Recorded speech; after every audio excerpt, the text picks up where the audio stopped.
Camels, the cigarette that's first in the service, presents the Abbott and Costello program. With the music of Freddie Rich and his orchestra, the songs of Connie Haynes and the Camel Five. Tonight's guest, Miss Claire Trevor, and starring Bud Abbott and Lou Costello.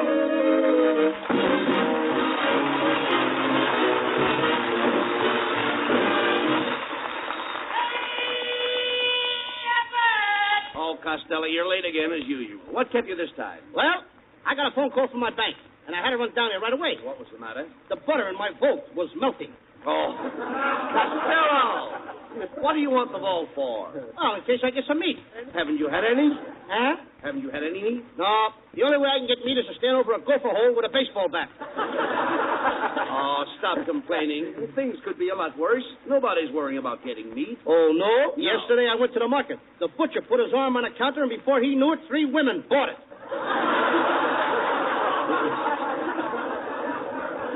Well, if you're so worried about nourishment, why not take vitamins like I do? Now, vitamin A gives me sunshine. Vitamin B gives me energy. Vitamin C gives me calcium. I take vitamin W. What does that give you? Wow! Good evening, fellows. What's the discussion all about here, Bud? Oh, hello, Ken. Hello, Kenneth.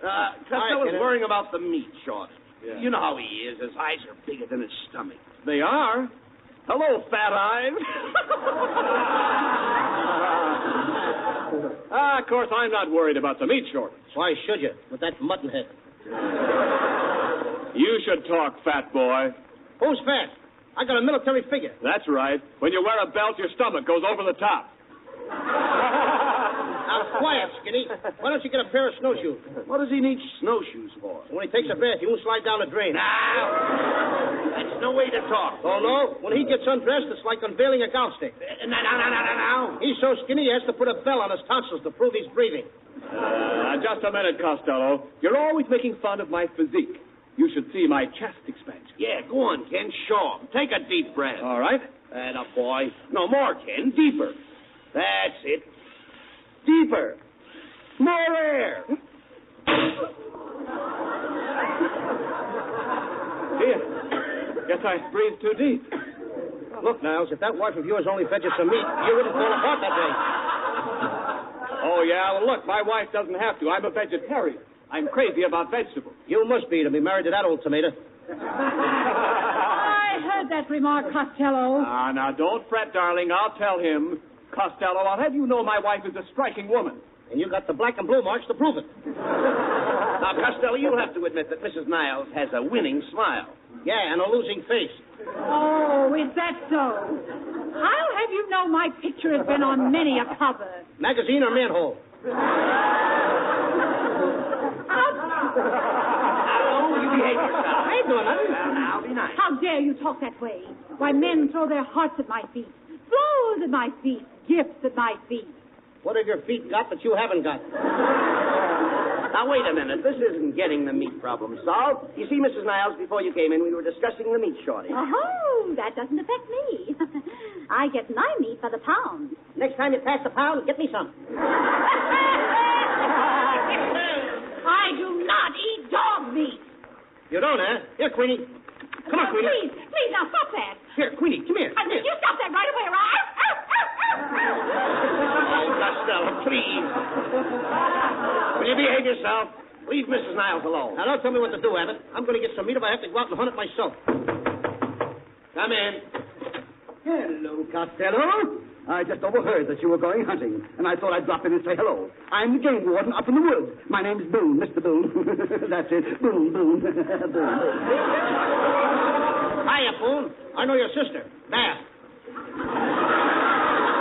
It's a very good idea to go hunting with me. Everybody's there to meet, even old Mother Hubbard. Old Mother Hubbard went to the cupboard to get a dog a bone, and when she got there, the bone was there.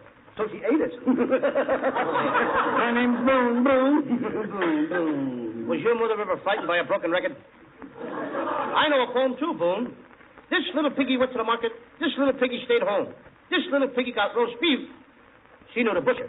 Well, Yes, Mr. Boone, are there any restrictions on hunting up in your woods? Well, you can't go shooting all the animals. You see, they have just as much right to live as I. Even more. And now to the rules. Are you, Luke Costello, going hunting with Bud Abbott? Yes? Then kindly step forward. Do you both promise to honor and obey the hunting laws of the state? I do. I do. And do you both further promise to love and cherish the grandeur of nature? I do. And in the event of danger, do you solemnly promise to protect each other until death do you part? I do. Very well, then. I now pronounce you man and wife. The name is Boone. Boone. Boone. Man and wife? Well, Abbott, ain't you going to kiss me? Get out of here.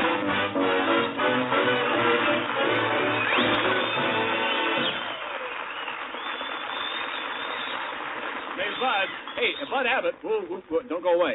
Yes, Dan. Bud, look, do you know anything about flying? Sure I do. I was flying even when I was a little kid. Yeah, really? Yeah, I jumped off the roof with an umbrella and I stayed in the air for 3 hours. Oh, wait a minute. How could you stay in the air for 3 hours? My pants got caught on the drain pipe. A ripping joke. No, Bud, look, I'm talking about real flying. Like trying to tear the wings off an experimental ship in a power dive. Stuff like that is just meat and potatoes for Red Hulse, the Curtiss test pilot who tried out the Navy's amazing new dive bomber. And whether it's planes or cigarettes, Red Hulse likes to test things out for himself.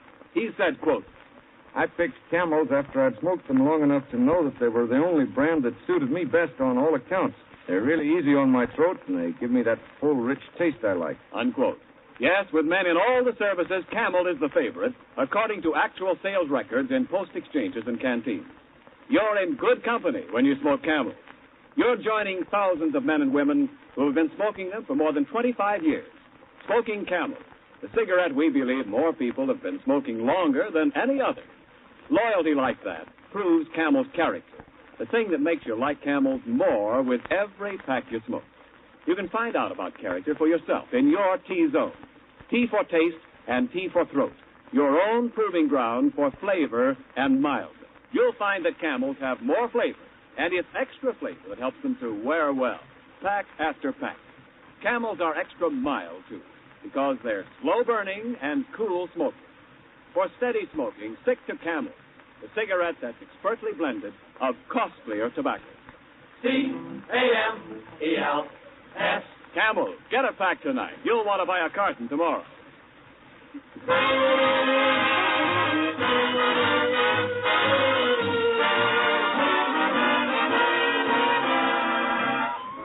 Freddie Richards Orchestra and the Camel 5 introduce the title song from Dick Powell's new picture, Happy Go Lucky. Can this be me feeling so happy-go-lucky? Looking in your happy-go-lucky eyes. Can this be me feeling so happy-go-lucky? Me who always acted so smart and wise. Can this be me singing, oh, everything's got key? Follow your head with a happy-go-lucky way. Well, if it's me feeling so happy-go-lucky, pardon me while I forget to say, heaven bless this happy-go-lucky day.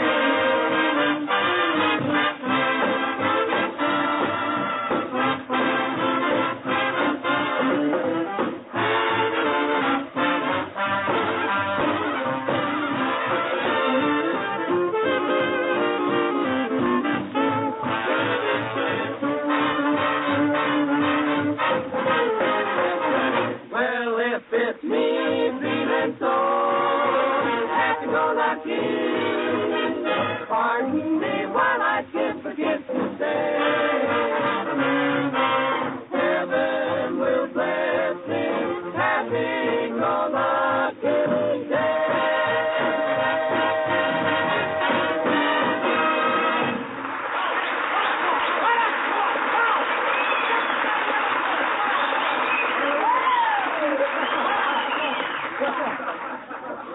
Well, here we are, Costello. The Pine Tree Hunting Lodge in the heart of the North Woods. How you ought to be able to shoot plenty of meat up here. I don't know, Abbott. It's too cold up here. Let's get back to town. I want to get my spine defrosted. Oh, don't be silly. This is invigorating. It isn't cold. It isn't cold? Certainly not. I just saw a squirrel going down the road wearing a silver fox. Oh, come on. What's the matter with your eyesight? That's nonsense. And right behind him was a rabbit wearing earmuffs. Oh, now, Lou, come was on. It rabbit? Come on, Costello. Rabbit. Somebody, I don't know. Never mind that. Next page. Well, come on, let's get our things unpacked. Did you bring my red hunting jacket, I hope? No. You dummy, I can't go hunting without a red jacket. Now, you know Don't worry. You'll have a red jacket. I will. Yeah, I brought you Palm Beach shooting 4 bottles of ketchup. Oh. Well, anyhow, I sent for a guy to take us hunting. I wish he'd get here. I'm dying for a piece of venison. Venison? Sure, that's deer meat. Wouldn't you like to shoot a buck deer? I haven't got a buck, honey.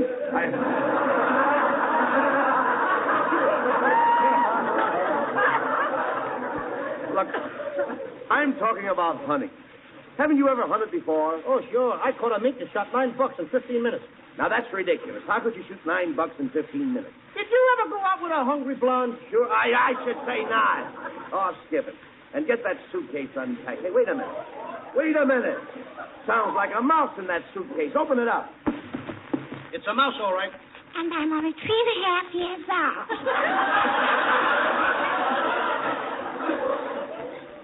Hey, it's that kid again, ain't it? Yeah. Oh, boy. Hey, Matilda. Now, look, this is no place for a little girl. A girl, or whatever it is. Why don't they make bigger tights? All right, never mind that. Now, be nice. There's a lot of wild animals up here. I'm not afraid of animals. My daddy's an elk. Elk? Matilda, that kind of an elk isn't an animal. You never saw my daddy. Why don't you stick your head in a bear trap and don't let go? Costello, how can you be so unkind to that child? She has a good head on her. Her head in a bat would start a softball game. Uncle Louie, can I go hunting with you? I know how to handle animals. Once I grabbed a cow by the horn. Now, Matilda, behave. A cow hasn't any horns. No wonder I got milk. Matilda, how can you be so stupid? No, Costello, Matilda's just a child. Her brain is developing. Yeah, too little and too late. Uncle Louie, I want to go hunting with you. I want to pull a bear's tail. No, you don't. If you pull a bear's tail, it will bite you. No, it won't. And why not? Bears don't bite with that end.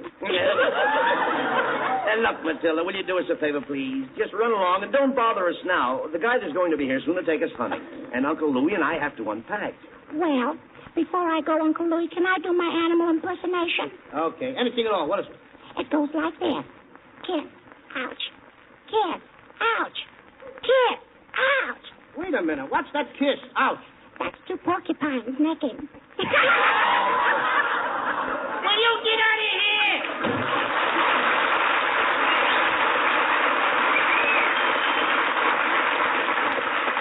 Hey, I'd like to find out who Matilda's rider is. Not bad. What's the matter now? For a minute, that kid, I thought I was 103.5 years old. 103.5. Hey, wait a minute. That must be the guide now. Come in. Howdy, fellows. I'm your hunting guide. Hey, Abbott, it's a dame. Shh, quiet, certainly. Don't you recognize her? It's Claire Trevor.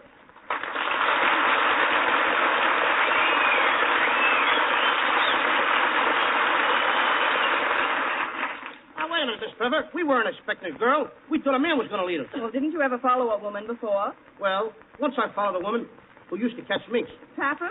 No, another guy beat me to her. Now, don't talk like that, Lou. Oh, that's all right, Mr. Abbott. You know, my sister thinks Costello is the best comedian on the air. Oh, gee, thanks. I'd like to meet her. Well, you can't. We never let her out of the attic. What a clever Trevor. Costello, behave. Now, Miss Trevor. Oh, won't you call me Claire? Well, will you call me Bud? Will you call me when this is all over? By the way, Claire, how did you happen to become a guide handling guns and rifles? Well, you see, in pictures, I used to be a gangster's mole. Mole? The word is mouth. I know, but I can't get a laugh with mouth. Mm-hmm. That takes ceremony. All right. Now, just take it easy. No remarks, Costello. You see, Claire, the reason we came up here in the woods is because of the meat shortage. Costello wants to do a little hunting. Oh, really? What's your favorite animal? Roast beef? Costello! People don't hunt roast beef. What was that line in front of the butcher's this morning? Termites? All right. Now, just let it go at that. Take it easy. All right, boys, let's get to the hunting trip. Now, you start out at 5 o'clock in the morning. You tramp for 15 miles with a pack on your back, a lilt in your voice, a song in your soul. And a blister on my heel. We should reach the mountain by noon, don't you think, Claire? Yes, that's about right. And 12 to 1, we climb the mountain. 12 to 1, I don't make it. It must be beautiful on top of the mountain, Claire. Oh, it is. And you can listen to your echo. You simply say, hello, and then the echo says, hello. Sociable, ain't it? And then I yell again, how are you? And the echo comes back, how are you? And then I say, it's a nice day. Say, Claire. Yes, sir? You enjoy that sort of thing? Quiet, Costello. Go ahead. All right, never mind. Please. Happy New Year! Merry Christmas! No, nothing of the kind. No echoes. Huh? Echoes. Maybe Claire enjoys them, maybe you don't, so just keep quiet. Go ahead. I like eclairs. Not eclairs, not those things. This is entirely different. Now behave. Oh, it's very exciting. Yes. And as you're standing there, suddenly you hear a loud roar, and through the brush comes the most ferocious bear in the world. Oh, Grizzly. Costello, you rush up and grab him with your bare hands. What kind of a fool do you think I am? Why, are there different kinds?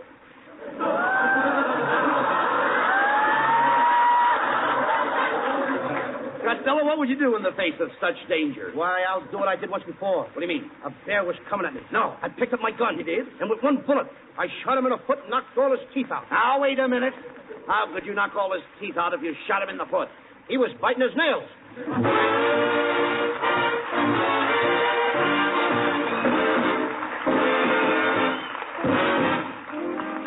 Here's Connie Haynes of the Camel 5 with a sparkling tune from Paramount's Star Spangled Rhythm, doing it for defense.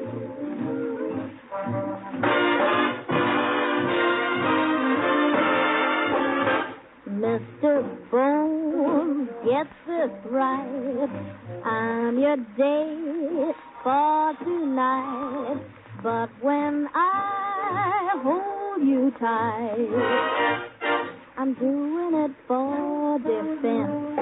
Months and months you've been drilled. Now it's time you were thrilled. Start from here, then we build. I'm doing it for defense.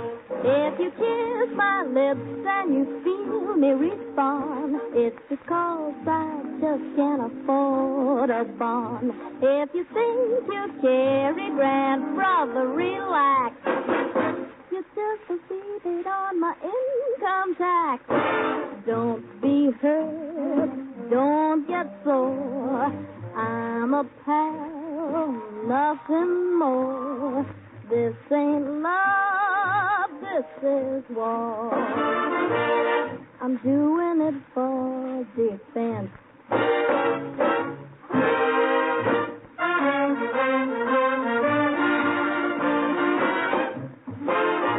Don't be hurt, don't get sore.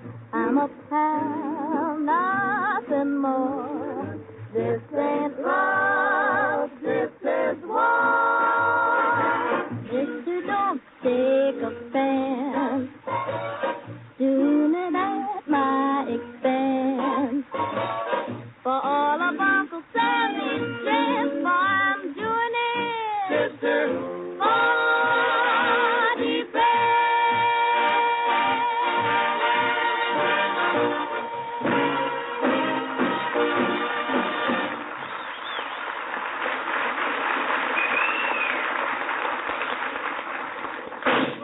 Costello, what are you shooting at? We haven't sighted any game yet. It says in my hunting book, if you get cold, take a couple of shots. Oh.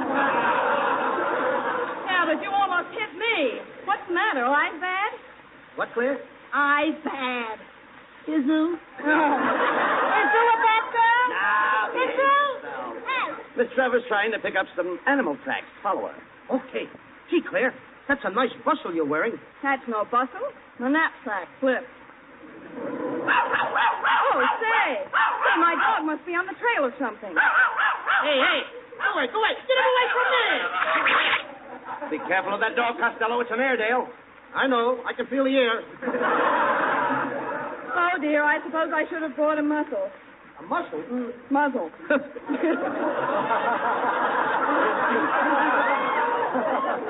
So you should have brought a muzzle. Why, do you bite too? Yeah. I'll stop these remarks, Costello. Claire's dog is very intelligent. He certainly is, and I'll prove it to you. Roger, how much is 1 and 1? Good. How much is 2 and 2? Hey, what a smart dog. Hey, Roger, what time is it? 5:30.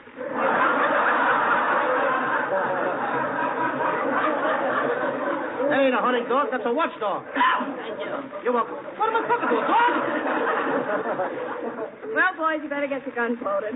We may come across some game any minute. Gun loaded, Costello? Yeah. Wait a minute. Look. There's a wild turkey over there. Hey, Abbott, a turkey. A real turkey. Woo! I'm finally going to get something to eat. All right, take it easy now. Sight your gun. Now, ready? Aim. Mustn't shoot the bird when his back is turned. I'm the warden named Boone. Boone. Just a second, Warden. I'm the guide, and Mr. Costello isn't doing anything wrong. Yes, he is. That's too large a gun for such a small bird. Naughty, named Boone. Hey, boom. Wait a minute. Can I use a bow and arrow? Oh, no, that's much too sharp. Then can I use a slingshot? No, that would bruise the bird. Do you mind if I just give him a dirty look? Say, wait a minute. There's a whole flock of ducks getting up out of the water. Oh, yes. You stand in the middle, Costello. In the middle? And let you two shoot over me? Yes, and I'll take the high bird. And I'll take the low bird. And I'll be in a hospital before you. Say, Claire, isn't that bear tracks over there across the stream? Yes, I think so. Go ahead, Costello. Jump across the stream. Okay. Hey, help! The water's cold! It's ice cold! My hands are freezing! Put them in your pocket. Okay. That's no good. I keep going down. Will you help me? I'm drowning. I'm going down for the 5th time. 3 times is the limit. Then I've just set a new record. Here. Give me your hand. Here, I better carry you across. All right, dear, but if you try to kiss me, I'll call for Mother. Oh, goody. She's getting a girl for me. Quiet, boys. Look, see how these bears' tracks go right into that cave? I think we'll find our grizzly inside. Yes. I see 2 eyes shining in the dark. Step aside, Abbott. I'll get him. Come on in there, you old grizzly. I'm going to shoot. Come on out. Don't shoot. I'm only 3.5 years old. This kid can get in my hair more times. Matilda, what are you doing in this cave? I went in there to catch this little pussycat. It's a whippersnapper. No, little girl. That's a skunk. That's what I said. A whippersnapper. Listen, Matilda, you better get out of here. Go on back to the cabin. But what if I meet a very ferocious animal? He'll have to take care of himself. Go on, beat it. Hey, boys, come here. You know, I think the bear's already been in this cave. Here's a piece of fur off his coat. Coat? You mean a bear wears a coat? No, you dummy pelt. Hide. Why should I hide? He means hide. The bear's outside. Well, let him stay outside. We don't want him in here. Oh, come on, let's get moving. We've got to find our grizzly before it gets dark. You know, there's another cave about 10 miles from here. 10 miles? Yeah, let's walk fast. Well, here we are. We certainly got here fast, didn't we? Yeah, well, we had to. This is only a 5-minute sketch. Oh. Say, listen. There's something over there. Look. It's a wolf.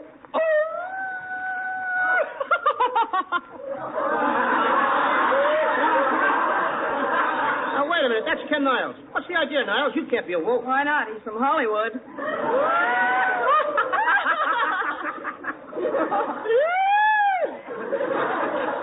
Hey, what's going on here? I thought I was going to do some hunting.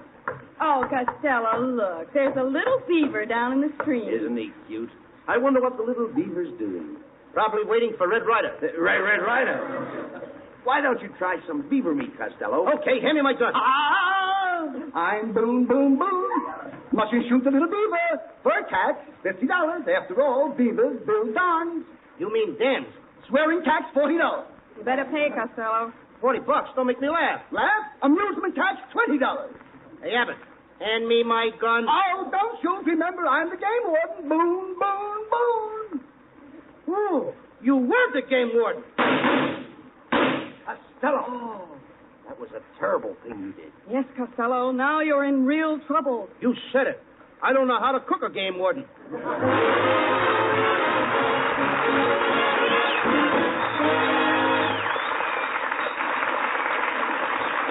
land and sea and in the air, it's camels. Camels, first with the men in the Army. Camels, first with the men in the Navy. Camels, first with the men in the Marine Corps. Camels, first with the men in the Coast Guard.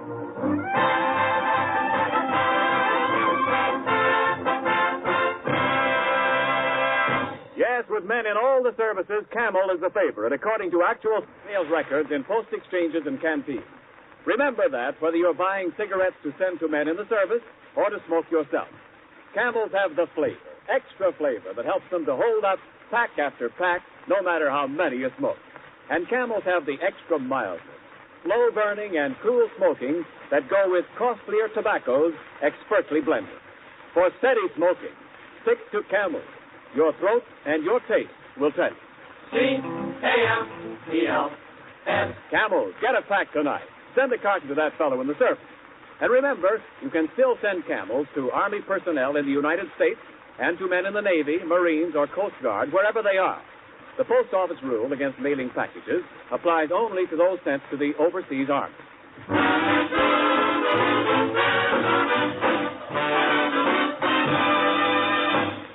Before we hear from Abbott and Costello again, here is an important announcement from our government for every young woman between the ages of 18 and 35.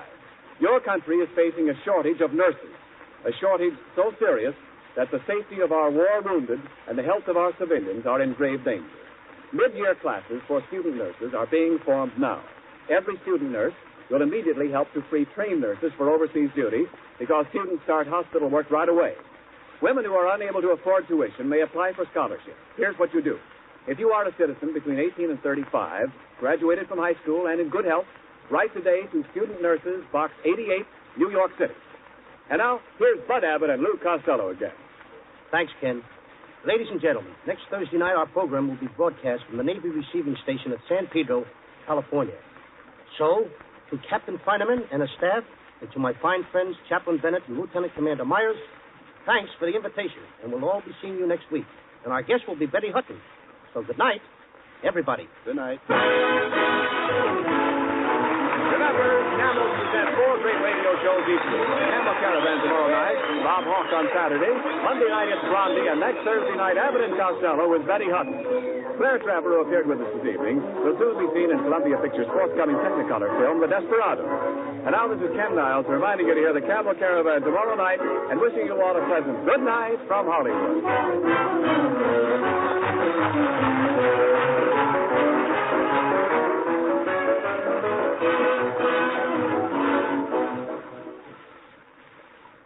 Say, Mr. Pipe Smoker, how does your tongue feel after smoking a couple of good long pipefuls? If it feels uncomfortable, why not switch to Prince Albert, the pipe tobacco that's no-bite treated for cool, tongue-happy smoking comfort. PA's crimp cut, too, and that means it's easy to pack, easy to keep lit, and easy to draw. And remember, there are around 50 mild, rich-tasting pipefuls to every handy pocket package of Prince Albert. Try PA for Pipe Appeal. It's the National Joy Smoke. This is the National Broadcasting Company. The Pepsodent Show, starring Bob Hope.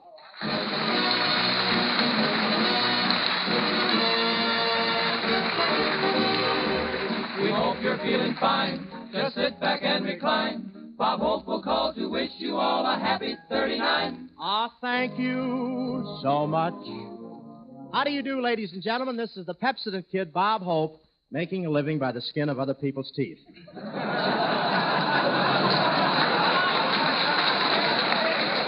Yes, sir. I suppose the Christmas spirit filled you all with faith and charity, so tonight I'm here to give you hope. Isn't that cute? My kid brother wrote that. I'll wait till I catch him. My sponsor was very nice to me this Christmas. She sent over a beautiful gift, a big cabinet radio with 9 tubes of Pepsodent. He's happy. He's very happy. I asked him the other day if we were selling Pepsodent, and he said, "You're doing great work, Hope. You've got half the country foaming at the mouth." I had a nice Christmas this year. I got some nice presents. I just about broke even. One, One present took me 4 hours to unwrap. Can you imagine anyone sending me an Egyptian mummy? Goodwin bought me a nice box of cigars. I smoked 2 of them Christmas morning and spent the rest of the day in an iron lung.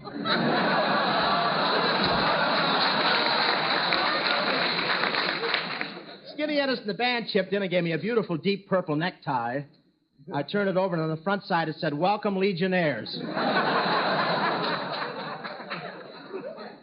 The choir, 6 Hits and a Miss, gave me a beautiful watch. I don't know where they got it, but I passed a pawn shop this morning, and I tried to jump back in the window. I got some nice Christmas cards, too. I got one from Hedy Lamarr. That's the first envelope I've ever seen that steamed itself open.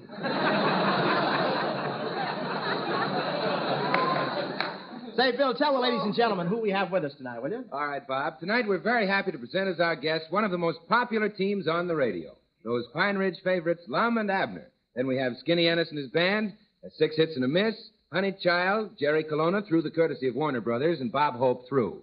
I am not. I have an uncle at Paramount. That's Bill Goodwin. That's Bill Goodwin, ladies and gentlemen. Just look at Goodwin's shiny teeth. 7 Snow Whites with 1 Dopey. You should have seen him at Skinny's Christmas party. He hung some mistletoe over the goldfish bowl, and it was awfully embarrassing. Every time I walked into the room, one of the goldfish puckered up her lips. What happened? How'd that get in this? I danced with one of them. She was so dumb, she thought a coming-out party was a parole. Oh, she was a swell dresser, though, a regular clothes horse. In fact, she and Seabiscuit could wear the same things. Before the dinner, Skinny served sandwiches, not exactly sandwiches, breadcrumbs with Russian dressing, but I made sure I got mine. As a matter of fact, I ate so many tongue sandwiches I could hold a conversation with my stomach. Kerosene. First time I ever got indigestion and had my oil changed at the same time.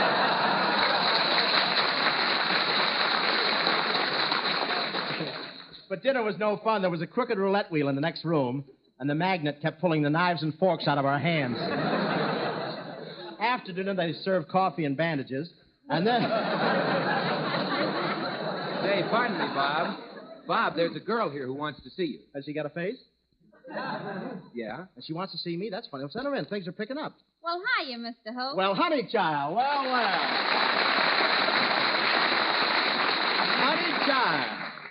In person, Mr. Hope. Honey child, I haven't seen you since we finished that program in New York 2 years ago. You finished it, Mr. Hope. I was just an innocent bystander. Well, tell me, honey child, how do the folks down south like my program? Why, Mr. Hope, every Tuesday night my father calls all the workers in from the cotton plantation. He wants them to hear my program, huh? Why, no, Mr. Hope. He wants some cotton for his ears. Same old honey child. Say, Mr. Hope, who's that handsome man over there? Oh, you mean that pair of teeth covered with tweed? That's Bill Goodwin, honey child. I'd sure like to meet him. I was afraid of that. Come here, Goodwin. Honey child, I want you to meet Bill Goodwin. Hello, honey child. Hello, Bill. Gosh, you're pretty. I know it. You ought to be in pictures. Oh, Pepsin had just signed Bill for a picture. He's playing Rhett Goodwin in Gone with the Irium.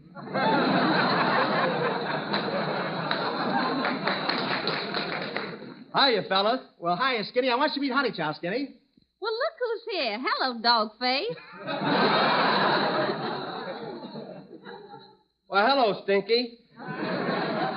Say, do you two know each other? Why, sure, Bob. We grew up together. Dogface, are your folks still living in that cave? Why, Stinky, you know we haven't lived in that cave since Paul started wearing shoes? Ah, the good old days down south. Yeah, down south we'd mash up our corn, and when we got through, we'd have a quart of liquor. Yeah, and up north here, we mash up our corn, and when we get through, we've got a program. Well, Bob, it sure is fun meeting all the boys on your program. Well, there's one fellow you haven't met, Honey Child. He's been delayed because he's still feeling a few ill effects from his Christmas dinner. Greetings, Gates. Let's bicarbonate. Well, Professor Colonna. Professor, I want you to meet Honey Child, the pride of the Southland. Greetings, you all. Pardon my southern drawl. You mean drool. Oh, Professor, you from the South? Ah, yes, Gatus. Well, I remember the days of the old plantation. For many years, we lived on the old manse. And now the old man's living on us. I didn't know you were from the South, Professor. Remember the old plantation and the magnolias? Surely you remember the magnolias. Ah, yes. I heard they were divorced. Pardon me, Colonel Clone. Did anyone ever call your head the Solid South? Yes. My whole family tree's from the South. The South. The South. First there was my pappy. Then there was my mammy. And what a mammy. The sun shines east. The sun shines west. But I know where the sun shines best. Help, I'm Al Jolson. Help, Skinny, the music. Take it away. All right, Professor. That'll be all right.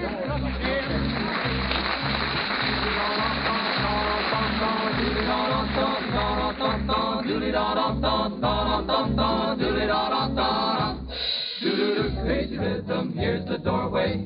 I'll go my way, you'll go your way.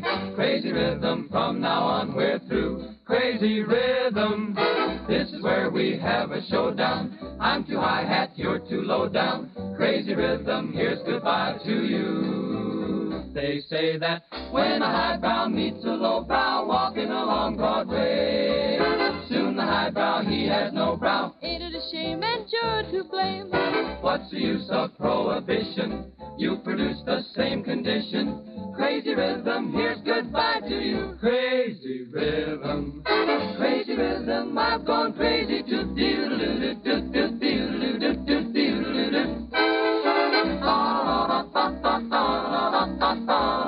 Yay! Crazy rhythm, the doorway. Take it my way, pass it your way. Crazy rhythm, from now on we're through with you. Crazy rhythm, a showdown. I'm the highbrow, you're the lowbrow. Crazy rhythm, here's goodbye. Here's goodbye to you. Farewell, John. But when a highbrow meets a lowbrow walking along Broadway, soon the highbrow will have no brow. You're to blame, oh shame, shame, shame. Well, what's the use of prohibition? You produce the same condition. Crazy rhythm, dip, dip, roodly-doo. I'm crazy too. Dip, dip, dip, rip, dip, dip, roodly-doo. I'm crazy too. Crazy rhythm, here's goodbye. So long to you.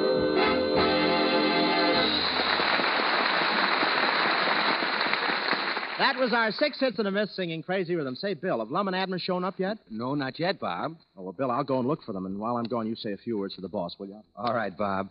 Folks, Pepsodent toothpaste with Irium is like a diamond with a brighter sparkle, like a flower with a finer perfume, like a songbird with an extra octave. 'Cause why? 'Cause Irium is the remarkable new cleansing agent that says to Pepsodent, quick march there, brother, remove those surface stains from teeth. Charge that dull overlay. Rout all dinginess. Hustle along with that polishing. Leave those teeth clean as a new snowflake, and let 'em shine with natural brilliance. Pepsodent plus Irium means extra cleanliness for your teeth, extra freshness for your mouth. That's what you can have every day of your life by brushing your teeth twice a day with Pepsodent toothpaste containing Irium. Only in Pepsodent toothpaste do you get the extra benefits of Irium, because Pepsodent is the only toothpaste that contains Irium.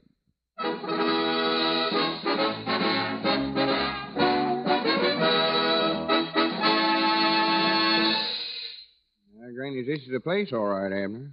Is this a Pepsodent show, Lum? Must be. Nobody's laughing. Wonder where the feller's at. I don't know, and I don't care. I never wanted to come up here in the first place. Well, I told you I made a deal where we'd get $10 apiece. And besides, 2 heads is always better than 1. Well, I don't care. I don't. Huh? What'd you say about them 2 heads? I said 2 heads is better than 1. I mean... Be a right smart more expense, old Lum, having 2 heads. Have to buy 2 haircuts at a time, 2 pair of spectacles. Well, Abner, I ain't talking about 1 man with 2 heads. I'm talking about 2 men with 1 head. Or 2 men with 2 heads. 4 between them, huh? No, I said, wait a minute. How many heads have you got? I ain't got but 1. It ain't me. I don't think it is. Who ain't you? That 2-headed feller, whoever he is. It's me and you I'm talking about. Both of us can have more ideas with 2 heads. Yeah, if we had them, we could, I reckon. That'd be mighty handy, all right. A feller could eat with 1 mouth and drink with the other. You might get in an argument with yourself, though, Lum, you know what? You got the awfulest imagination I ever seen on a human. Wait a minute, here comes that feller now. Well, he ain't got but one head. How do you do, sir? Well, Lum and Abner, ladies and gentlemen, Lum and Abner.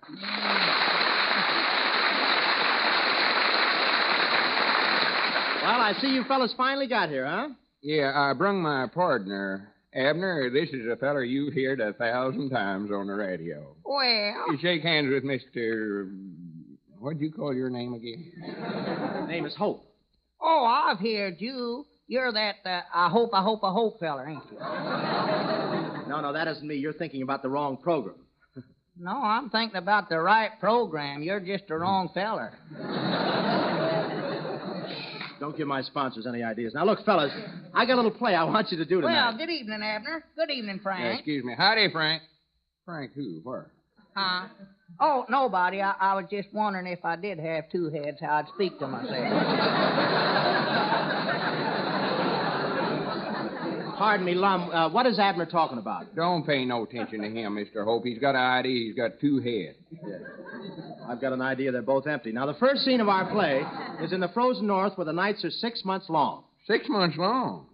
Granny, it'd be all right. A feller could come in late of a night up there, and next morning his wife would say, "What time did you get in last night?" And he'd have to say, "Oh, long about January or February." She'd say, "It weren't no such a thing. I heard you. It was way up in April when you got in." Oh, that's fine, Lum, but let's get on with the play. Now, you play the part of an old moose trapper. Oh, what? An old moose trapper. You trap mooses. No, he don't. I trap what? Mooses. You get up in this part of the country. Wait a minute. Abner, will you hash that up, for goodness sake? Mr. Hope's trying to explain his play to us here. Well, Frank started it. Is this still the Pepsodent show? Lum, who is Frank? Oh, it's nothing, Mr. Hope. Abner just calls that other head of his Frank. Yeah. And Frank said, Lum... Abner, if you mention Frank one more time, I'm going to whop you one. Now, go ahead. Yeah. See there, Smarty, I told you not to be... Go ahead with the play, Mr. Hope. Do I fall in love with a beautiful girl? No, not so fast, Lum. Don't cross your bridges until you come to them. Huh? Where's the bridge at, Mr. Hope? San Francisco. Now, look, Abner, it's just a figure of speech. There isn't any bridge. Well, what you telling us not to cross it for, then? All right, then. We've crossed the bridge. We're on the other side. Now, let's get on with the play. Well, how do we get over here? Oh, for heaven's sakes, Abner. We rode across.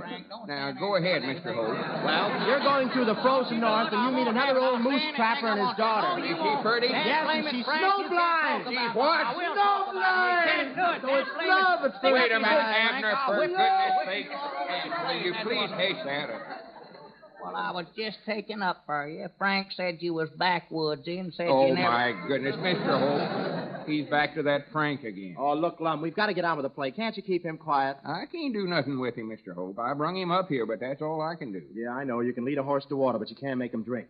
You can... Huh? Go ahead. Well, whose horse won't drink, Mr. Hope? Abner, anybody's horse. Well, what's the matter with the horse? There ain't nothing the matter with him. Well, there must be something the matter with the water, then, if the horse won't drink it. Abner, if you say horse one more time, I'm going to clunk you right on top of the head. Oh. That's the most encouraging thing you've said tonight, Lum. Now comes the big scene of the play. Yeah. You're walking across the snow, and you come to the river, but the bridge has been washed away. Well, no wonder we couldn't cross it a while ago. Look, a blizzard's blowing. The bridge is down. You get in a boat and row across the river. Oh. Right? Now, is that all right for you? Yeah, that's all right for me, but how are we going to get the horse across? Listening, and I told him I'd do a play tonight. Now, there ain't no use to argue with us. It's just like putting off till tomorrow what you can do today. Well, I was... Huh? And another thing, how about the money you said you was going to give us? Yeah, that's right. You said we'd get $10 apiece. Yes, sir. Well, all right, fellas. Here's $10 for you, Lum, and here's $10 for you, Abner. Thanks for coming in on our show, and I want to wish you both a very happy New Year. Yeah, thank you, Mr. Hope, and same to you. Come on, Abner. Yeah, let's get out of here. That Hope's the worst mixed-up feller I ever seen. Good night, Mr. Hope. Good night, Lum and Abner.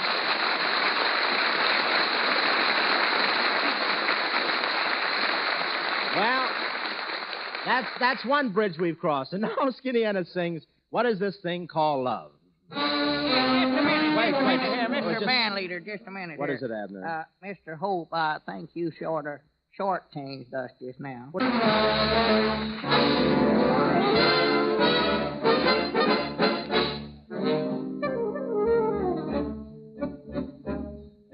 What is this thing called love? This funny thing called love. Just who can solve its mystery? Why did it make a fool of me? I saw you there one wonderful day. You took my heart and threw it away.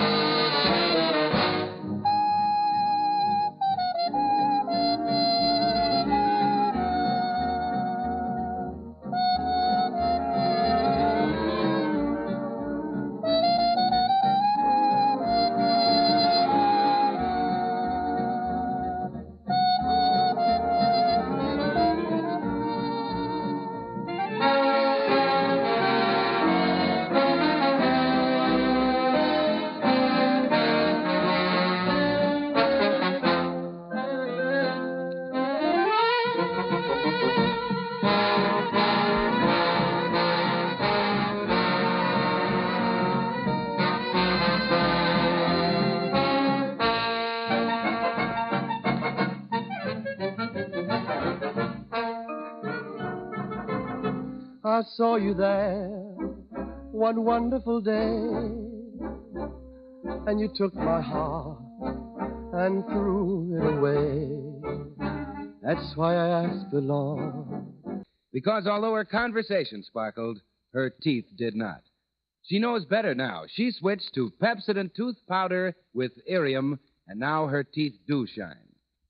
Irium is the lively ingredient that gives Pepsodent its extra cleansing qualities. It helps Pepsodent quickly, effectively, gently remove dingy surface stains from your teeth. A twice-a-day brushing with Pepsodent plus Irium leaves your teeth ever so clean, persuades them to reveal their full natural brightness, keeps them at high shining luster. No other tooth powder is quite like Pepsodent because no other powder contains Irium. So if you want Irium's extra benefits, then use Pepsodent tooth powder twice a day.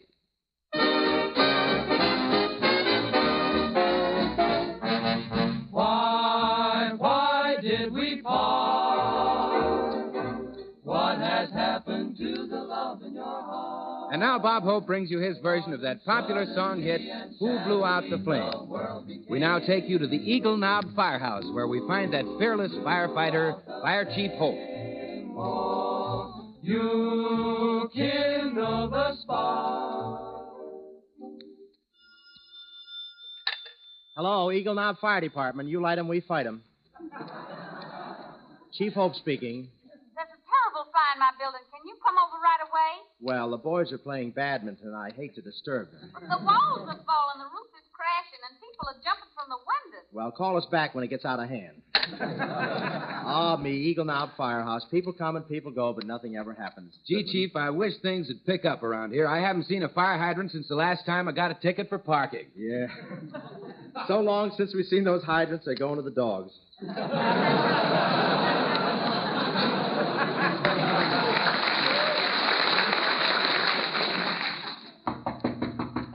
Come in. Hello, Chief Hope. I'm from the City Waterworks. Sorry we can't let you have any more water on. Say, boss, I was just thinking, which of those two fires last month was the warmest? The one at Madeline Carroll's or Hedy Lamar's? Oh, the one at Madeline's. It was hotter than Hades.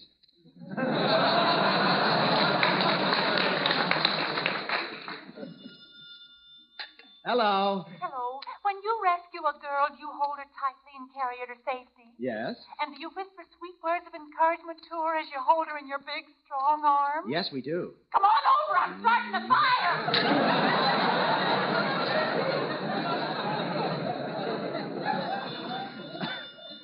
Hello. Remember I called you up before and told you my house was on fire? Yes?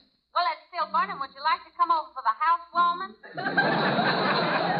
May I have the next dance? Fine, but you'll find it a little uncomfortable for dancing. Why, no room? No floor. Say, Bill, answer the phone. The phone? Well, Bob, it didn't ring. I know, but do you have to wait until the last minute? See, Smarty. Hello? Did I hear you needed a fire? Why?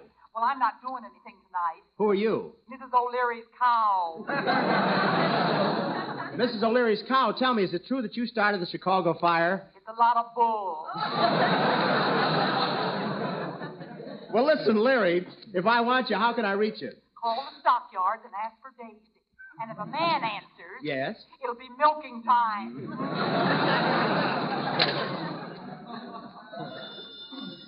First fire department I've ever seen in the phone booth. Hello? Hide in it so we'll know where the fire is. Okay, Chief. Cheese. Who said that? Goodman, hop on the fire engine. Let's roll. This is an emergency. All right.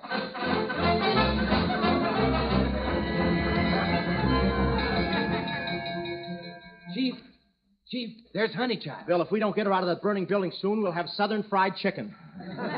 Well, come on, Bob. Let's go.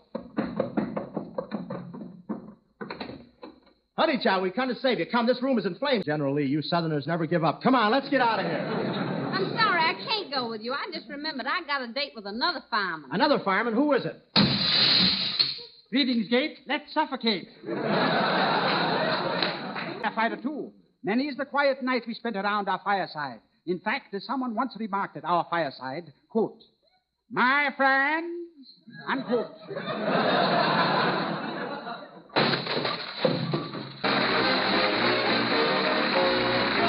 For without your love, the stars above don't shine the same. Who blew out the flame?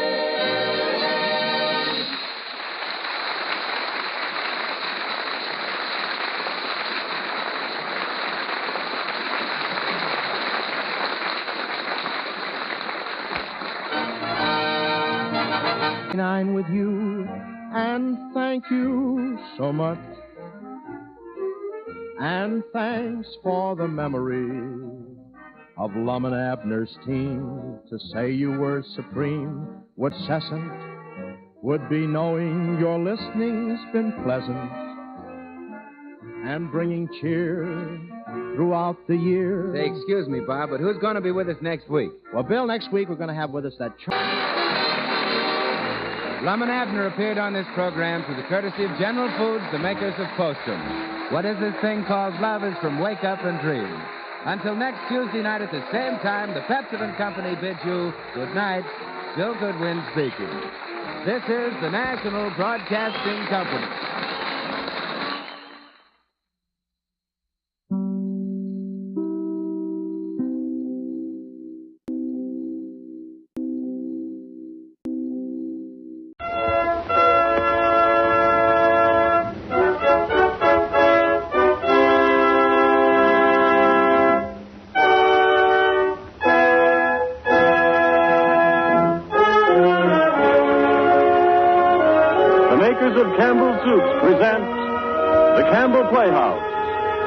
Orson Welles produces.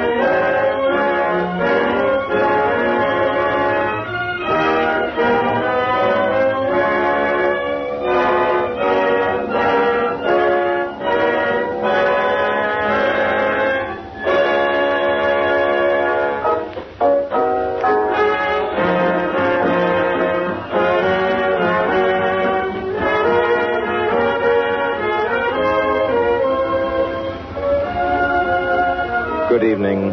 This is Orson Welles. Last week, if you remember, I asked you to put yourself in the position of a certain Matt Dennant, who is the center of some interest in this week's broadcast. I invited you to conceive of yourself as a decent young man just out of Sing Sing, bereft of your trousers. I sketched in for you the outlines of a scene to be played by yourself as this Matt Dennant and a certain lady played by Miss Wendy Berry. Then I said good night and we went off the air. But tonight my better instincts obliged me to admit that while there were no misrepresentations of fact, my whole appeal was designed simply and frankly to lure you back to the Campbell Playhouse. Probably my choice of high spots will not be yours. Perhaps I have led you to expect something between an Al Woods farce and a Drury Lane melodrama. If so, you will be pleasantly surprised. Because John Galsworthy's Escape, in spite of its faintly catch-penny title, and even abetted by certain elements of undeniable adventure, is a highly civilized, high comedy indeed. In London, theater audiences remember it for Nicholas Hannon's and Sir Gerald de Maurier's deft performances of Matt Dennett. And in New York, Leslie Howard made another of his very considerable successes in the same part. We shall strive to please. But you'll be glad to know that Wendy Berry, as promised, is here to help us. And now, before Escape, and before Wendy Berry, Ernest Chappell. Mr. Chappell? Thank you, Orson Welles. If I were to ask each one of you to name aloud right now your favorite soup, and if I could hear your replies, I'm almost certain the soup that would top them all would be Campbell's tomato soup. The reason, of course, is the magic, matchless flavor of tomato soup as Campbell's make it, a flavor that speaks to every appetite. Watch a hungry man enjoy to the last drop the racy flavor of this smooth blend of luscious tomatoes, delicate seasonings, and fine table butter.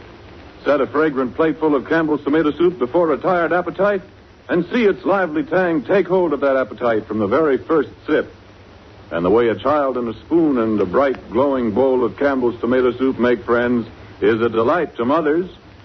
Indeed, because everybody, from the youngest to the oldest in the family, enjoys this soup so much, I'm tempted to call tomato, of all soups, the soup of the 7 H's.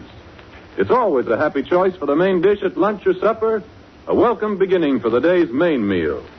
That's why Campbell's tomato soup is the steady favorite with most families. The soup served often and enjoyed always. Have it again soon, won't you? Perhaps tomorrow. And now our Campbell Playhouse presentation of Escape with Wendy Berry, and here is Orson Welles to set the scene. In our American version of the Galsworthy play, the scene is New York.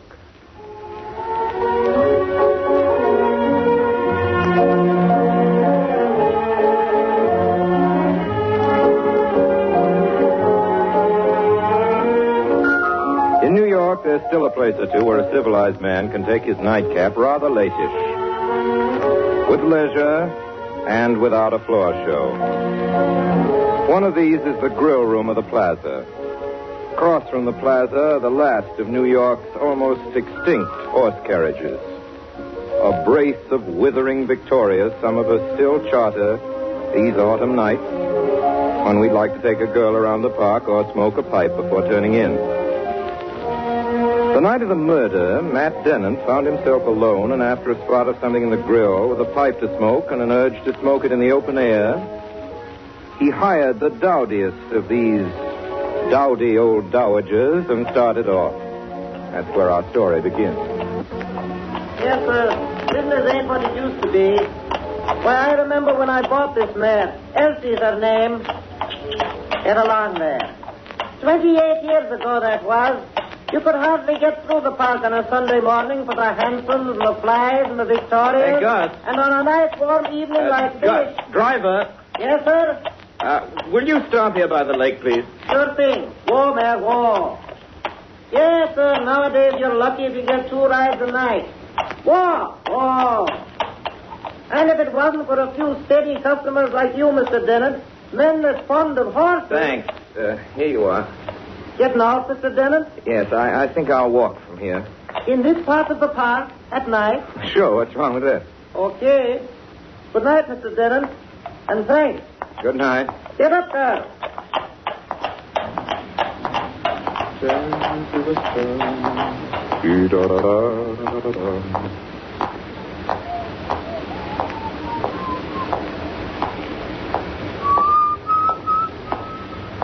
Hello? Hello? Got a light? Oh, I'm sorry. Yes, I think so. Yes. Thanks. I've been holding the cigarette for half an hour. Want one? No, thanks. I have a pipe. Oh, that's right. I didn't notice. Not very observing, are you? Sure. Sometimes. I know where you've been today. Yes? You've been to the track. How'd you know that? Sit down on the bench here. I'll tell you. All right. Well, how? Easy. There's a racing form in your pocket. And you got field glasses. How'd you make out? Pretty fair. Fella took me to Bowie last year for the precinct. What'd you have? A mother. And it didn't rain. You like horses? Well, beautiful. Most beautiful things in the world. More beautiful than women? I think so. Present company accepted, of course. Thanks. You mean that? As much as I mean a lot of things. You learn to say a lot of things about women and horses. You don't like women, do you? Unreliable compared to horses, and not so much spirit. Thanks. Of course, there's nothing wilder than a wild horse. Used to break them out west. What about a wild woman? Women have the excuse of horses. They've been tame ever since Eve gave Adam his coffee. I guess I'll be getting along. What's your hurry? Well, I don't want to take up too much of your time. So long. Well, thanks for the light. Maybe I'll see you again sometime. Maybe. If you ever feel like giving me a ring, here's my phone number. I see. What's the matter? Don't you like me? Sure I do. Why the rush? Say, aren't you scared sometime you'll ask the wrong guy for a light? Sure, I'm scared. But what am I going to do about it? That's right. What do you do? Wall Street? I used to. What now? Just walking around. Got money of your own? A little. If I had money, do you know what I'd do? Get rid of it. Fast. That's just what I wouldn't do. Oh, what's the use of talking? Sorry, I didn't mean to hurt you. Just it. Give me the guy that does every time. He doesn't hurt half so much. Pretty rotten, isn't it? What? Oh, the whole business. That's what I meant just now about the human race. Give me horses and dogs anytime. I got a cat. Persian? Siamese. He's a beauty. Why don't you come up and see him? No, thanks. I'd better be getting along. All right, go ahead. Don't be angry now. I have an appointment. Good night. Yeah. Suppose I follow you to make sure. Take my word for it. Good night. Wait a minute. Hey, don't go so fast. Maybe I'm going your way, too. Just a minute, sister. Why? You're not going anyplace. No? Who says so? I do. Let me go. I ain't done nothing. Yeah, I know. I was only talking to a friend of mine. I know. Anyway, he spoke to me first. Ask him if he didn't. He'll tell you. Hey, mister. Go on, sister. You're making it tough for yourself. Mister, he'll tell you. What seems to be the trouble? I didn't bother you, mister, did I? You talked to me because you wanted to, didn't you? Yes, of course.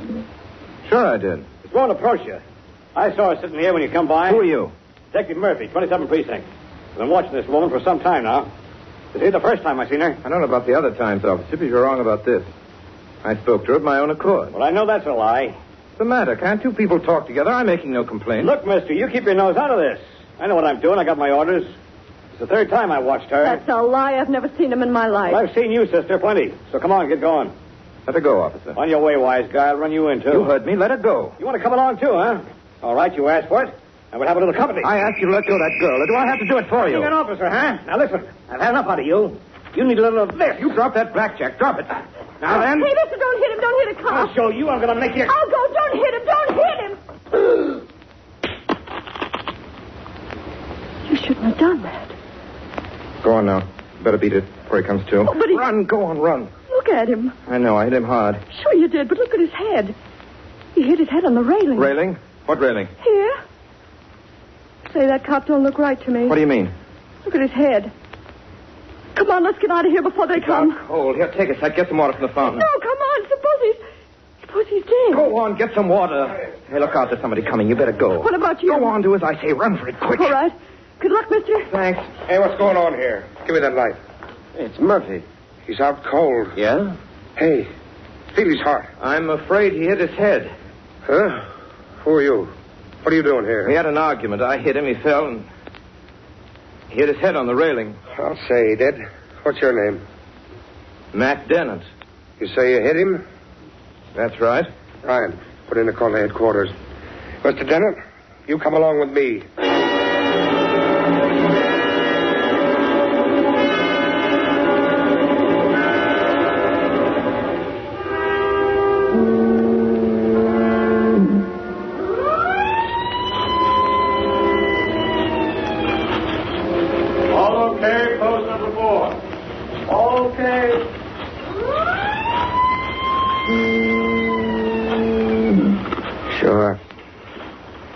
Sure I hit him.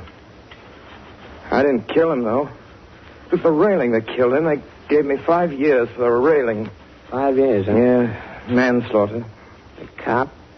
Lucky you didn't burn, pal. It was the girl that saved me. If she hadn't turned up at the trial and supported my story. Yeah, that was a break. That kind of a dame don't often stick her neck out like that. How much more time you got to do? 3 years. 3 years of making shoes and hoeing potatoes. I never did like potatoes. You're kind of a high-toned guy, ain't you? High-toned? I don't know. I was thrown out of college, and I object to being spoken to like a dog, if that's what you mean by... Take it easy. What's the matter? There's a screw just across the fence there. You can't see us in the fog. No, but that don't stop me from hearing. Fog's getting thicker. Yeah? Think it'll last? This time of year, yeah. They'll be rounding us up in a minute. You see if they don't. This fog and rain makes them nervous. That's when the boys make the breaks. Breaks? They say no one ever gets away from this place. Maybe not. But there's been some good tries. I wonder. What's that? I'd like a try. A break? Now, don't you do it, pal. Not alone. You gotta have clothes and money and a car and friends on the outside. Even then they get you. Oh, I don't know. Once you get going... Don't kid yourself, brother. It can't be done. Here's the screw. Forget it. Now, look at this here. Here's a nice big spot. Nice color. Shut up. No talking there. Keep working. When you finish that roll, line up with the rest of them on the road. Well, do you hear me? Okay, we get it. Then say so, and get going. I'll be back in 5 minutes. I want the roll finished. Nice guy, ain't he? Want to tell you? Putting us to bed early tonight. Like a dog. 3 more years of it. Like a dog. Ah, they ain't so bad. The fog and the rain, that's what it is. Makes them nervous. When a man's nervous, he'll get used to it. Yeah? Well, I can't get used to it. All right. Kind of touchy, you high-toned guys, ain't you? Maybe it's the way he was brought up. Listen. Where's Haverstraw? Over to the left, about 3 miles. Why? And New City? Another 5 or 6. Nyack? Where's Nyack? Another 12, and it's tough going all the way. Good. Don't do it, buddy. You haven't got a chance. The only thing you get in this rain is a case of lungs. That's better than this. And after they pick you up, it's bread and water and solitary for 3 months. It's worth a try. They don't have any dogs here, do they? No, but they get a screw between here and a wall with a gun. How far's the wall? About 50 yards. Did 100 school in 10-3. Yeah, not in that outfit you didn't. Look, you're nuts, pal. That screw will plug you before you can count 5. They can see in the dark, them guys. A nice, quick slug in the back. Well, at least that'd be a change. Well, that's the way you feel about it. Now, look, if you get over the wall, stick to the main road and keep going. In this fog, they'll have to take us back before they start after you. There's some woods about a mile down the road on the left. You're safe there. It'll be dark in an hour. Thanks. You lived on raw potatoes? Never tried it. Here, take this. What is it? Piece of bread I saved today. Thanks. Hope you make it. Wish I was gone. Ain't got the guts. Okay. Now turn your head the other way. And start counting. When you get to 12, I won't be here. And, give my love to the warden. So long.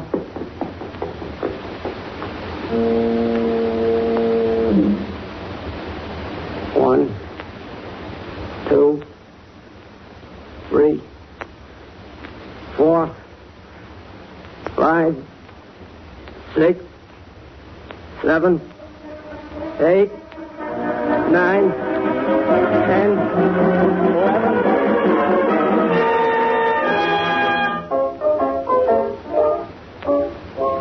11. 12, 13, 14, 15, 16, 17. Good morning, ma'am. 18, 19. Anything the matter, ma'am? 20, 21, not a thing. I brought your orange juice, ma'am. 22, thank you. 23, 24, 25, 26, 27, 28, 29, 30. That's better. Are you sure there's nothing the matter, ma'am? Just had a nightmare. I dreamt there was a man in my room. Oh? After a nightmare, I always count up to 30 to make sure I'm awake. Shall I draw the curtains, ma'am? Please. Ellen, what sort of a day is it? About the same as yesterday, ma'am. Still foggy and raining. Oh, dear. You know that convict that escaped? They haven't caught him yet. Oh, how exciting. Been out almost 2 days now. You know who he is? It was in the papers. He's the one that killed the detective in Central Park 2 years ago, remember? The Playboy killer? The one that made such a fuss? Dennett? Yeah. That was his name. Oh, well, and it might have been worse. I should think in weather like this he wouldn't have any trouble keeping away from the police. Yeah, but he's got to eat and get clothes, don't he? And when he comes in for that, that's when they'll catch him. I'll close the window, ma'am. Well, I suppose I'll have to get up. Oh, this awful weather. Can't ride or fish. Can't even go walking. Ellen? Yes, ma'am. Oh, Ellen, shall I get up or shall I stay in bed all day? Just as you please, ma'am. I suppose I'd better get up. Shall I turn the bath on, ma'am? Yeah, and hand me that dressing gown, will you? The one on the chair there.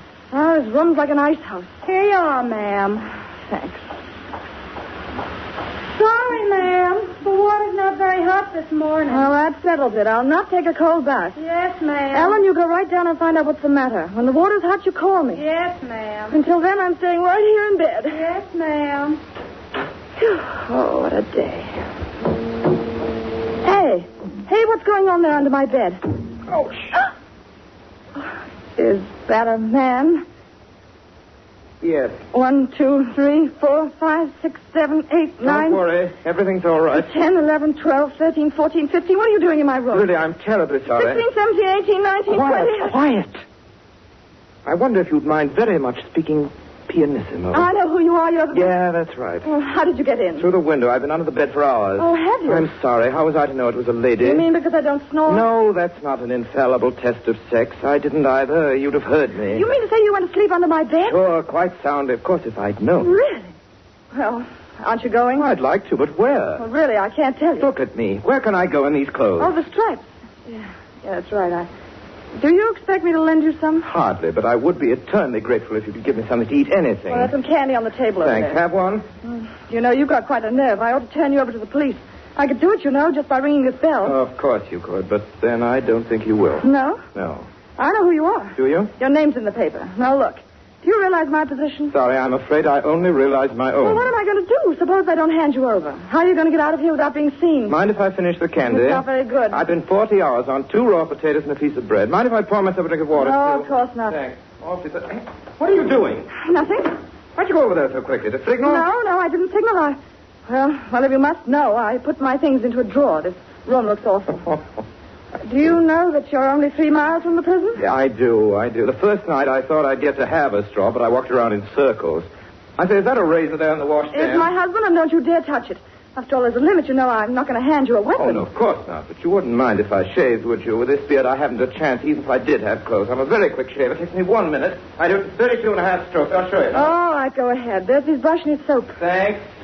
I'm sorry there's no hot water. Can't be helped. Have they come close to catching you yet? Twice I've been within 20 feet of the hound. The hound? Human hound.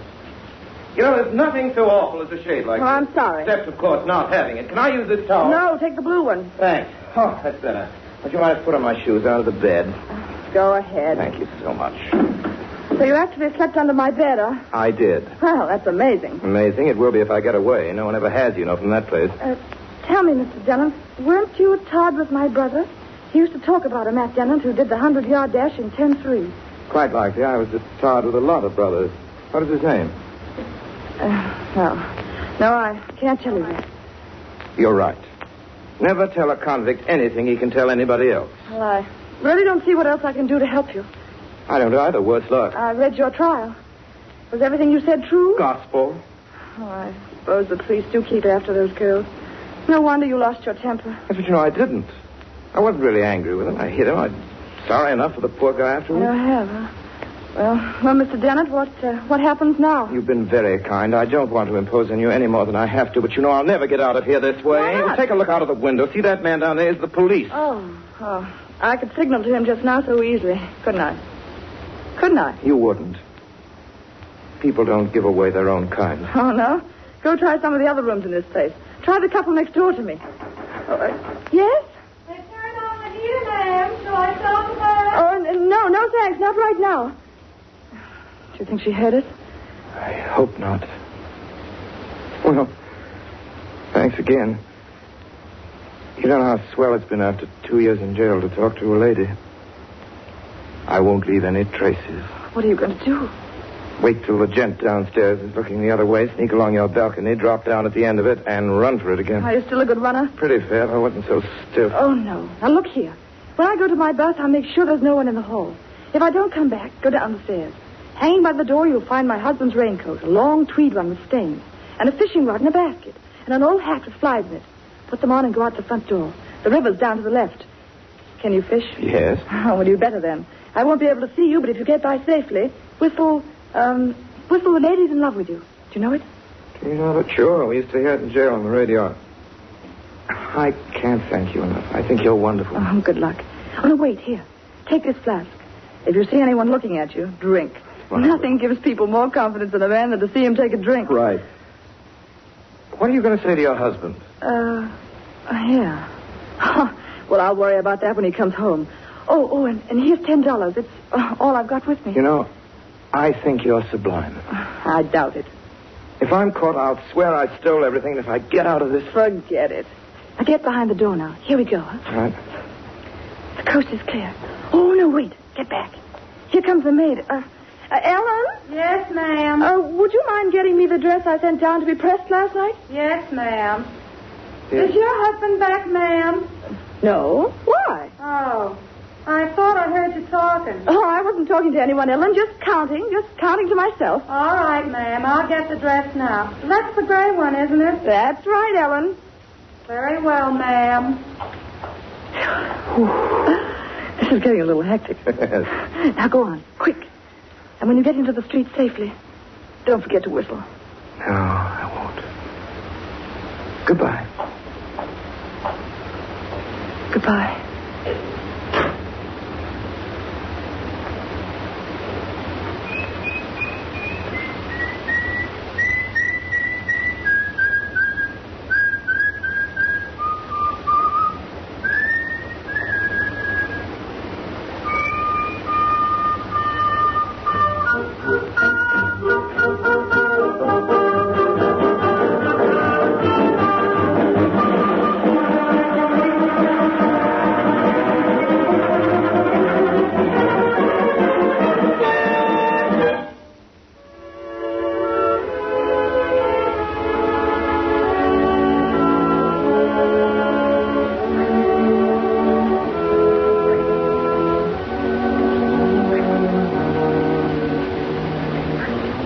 Good afternoon. Oh, hello. Mind if I sit here a while you fish? Of course not. My name's Underwood, Judge Underwood. I'm retired. How do you do? Cleared up too well for you, I'm afraid.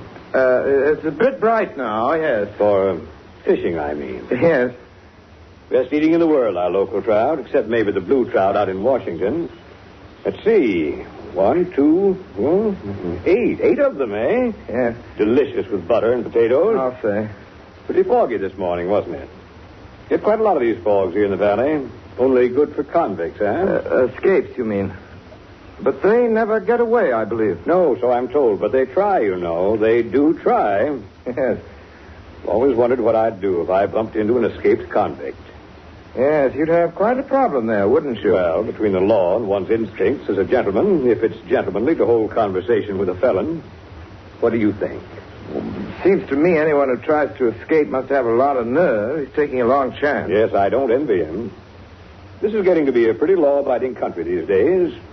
Evading the law isn't quite the glamorous thing it used to be. It's always rather appealed to me. I've done some escaping myself. Oh, is that so? From school when I was a boy. Ran away, huh? That's right. I was ahead of them for 2 days before they caught up with me. 2 days? Very interesting. Good way to lose weight. Ever been on a raw potato diet? By the way, I hear a convict got away from Ellsworth the day before yesterday. Yes, I saw that. Yes. Fellow by the name of Matt Dennett. I read his case at the time. Very interesting. How did it strike you? Don't believe I remember it. What? That Central Park case? Oh, yes. There was some girl they were trying to arrest. You know, in a case like that, they might wait until someone complains, don't you think? Well, technically, I suppose the detective was doing his duty, and yet in those cases, there's always an element of doubt. The young man didn't complain, I think. You happen to remember? As far as I remember, he said that he and the girl were having an intellectual conversation. That's right, I remember that. Cigar? Thanks. I've got into a bad habit of coming out without tobacco. Match? Thanks. I suppose one might run into that convict fellow any minute, unless they've caught him. Be a little like meeting a copperhead. We got a lot of them around here. Poor thing only wants to get away from you. And yet, if you don't break its back 10 to 1, it'll bite something. I had 2 dogs die of snake bite. So it's a duty, perhaps. Don't you think so? Duty? Probably. I don't always do mine. Oh, don't you? Well, I'm glad of that. Neither do I. Do you know that prison he got away from? It's a dreary sort of place. From the outside, I mean. Ellsworth? Yes, I know it. Fact is, I've had the misfortune to send a good many people to prison in my time. And in those days, I made a point of seeing a prison now and then. I remember I used to give my juries a pass to go and see where they sent their fellow human beings. And out of the lot, how many do you think had the curiosity? None. How'd you guess? Well, who'd want to go into a prison? I'd just soon visit the morgue. The bodies there aren't living anyway. You tell me prisons are much improved nowadays. They've introduced a human feeling. Have they? Splendid. What was the date of that? Tell me they don't shave their heads anymore. You know any convicts? No. Well, yes, I know one. Really? Is he interesting? The most interesting man I know. Tell me. Suppose this man we were talking about, the escaped convict, suddenly turned up here. What would you do? Run like a hare. Yes, I suppose it would depend partly on whether anyone else was around. Human nature is very sensitive. You like this climate? The Hudson Valley has quite a reputation. Overrated, I think. Been here before? No, this is my first visit. Staying long? Hope not. Beautiful spot, Grassy Point. I like it better across the river. Well, I think I'll call it a day. Oh, anything wrong? You're not ill, are you? I'm afraid I'll have to abandon the excellent cigar you gave me. I've enjoyed it, but I'm smoking on a rather empty stomach. Oh, yes. I know that feeling. I got it once just before I was to speak at some sort of testimonial dinner. Tobacco must be one of the things you really miss in prison, eh? Yes, I suppose they get tobacco now and then, though. And empty stomachs, too, I guess. Yes. Well, here's another cigar. Try it later after you've eaten. I will. Would you pass me that basket there? Thanks. Really going, eh? Well, I must be getting on, too. It's been very pleasant. I've enjoyed our little talk. In my time of life, one doesn't often get new sensations. Good heavens, have I given you any? Well, I don't remember ever having talked before to a man who'd escaped from school. Goodbye, sir. Goodbye, Mr. Dennett. Huh? I hope you have a pleasant journey, especially as no one seems to have noticed our little chat. Would you mind telling me how you spotted me? Oh, the way you kept looking at your trout. Wolfishly, I think that's the word. Then if you'll excuse me, those striped trousers of yours, that coat only goes so far down, you know. I guess I hoped you'd think I was a leader of fashion. And there was another thing. Your obvious sympathy for yourself. Yes, that's a prison habit. You're not allowed to sympathize with other people for fear of contaminating them, so you sympathize with yourself. Before I got sent up, I don't remember ever feeling sorry for myself. Now, I doubt if I'll ever feel sorry for anyone else. It's very natural. Well, it's been most interesting, because now you see, if I were to meet an escaped convict, I know what I should do. Do you mind if I ask? Well, Mr. Dennett, this time, I say this time, I wink the other eye. So good day to you. Good day, son. Thanks. Swell of you. The moment I feel quite human again. You know, that's been rather the effect on me. Well, good day. This is Classic Radio at 90.7 WFUV FM, New York.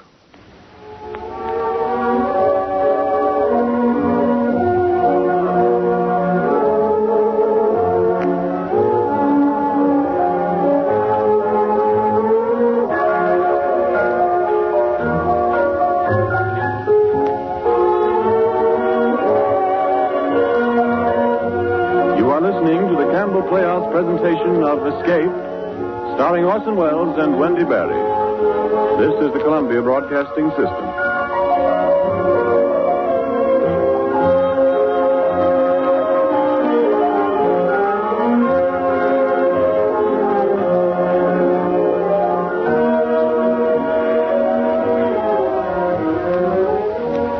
This is Ernest Chappell, ladies and gentlemen, welcoming you back to the Campbell Playhouse. In a moment, we will resume our presentation of Escape. For just a moment now, I'd like to talk about another kind of escape.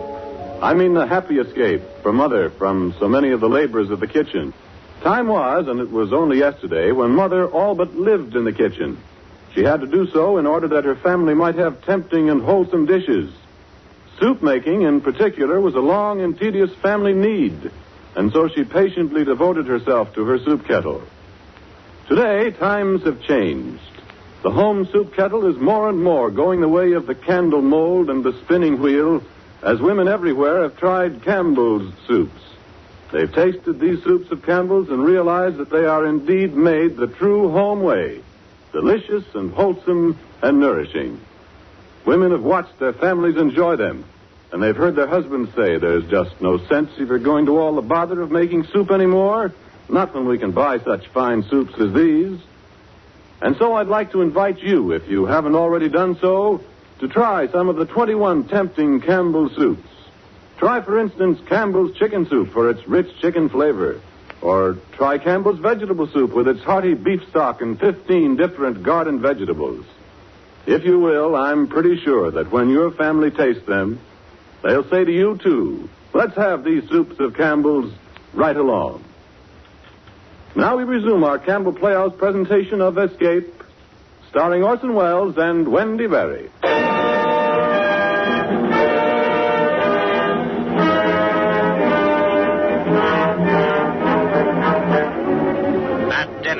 Matt Dennett. Be on lookout for Matt Dennett. Age 28. Height 5 feet 11 inches. Serving 5-year sentence for second-degree murder. Escaped from Ellsworth Prison Farm October 13th. Reported last night on highway number 9W. Believed heading south. Was last seen wearing gray raincoat, gray felt hat, no trousers.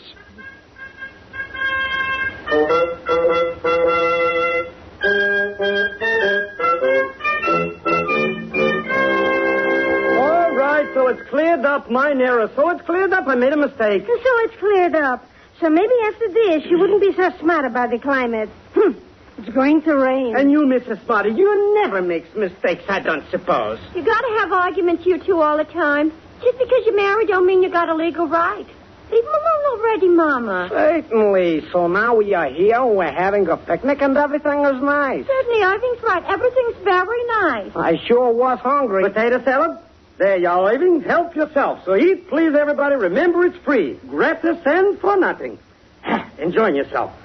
Oh, a cheesecake for dessert. Max, I made special for you the cheesecake. Thank you. Say, Irving, you brought your clarinet? Sure, I got it. Yeah, give a tune, Irving. Make it a little lively in the party, huh? Yeah, how about the one you played the other night? It's Spanish or something. Spanish? Yeah, I know how this is going. Just a moment, Pop, please. Can't you see that I'm thinking? You're good thinking, but I know how it's going. Wait, wait a second. I'll give you exact tone. Please, I know the song. It's Rancho Grande. Yeah, that's right, Rancho Grande. Girls, go ahead, play. Hey,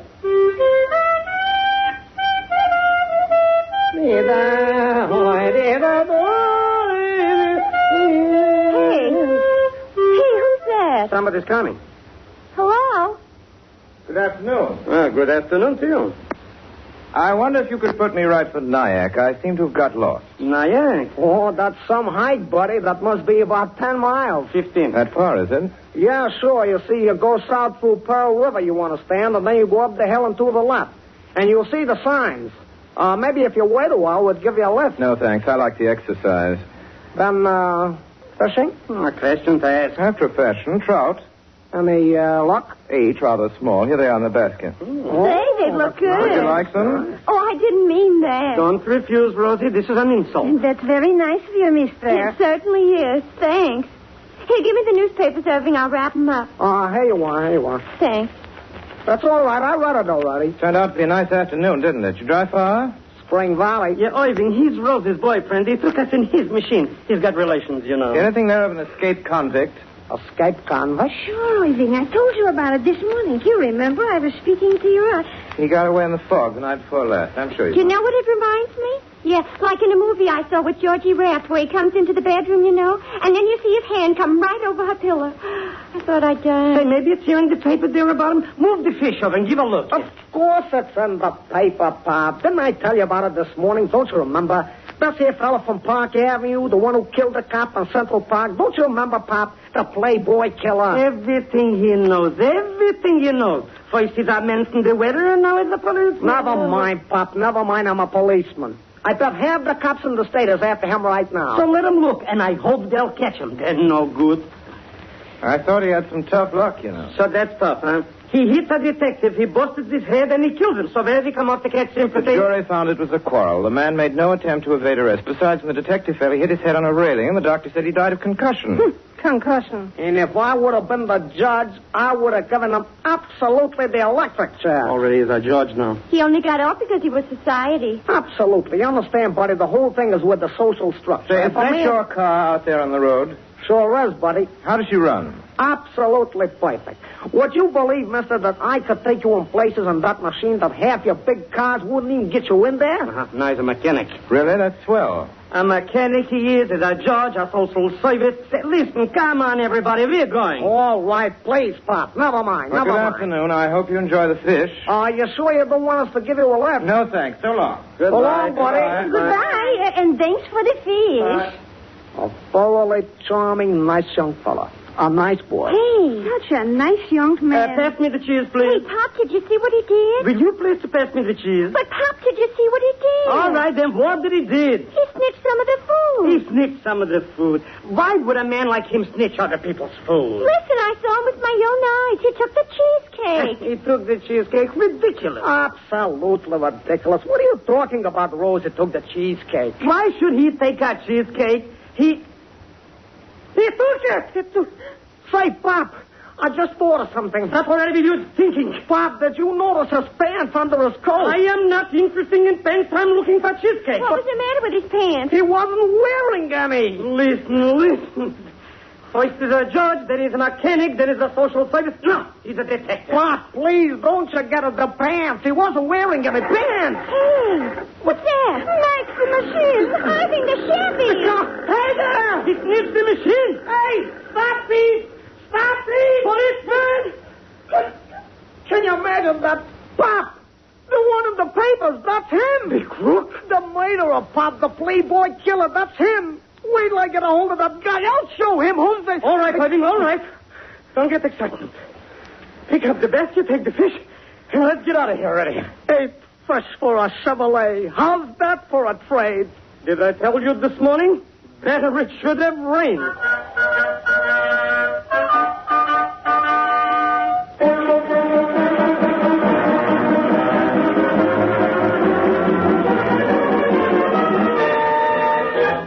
Hey, Joe, look.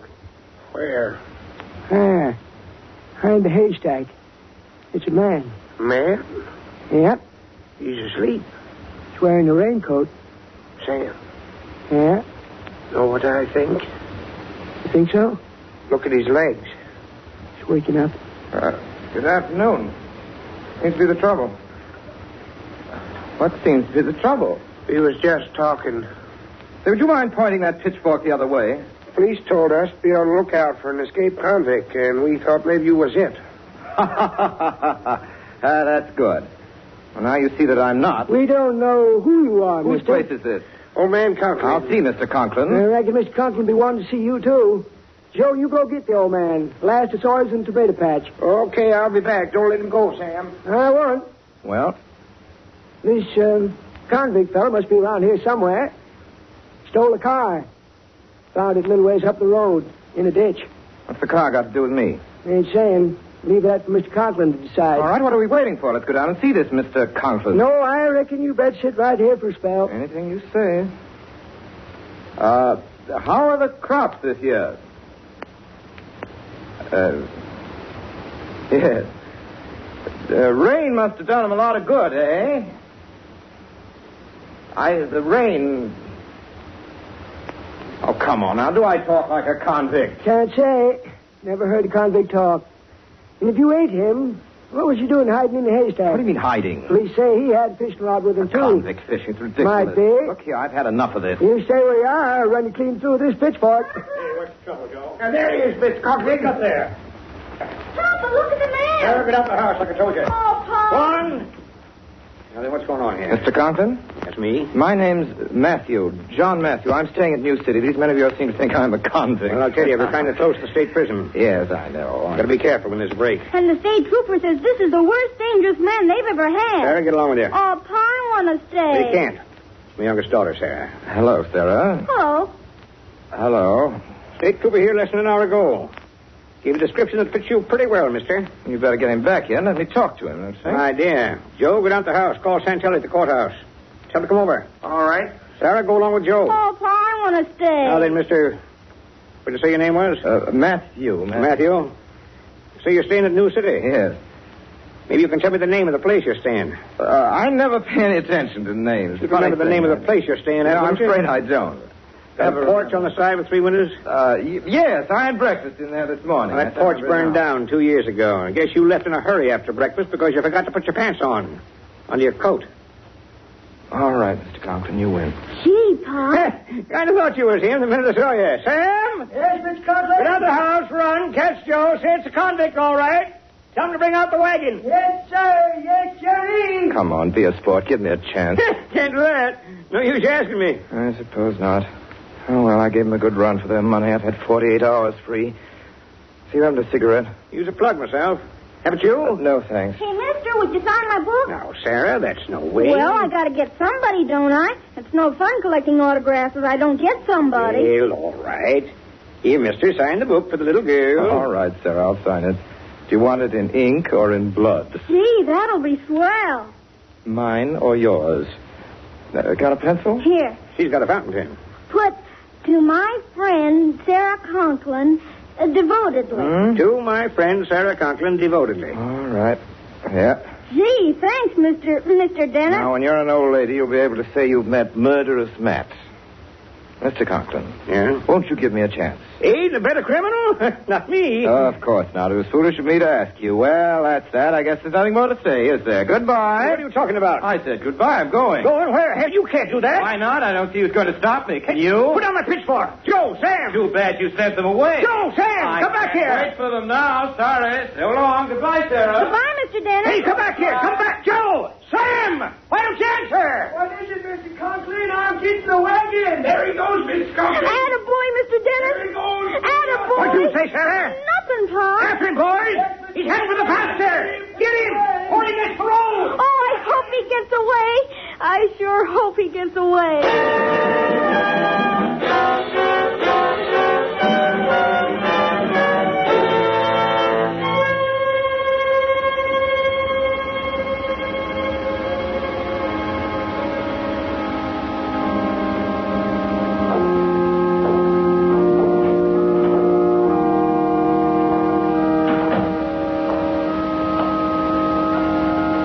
Sanctuary.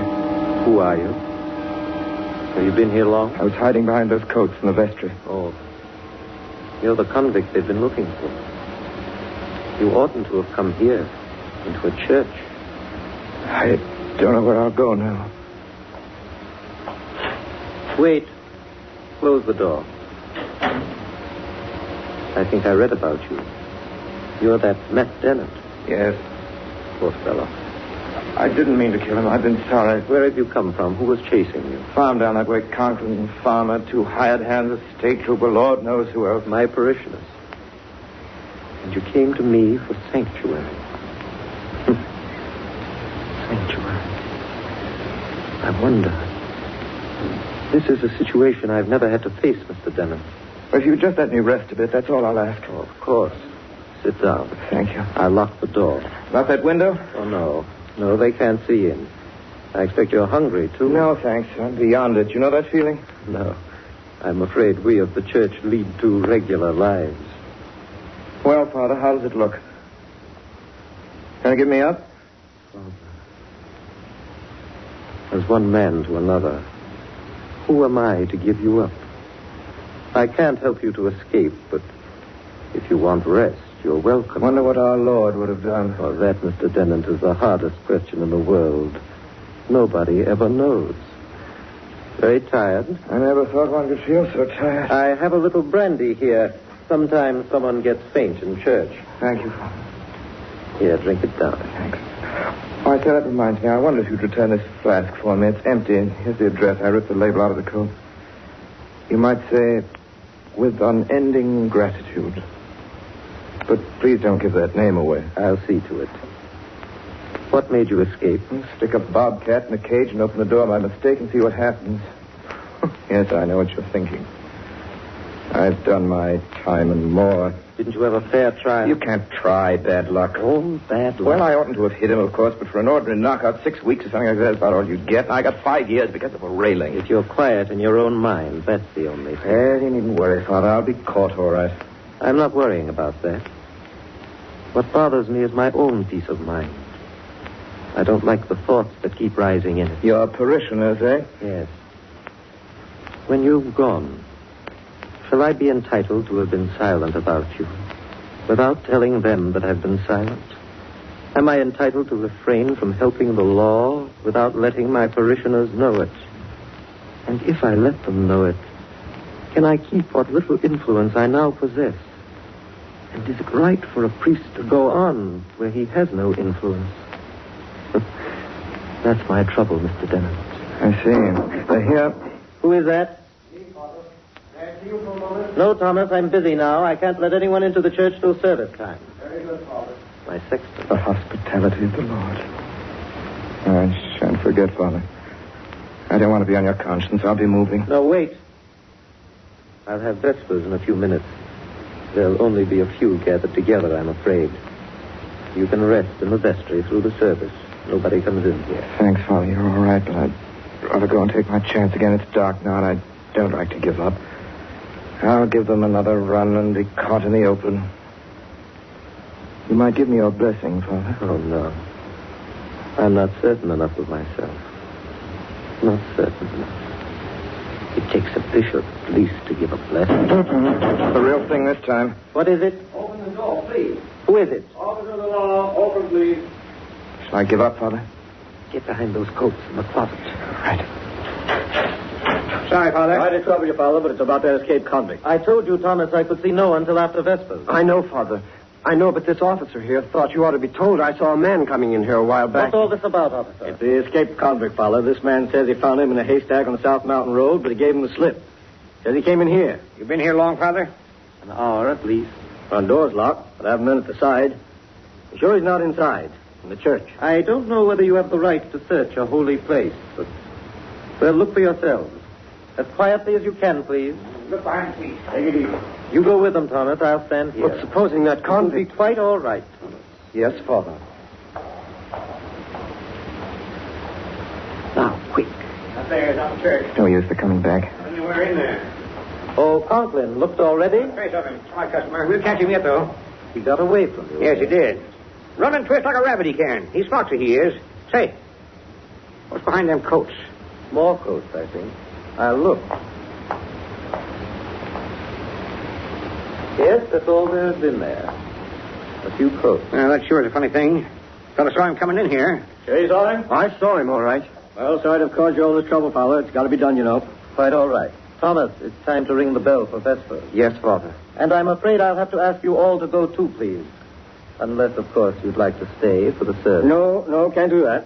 Got to keep after him. Yes, I understand. All right. Let's go. Hey, just a minute. You'll pardon my asking, Father. But are you certain you haven't seen this man? What is it you're asking me? Father, I'm asking you on your honor as a Christian whether or not you've seen the escaped convict. Of course he hasn't. Sorry, Father. I was hidden in there. I give up, officer. Thought we wouldn't look in here, didn't you? We saw you heading this way. Did you think we wouldn't see you? All right, Dennis. The party's over. Let's go. Please. Please. Be quiet in this place. Forgive me, Father. Oughtn't to have come in here. Wasn't fair. It's all right. Trouble is, it's one's decent self one can't escape. That's it. one decent servant.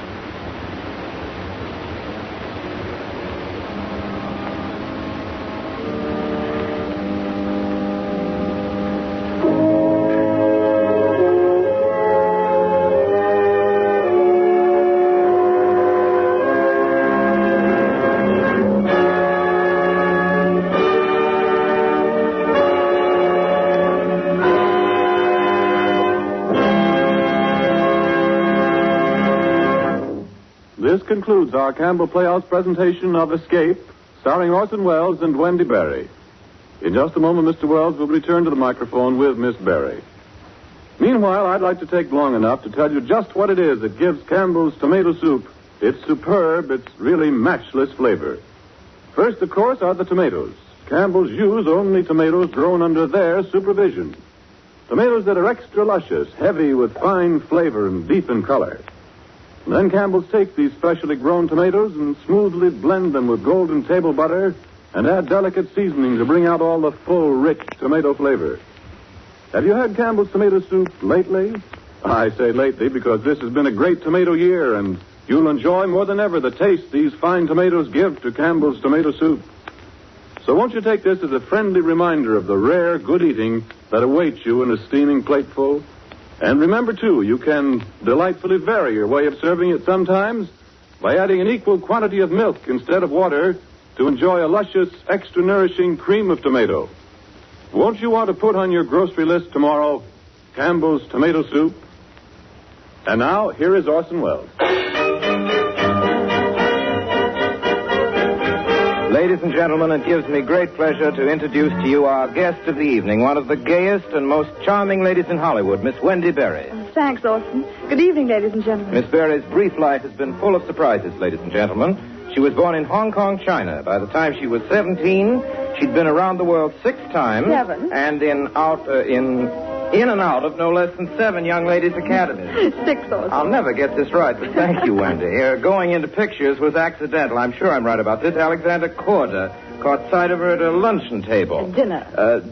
Dinner table, and within a few hours she was playing one of the lovely ladies who brightened Charles Lawton's life as Henry VIII. Well, that's roughly the way it happened. And in her latest picture, RKO's highly successful 5 came back. Is that right? It was only by the closest of margins that she did not remain on the banks of the Amazon, a prey to bloodthirsty savages. Headhunters, Orson. Headhunters. I, for one, and I'm sure all of you, ladies and gentlemen, are extremely glad that she did not escape from the headhunters and survive to be with us on the Campbell Playhouse tonight. Well, I'm glad too, Orson. Terribly glad. It's been a lot of fun playing here with you tonight. Thanks, and I hope you will be back with us very soon, Wendy. Now,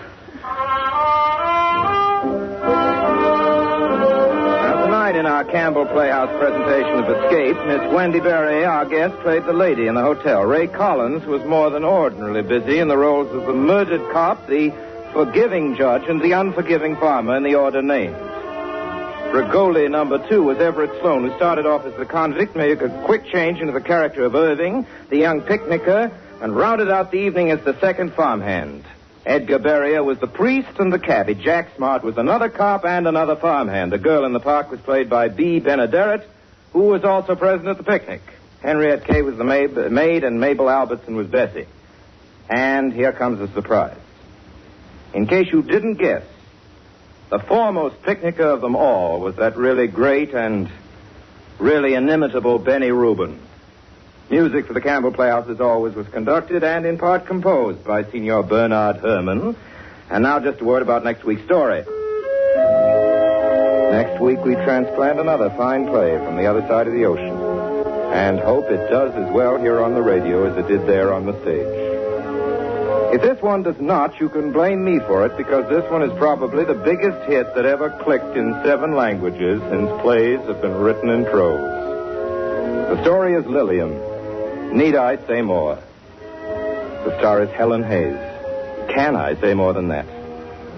Until then, until next Sunday night at this same time, when Helen Hayes rejoins us on the Campbell Playhouse, my sponsors, the makers of Campbell Soup, and all of us on the Campbell Playhouse remain, as always, obediently yours.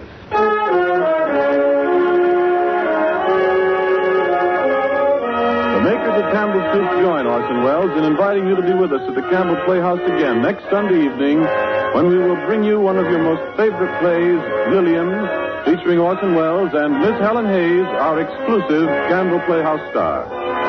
Remember, Campbell Playhouse next Sunday evening. Meanwhile, if you've enjoyed tonight's presentation, won't you tell your grocer so tomorrow when you order Campbell's tomato soup? This is Ernest Chappell saying thank you and good night.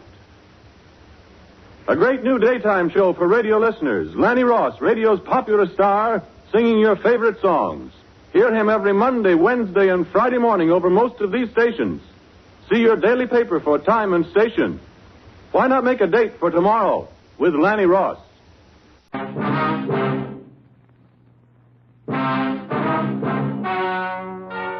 and gentlemen, the story you are about to hear is true. Only the names have been changed to protect the innocent. NBC brings you Dragnet.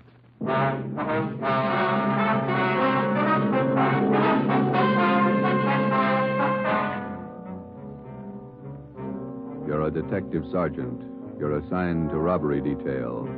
A ruthless fiend roams the streets of your city masquerading as a police officer. For months, helpless citizens have been robbed, beaten senseless, and kidnapped.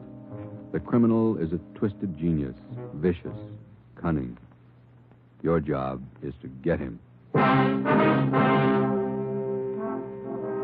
Dragnet, the documented drama of an actual crime, investigated and solved by the men who unrelentingly stand watch on the security of your home, your family, and your life.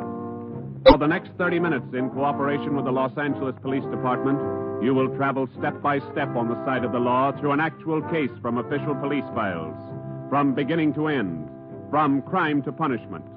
Dragnet is the story of your police force in action. It was Wednesday, June 4th. It was warm in Los Angeles. We were working the night watch out of robbery detail. My partner's Ben Romero. The boss is Ed Backstrand, chief of detectives. My name's Friday. I was on my way back from communications, and it was 11:13 p.m. when I got to room 27A. Robbery detail. Oh, hi, Joe. Hi, Ben. Did you get that message to call home? Yeah, bad news. What's the matter? That doggone kid of mine, chicken pox. Oh, again? Last year it was the mumps. Year before that, the measles. Every time I get set for a vacation, he decides to catch some. Oh, forget it, Ben. Think what a comfort he's going to be in your old age. Go ahead, laugh.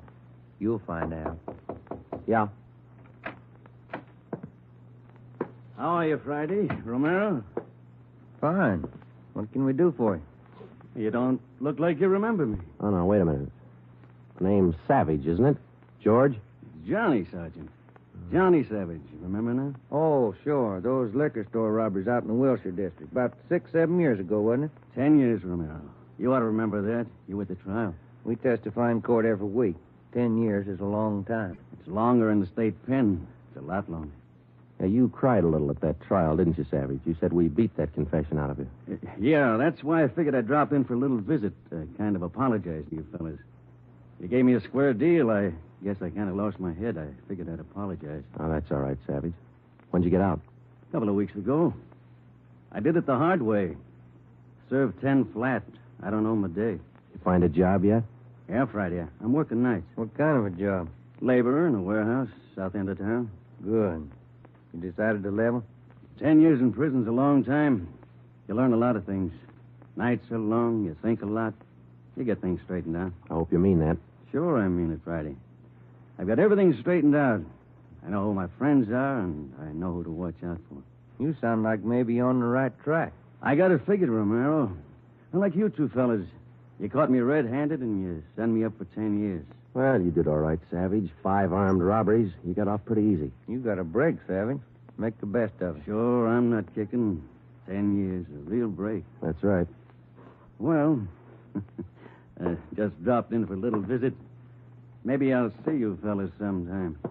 All right, Savage? Keep your nose clean? Sure. No hard feelings. No. You just took 10 years of my life, that's all. There's no such thing as a man going through prison without changing.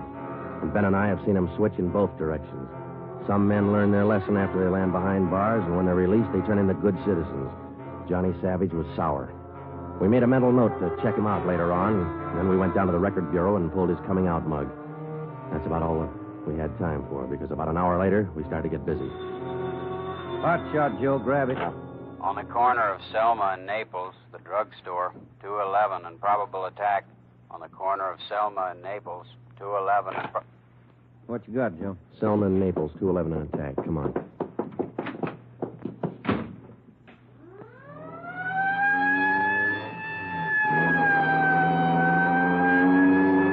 Here we are, Joe. Over there on the far corner. Yeah. All right, come on. We got the story from the victim, the store owner, Mr. Thomas. For the most part, it was the usual rundown of an early morning holdup. There was only one exception. Oh, I've had young hoodlums try to hold me up before, but there was nothing like this one. How you mean, Mr. Thomas? Well, he came in here just before closing, and ordinarily I'd have kept an eye out because that's the time to look for him. But this fella came to the door and said he was a policeman, so I let him in. He looked like a cop. Boyd's right up to me and the wife behind the counter and pointed a gun. And she screamed, and he hit her in the face with the butt of the gun. Sergeant, it was horrible. That's the way it started, and that's the way it kept going. Because most of the victims and most people don't realize that as a citizen, they have the right to check on police officers' identification when in doubt. After we got the story from Mr. Thomas and checked the store in the neighborhood, Ben and I headed back for the office. Attention, all units. At the end of North Baxter Road near Hillcrest, victim of 211 and slugging. Car 7172, take the call. Code 3. Attention, all That's units. 4 blocks away from the last one. Let's roll on it, huh, Ben? Right, I'll hit the siren. You get the light. By the time Ben and I got up to the end of North Baxter, the men from car 71 were already there. The victim was telling his story. His face looked like it had been through a meat grinder. We're just shifting the car into second to make the hill when I hear this siren behind me, and I see this red light flashing in the side view mirror. Well, naturally, I pulled over to the curb, and I was just reaching for my driver's license when the cop runs up, yanks me out of the car, and starts clubbing me in the face with the butt of his gun. Did you get a look at him? Think you can describe him? No, I'm afraid not. He swung me around and kept me staring into that red light on his car all the time he was beating me. After a while, everything just went black. When I woke up, my wallet was gone, all my money's... 45 minutes later, Ben and I were interviewing the third victim, a young housewife out in the Wilshire district. Same trademark. I tried to tell him, Sergeant. I tried to tell him I didn't have any money, but he wouldn't listen. He kept holding me by the throat and beating me with his fist like he enjoyed it. Beating me. Yeah, all right, Mrs. Jameson. Could you tell us how he got in the house? He came in the front door and rang the bell. I opened the door, but I left the burglar chain on. He said he was a policeman. So when he demanded I open the door all the way, I did. Then he grabbed me. And you can't describe the man for us, Mrs. Jameson? He was tall, and he had dark hair and big hands. That's all. It was like a nightmare. A horrible nightmare.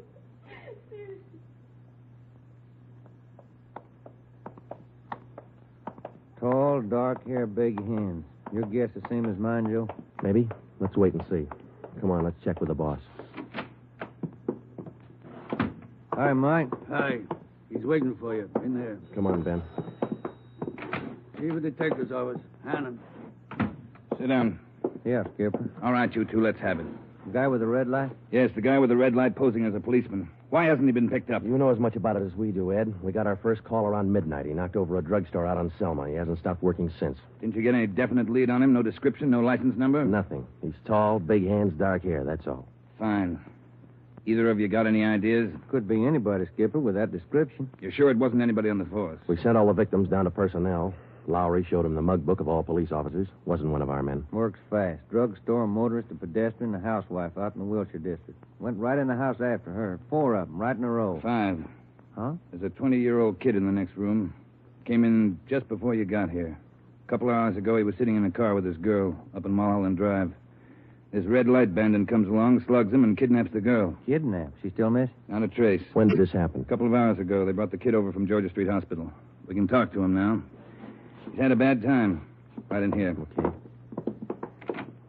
Pete, we're going to have to ask you a few more questions. Oh, yeah. Okay. Feels a little better now. This is Sergeant Friday and Sergeant Romero. Hi, Pete. Hi. Can you tell us what time the trouble started? Oh, about 10:15, 10:30. Sally and I were sitting in the car talking about where we were going on our honeymoon. We're going to be married next month. And then this car pulls up behind us and starts flashing a red spotlight on us, and a guy runs over and pulls open the door. He said he was a cop. Did you get a good look at his car, Pete? I think it was a black sedan. Did you get a look at the man, Pete? No, I didn't. It was pretty dark, and he kept me staring into that red spotlight.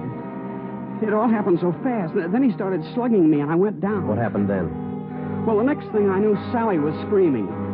He had one hand on her throat, and he had her backed up against the side of the car. He was beating her with the other hand. Some kind of a short billy club. Well, I got up and I started for him, and he slugged me again.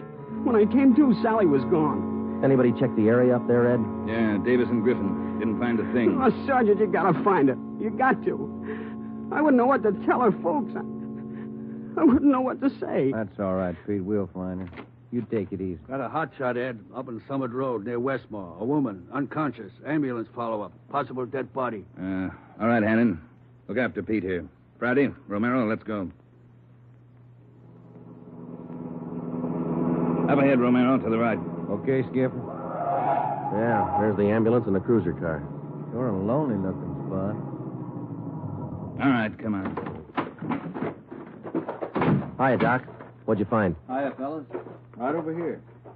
Just gonna take her in. Where'd you find her? Over there, by the side of the road. Somebody driving by saw her. They called us. Any identification? This bracelet on her wrist. To my dearest Sally, from Pete. December 25th, 1947. That's a girl, all right. What are the chances, Doc? I wouldn't bet on them.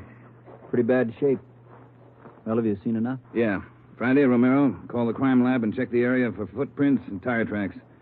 I'll ride back in the ambulance with the girl. If she regains consciousness, I want to talk to her. All right? Okay, Ed. I'll meet you in the office by 8:30. We're working straight through till we get this guy. See you at the office, Skipper.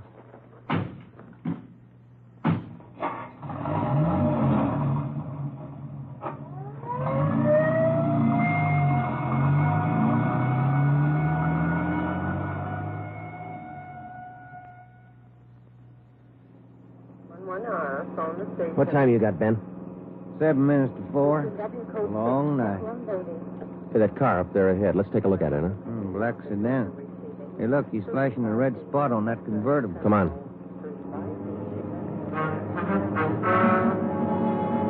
He sees us, Joe. He's pulling away. Get that gas pedal down to the floor. It's already there.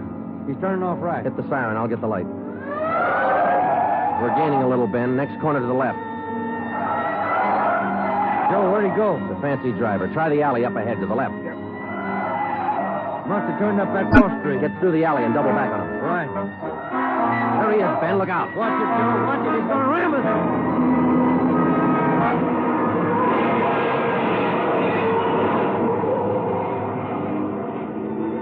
We got hit just in front of the rear bumper. Our car was forced into the curbing and it turned over. He was real lucky. He kept right on going. But this time, Ben and I were sharing the luck.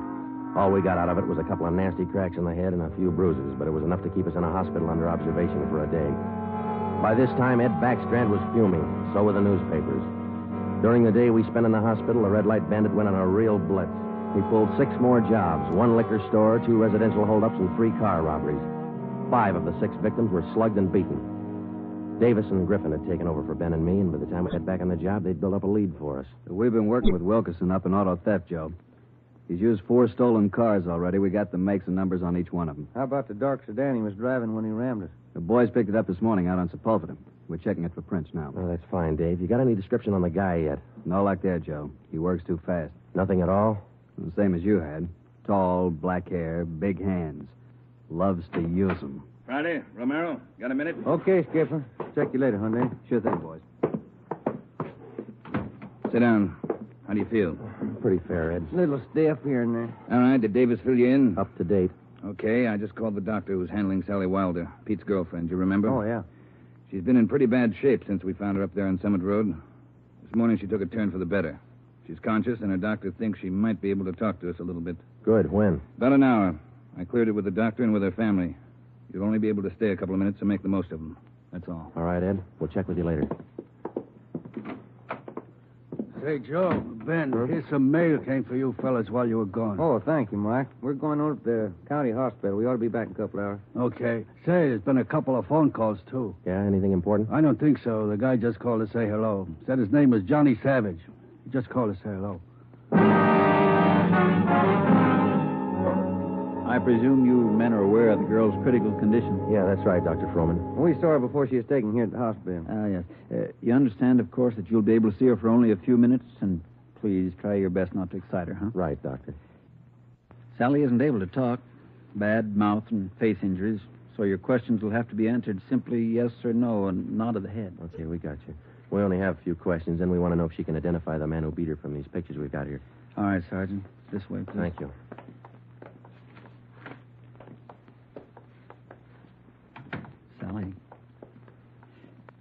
Sally, these gentlemen are from the police department. They'd like to ask you a few questions. Now, there's no need to be nervous or afraid. Just simply nod your head yes or no. Now, that's fine. All right, Sergeant. Sally, did you see the man who attacked you? Yes. She says yes. Did you get a good look at his face?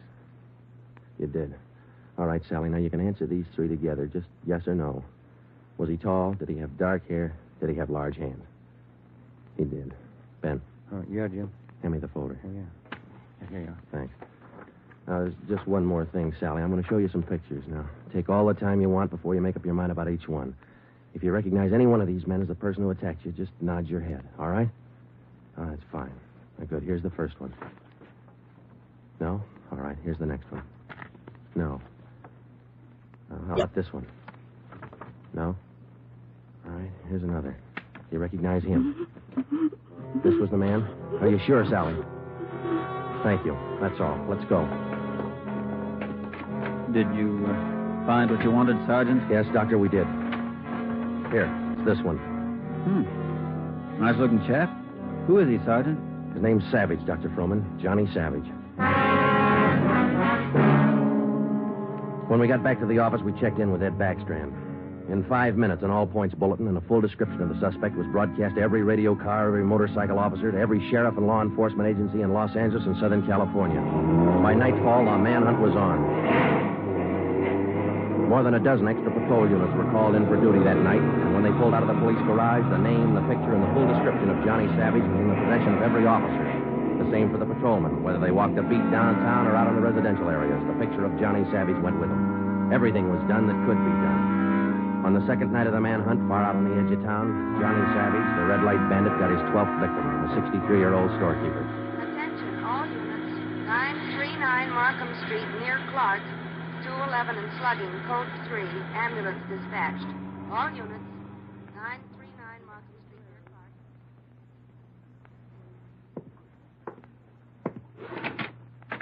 Here it is, Skipper. Tie-in. What'd you get? Wilkerson lifted the prints off that black sedan that rammed Joe and me. Yeah? They belonged to Johnny Savage. Yeah, good. That storekeeper last night. It is Savage, all right. The victim identified him from his mug. All right. We got enough of this Savage guy to put him on ice for life. All we have to do now is to get him.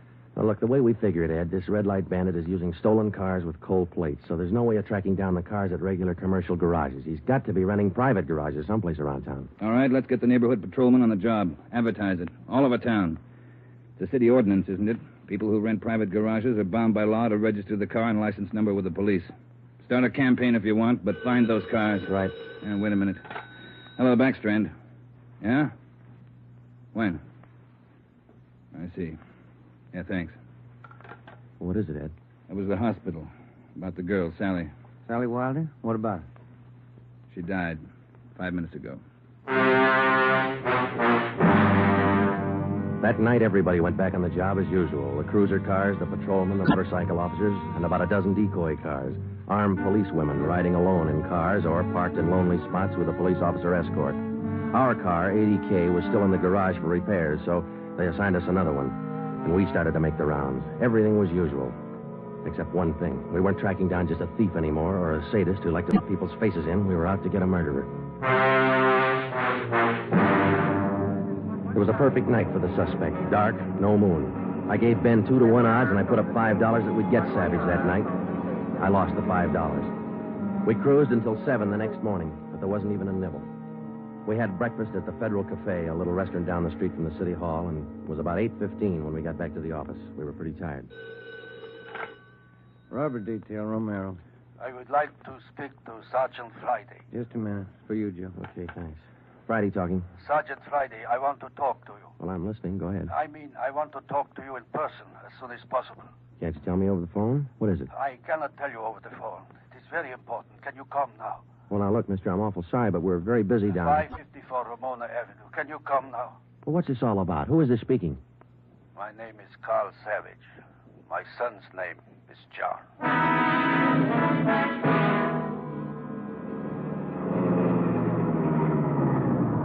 Here it is, Joe. Neat-looking little place. Yeah.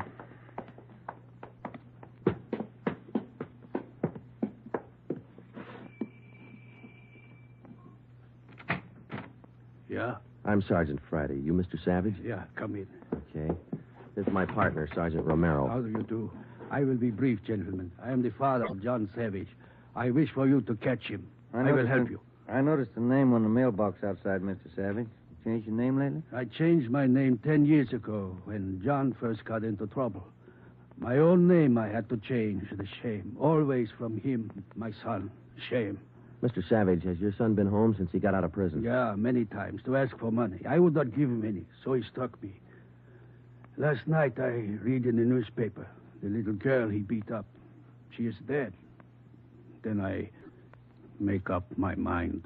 Do you know where your son is now, Mr. Savage? Not now, no. But our garage has a car in there. It is not his, I know. Also in the garage, I find many license plates. I find spotlights with red glass lens. But you don't have any idea where we could find him. No, but he will come back. He always comes back for money. We're going to station an officer here in the house, Mr. Savage. Anything you want, if it will catch him. He's bad, Sergeant. Like something poison. All through, he's bad. See a sewing basket over him, Mr. Savage. The wife live here with you? 10 days ago, before this starts, I buried Gertrude, my wife, his mother. Sergeant, for 10 years she is sick, but for 10 years she stays alive to see him from prison. 10 days ago, she died. He did not even come to the funeral. Did your son have any idea that you might call us? No, I don't think so. But when you catch him, give me a gun. With my own 2 hands, I will kill him. Johnny Savage. Before we left, we called Ed Backstrand and we brought him up to date. He sent 3 detectives out to relieve us, Davis, Griffin, and Marsh. We told them to keep an eye on the house and the stolen car in the garage. That night after dinner, Ed Backstrand, Ben, and I went out and relieved them. We parked the cruiser car in the garage next door, and then we took up our post. Carl Savage had a light supper, and then he went to bed about 9. The 3 of us sat at the front windows in the darkened house, and we waited. Ben kept his eye on the garage. Outside, across the city, the manhunt continued as usual. 3 hours went by. The waiting got monotonous. Friday, Romero, look alive, will you? Oh, yes, Skipper. I'm sorry. That clock's enough to put anybody to sleep. What time you got? 12:23 a.m. Thanks. The clock kept ticking. We were tired. We took turns keeping each other awake. At 10 minutes past 2, I looked at my watch, and then I settled back and tried to find some kind of a comfortable position. They started so faintly, it was just like the ticking of the clock. Same rhythm. And then they came closer, and the sounds got out of rhythm. Backstrand's head came up with a snap. Friday, Romero, you hear that? Yeah, Ed. Get up to the window once the curtains. You see anything? Yeah, somebody's coming. Savage? Can't tell. Wait a minute, he's slowing down. He's going up the driveway to the garage. He's going inside. That's him. Come on. Watch it, he spotted us. He went over that fence into the yard. There he is, Friday. You hit him, Joe? Maybe. He's going for the street. He's headed for that car, Ed, that sedan up on the corner there. Yeah, Romero, go back and get the car. Right, Skipper.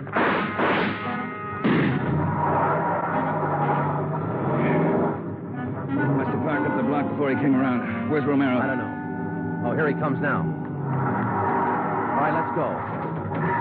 Get that radio on, Joe. It's already on, Ed. All right. I'll give him a call. Any sign yet? No, nothing so far. Next corner to the right, Ben. Unit 80K to Control 4. 80K to Control 4. Control 4 to Unit 80K. Go ahead. Clear and keep frequency 4 open. This is an emergency. 80K, roger. Frequency 4, open and clear. Attention, all units on frequency 4. Stand by. 80K, go ahead. Yeah, there he is, Friday, up ahead. Dark blue sedan. Control 4. We are in pursuit of a possible red light bandit. Suspect is driving a dark blue 1949 sedan. License number in the 7 column. 61 Robert 784. Use caution. Suspect is armed. Code 3. Attention, all units. Attention, all units. Unit 80K now pursuing possible red light bandit. Suspect is driving a dark blue 1949 sedan. License number in the 7 column. 61 Robert 784. Use caution. Suspect is armed. Code 3. Your location, 80K. Control 4. We are headed east on Wilshire Boulevard, crossing La Brea. Attention, all units.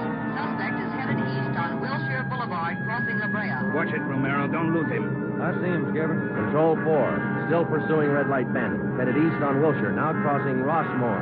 Attention, all units.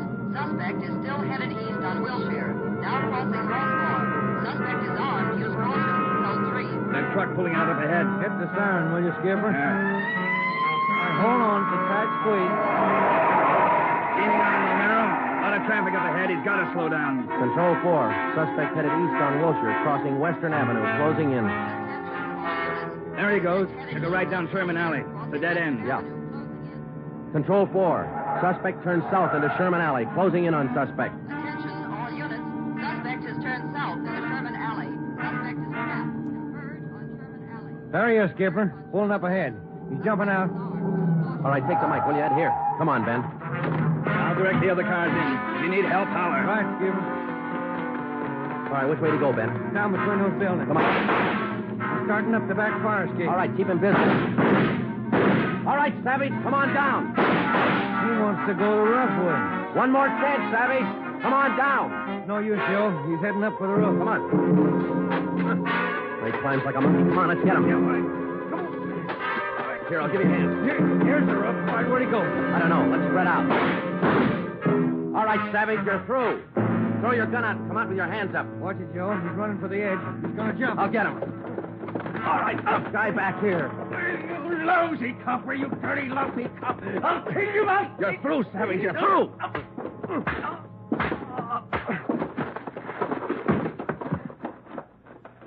Good, Joe. Throw the cuffs on, will you? Yeah, you just betcha.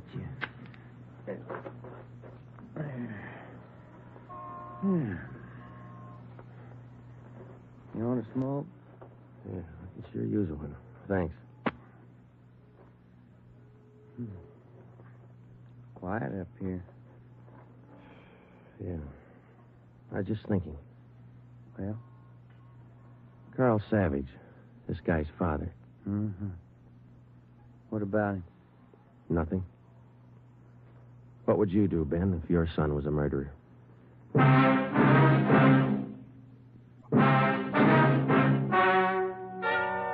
The story you have just heard is true. Only the names were changed to protect the innocent. John Savage was tried and convicted of murder in the first degree. He was executed in the lethal gas chamber at the state penitentiary.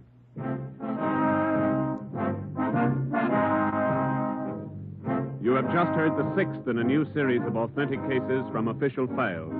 Technical advice for Dragnet is furnished by the Los Angeles Police Department.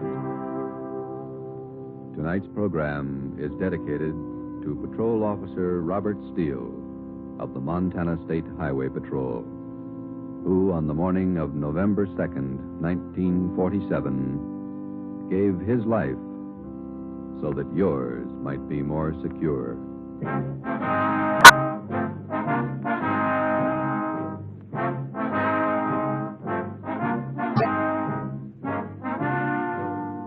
Dragnet came to you from Los Angeles.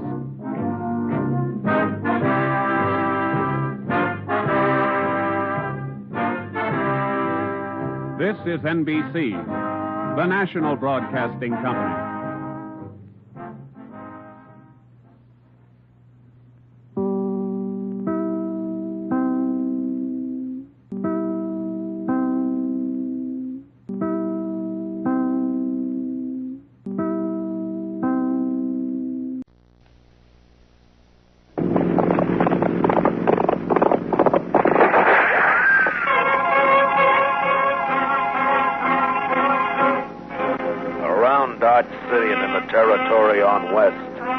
just one way to handle the killers and the spoilers, and that's with a U.S. Marshal and the smell of gun smoke.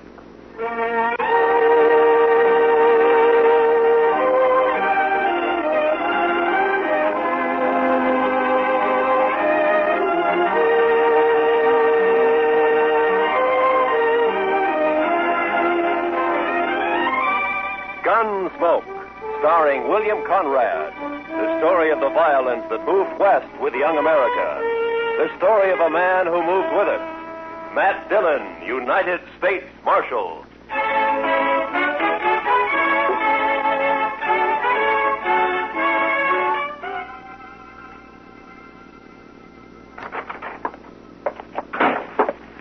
Well, Chester? It's another one, Mr. Dillon. Laying near his wagon. The horse was still hitched and was grazing. Another stabbing? Yes, sir, Mr. Dillon. 2 buffalo hunters found him early this morning on the road leading out to Cimarron Crossing. We just brought him back. Who was he? His name was Jones. Les Jones. Been in town a couple of days buying supplies and food. Where'd he come from? Well, some of the boys told me he's got a little farm on up the Arkansas piece. Got a wife, too. Pretty little thing, they tell me. Yeah. You know anything more about him? He was at Tab Slade's saloon last night playing faro. Drunk? Oh, we'd had a belt or two, but not drunk. Did all right at the faro table. He pretty much had $2,000. $3,000 and a widow woman on the Arkansas River. Beg pardon, Mr. Dillon? Yeah, nothing, Chester. The money's gone, of course. Yes, sir. Ask Doc to come down when he can with you, Chester. All right. Doc, come down a minute. Mr. Dillon wants you. Coming. I'm coming. Did Jones have a gun on him, Chester? We found a sharp special in his spring wagon. He wasn't carrying anything on him. It's outside. You want to see it? Had it been fired? No, sir. Well, good morning, Marshal. Wanted to see me? I wanted to ask you a question, Doc. Yeah? There have been 2 stabbings in 2 months. Jones makes the 3rd. You think the same person killed the other 2?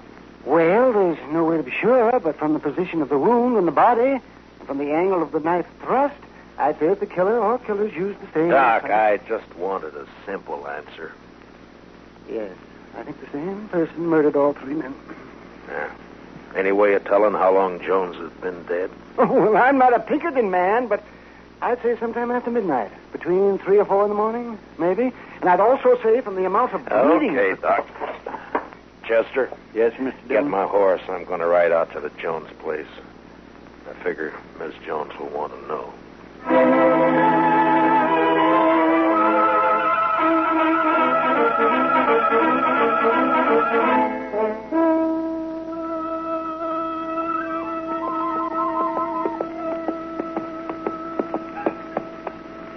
Hello, mister. Howdy, Bub. I live here. Where are you from? I'm from Dodge. Dodge. Sneak you right all the way from Dodge? Sure. Get down and I'll water your horse. All right. Yeah, here you are. What's your name, son? Alvin Jones. My dad is Les Jones. I guess you know him, huh? Yeah, sure. I guess most everybody knows him. Your mother in the house? You gonna stay for dinner? Well, I don't think so. Is she in the house? Yeah, she's there. Just go on up. Don't worry about your horse. Thank you, Bub.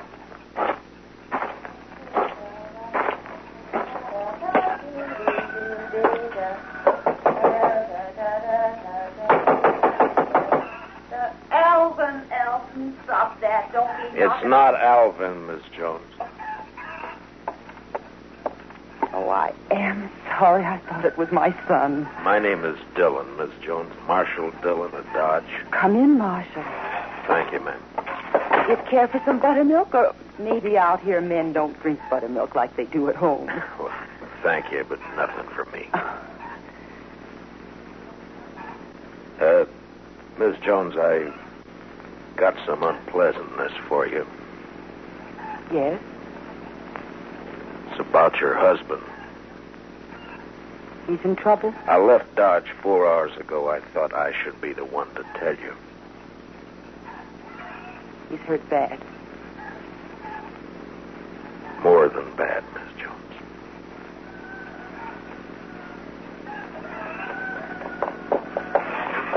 I pulled the saddle off your Snakes is a good one. Well, thank you, son. Alvin, this is Marshal Dillon from Dodge. The Marshal? Alvin, your pa won't be home for a while, the Marshal said. Well, not for how long? Well, Well, not for how long, Ma? Not for quite a time, son, so you will have to run things a while longer. Snakes, I can take care of them all, right? Sure you can, Alvin. Would you stay to eat? No, thank you, ma'am. I got to get back to Dodge. Ms. Jones, could I Yes, Mr. Dillon. talk to the boy, Ms. Jones? Explain it so he won't be bitter. Too many gunfighters got their start from a killing like this. I'll try, Mr. Dillon. I'll try. Good afternoon, ma'am.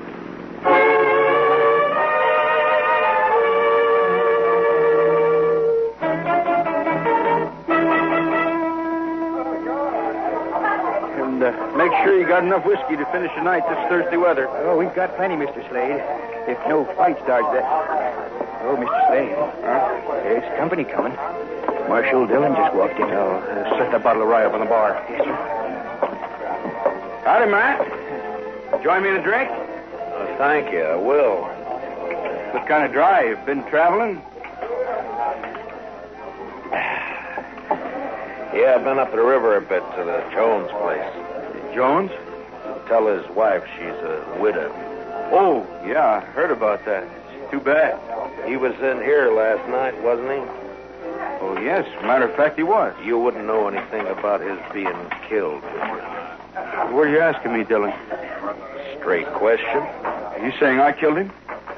Just asked a question, Slade. I don't know anything.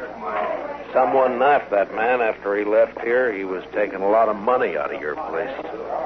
You had a reason. I wasn't even here last night. My partner, Ben Ramirez, was running the place. Where were you? I was with his sister. All evening? Till late enough. Where's Ben and his sister now? I don't know. Home, I guess. Well, I think I'll ride out and have a talk with him. And Slade. Yeah? If you have any big winners tonight, make sure they get home safe. Huh?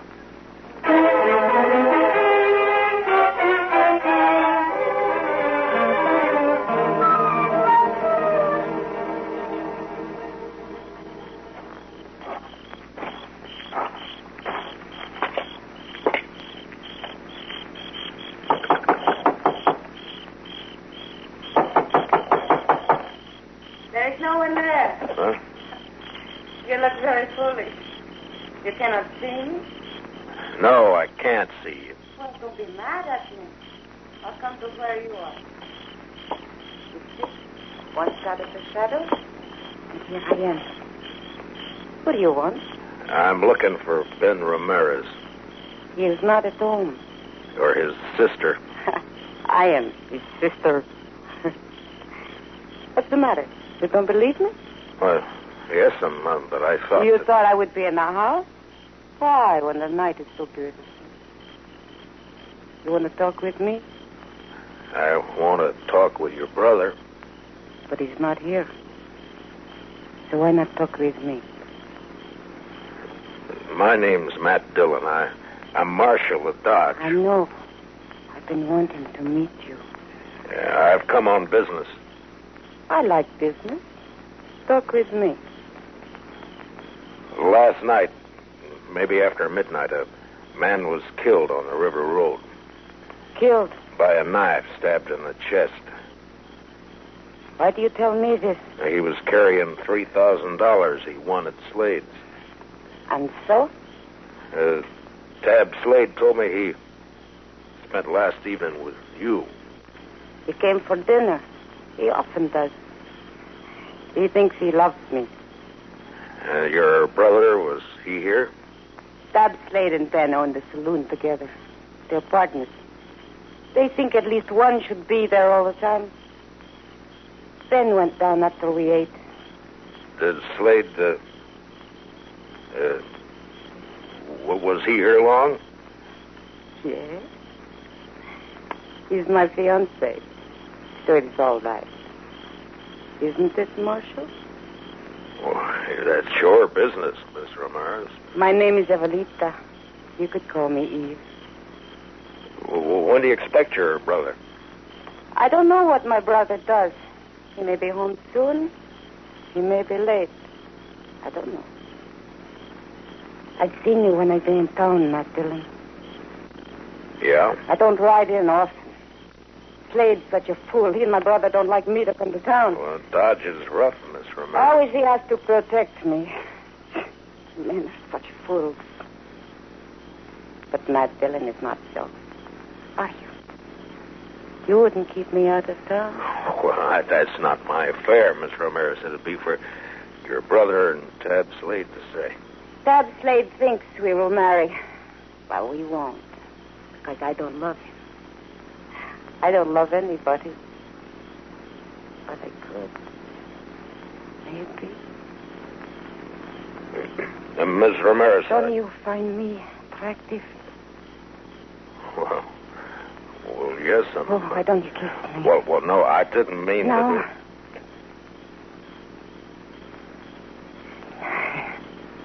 Dillon, I've got a gun pointed at the back of your head. Ben, I want to... Fooling with another man's fiancée isn't smart, Dillon. Ben, please. He'll go inside. All right.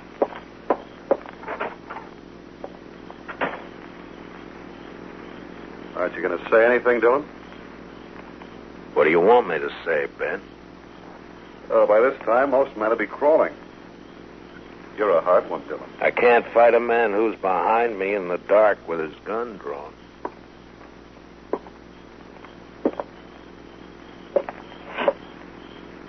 There, is that better? You can see me now.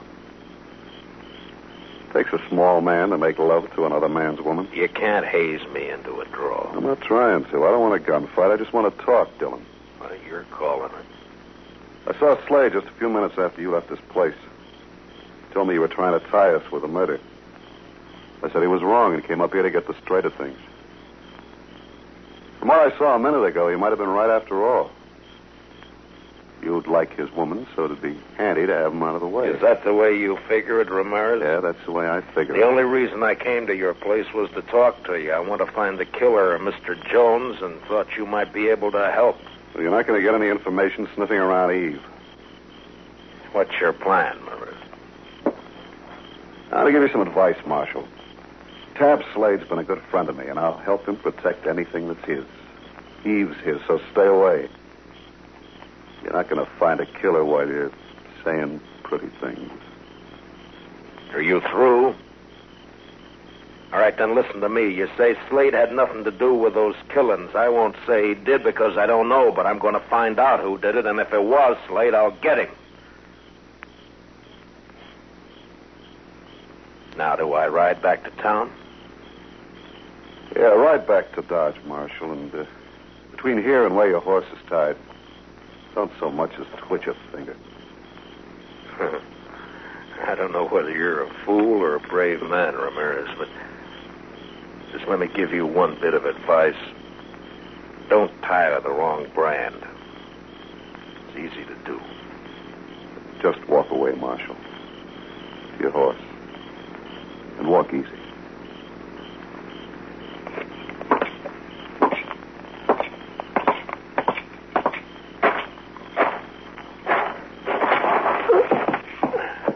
Marshal. Yeah? If you find out who killed Jones, let me know. I'll do that, Ben. I sure will.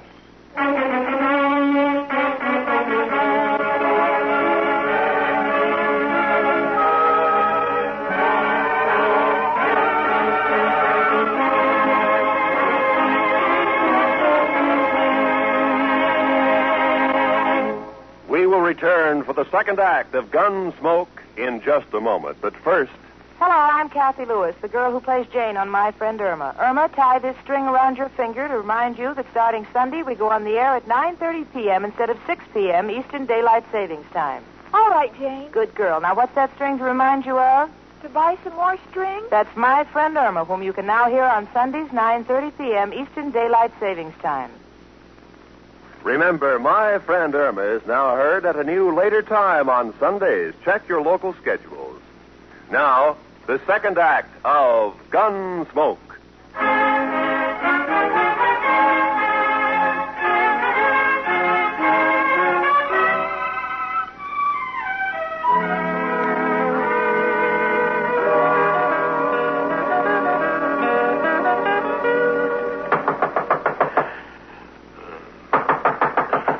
Mr. Dillon? Mr. Dillon? What? Who is it? It's Chester, Mr. Dillon. Oh, Chester. Wait a minute. What time is it? Almost 4 in the morning, Mr. Dillon. 4? Yes, sir. I'm sorry to have to wake you, but you better get dressed and come right away. They've got Tab Slade. Slade? Who's got Slade? Some of the ranchers, they're going to lynch him right in front of his saloon. We'll go and try and hold him for a minute. I'll be right along. Yes, sir.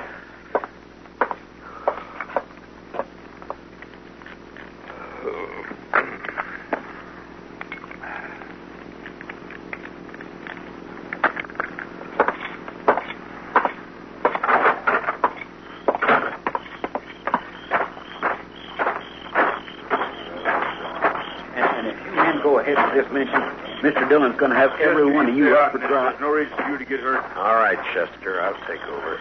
Marshal, we don't want to have trouble with you, but we're going to hang Tab Slade. Right now. Harrison, you're too smart a man to be the head of a mob like this, and I tell your men to break it up and go home. I'm sorry, Marshal, I can't do that. Slade killed another man tonight, and he's going to pay for it. All right, now listen to me, all of you. If Tab Slade killed a man tonight, I'm going to... He did. If you can prove Tab Slade killed a man tonight, I'll take him to jail and hold him there for trial. Marshal, Tab ain't going to be alive to stand trial. Do you know Slade killed anybody? If one of these men lays a hand on Tab Slade, I'll start shooting.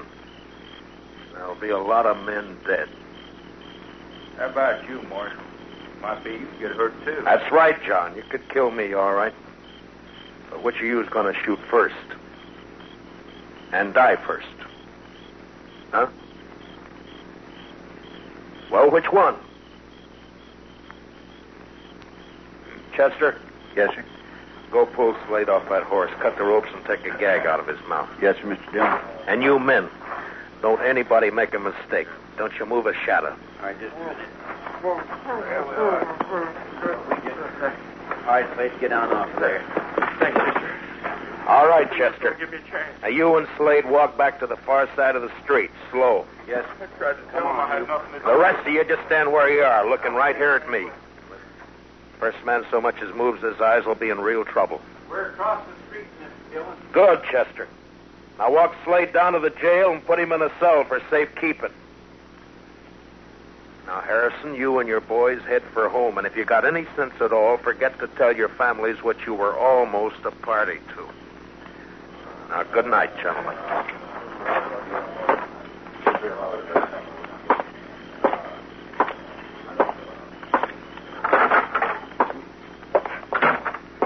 Chester, what happened tonight?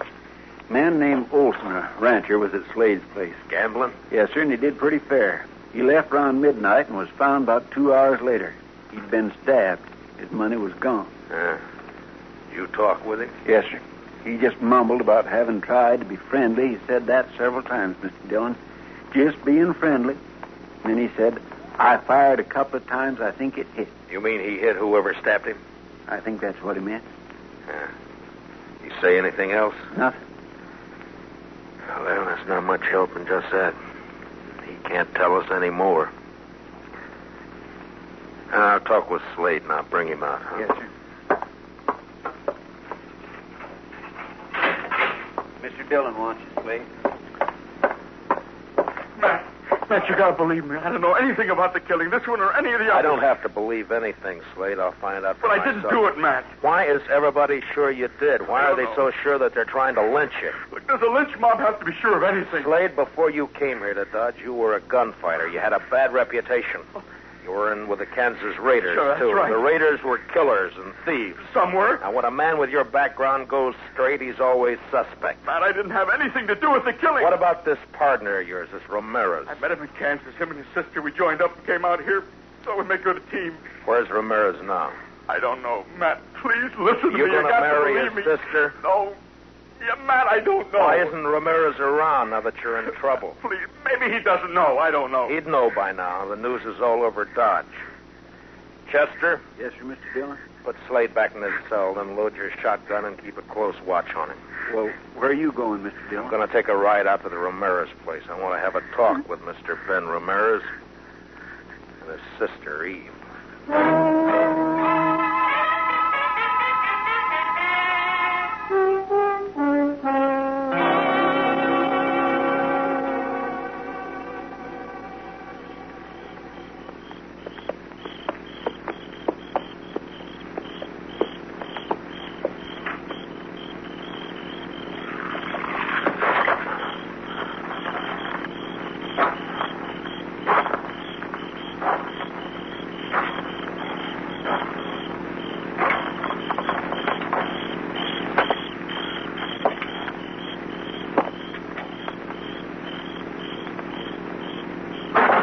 Don't move. Just stay where you are, Ramirez. It's late for a social call, Dillon. Why? You're still dressed? I was just going to turn in. Last time we talked, you had a gun in my back. Now your gun's on your hip, and it'd be smart to keep it there. I'm not going to try a shootout with you, Dillon. I wouldn't chance it, especially in this lamplight. There'll be no reason for anyone to draw. I just want the answer to some questions. What questions? Where's Eve? What do you want her for? I ask you a question, Ramirez. I want an answer. Where's Eve? She's in bed. Where was she around 3 this morning?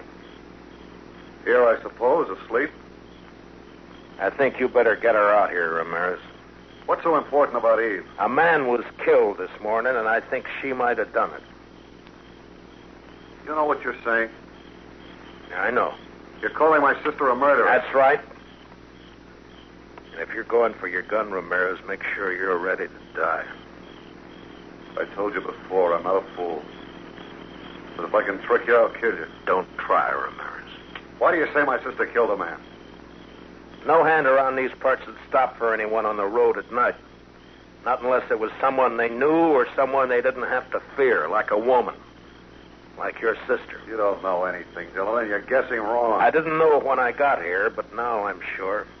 What do you mean? The man who died tonight shot at and hit the person who stabbed him. There's no blood on you, but there's blood on the floor over there by the door. Blood that could have come from a gunshot wound. That doesn't prove anything. And there's blood on the table by you there. It's not blood, it's just a shadow from the lamp.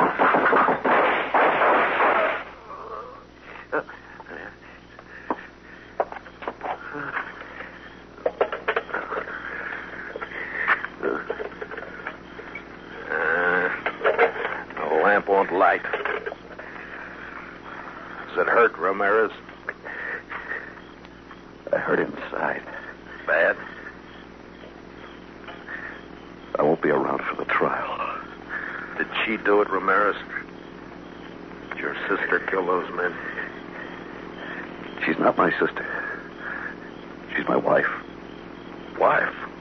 Yeah, that's why she didn't marry Slade. She's in the other room.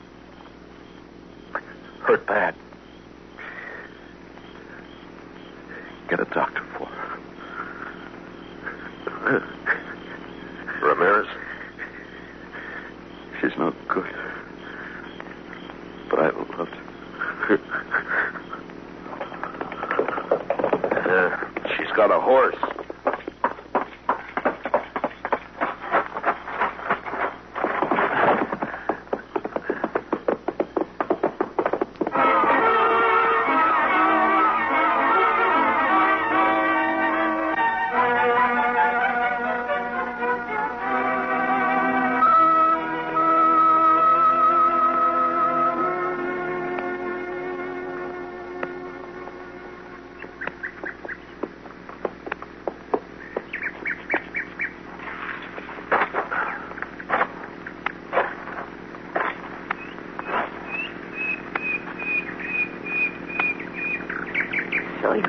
Find me. I saw your horse grazing when I topped that slope. Matt, what are you going to do with me? Take you back to Dodge. Have you up for trial? There's no point. I wouldn't live long on horseback. I've bled too much already. Yeah. Is there anything I can do to make you more comfortable? No. Nothing. Eve, can you tell me why? Why you killed 4 men? For a very simple reason. I wanted the money they had. I wanted it very much. Matt, I've been thinking about my husband. Is he dead, Matt? Did you kill him? He went for his gun, Eve. I killed him. He was kind to me. I tried to love him, but I couldn't. I didn't love anything but money. Maybe, Matt, I could have loved. Oh, I'm sorry for everything. Matt? Yeah? It's very lonely. Would you do something for me? Sure. Would you hold my hand?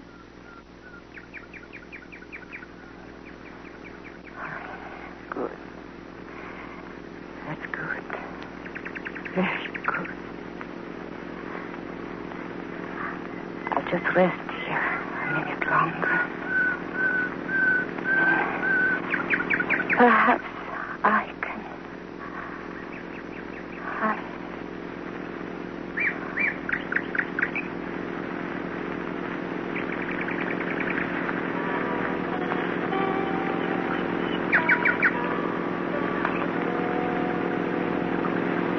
She lay there, her dark hair framing her face, the spring grass crushed by her body, a red stain across her silk blouse. The morning sun warmed the soft wind that moved across the land. Later that day, Eve Ramirez and her husband were buried on the outskirts of Dodge City, not far from the banks of the Arkansas River. And later that night, Dodge City was alive with saddle bums, ranchers, cattlemen, searching the dark of the Kansas night for excitement and life.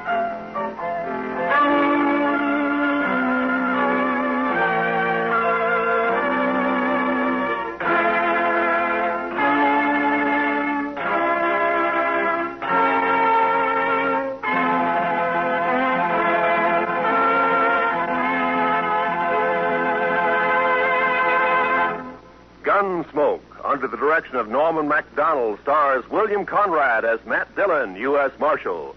Special music for tonight's story was composed and conducted by Rex Corey. Featured in our cast were Georgia Ellis, Hy Averback, and Jack Crucian, with Richard Beals, Ann Morrison, and Herb Ellis. Parley Bear is Chester, and Howard McNear is Doc. Join us again next week as Matt Dillon, U.S. Marshal, fights to bring law and order out of the wild violence of the West in Gunsmoke.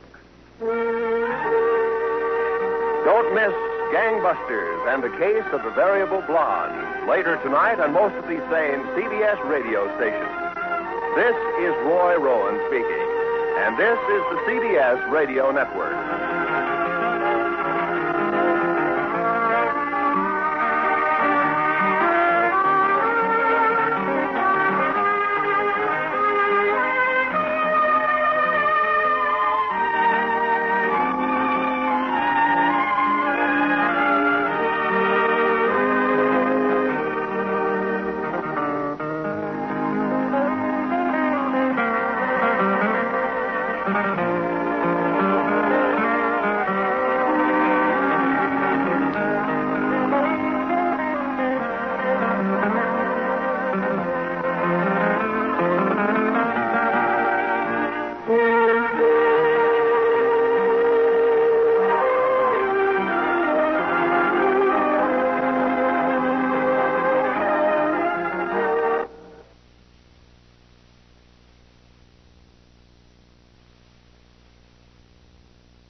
J-E-L-L-O. The Jell-O program starring Jack Benny with Mary Livingston and Phil Harris and his orchestra. The orchestra opens the program with One in a Million from the picture of the same name.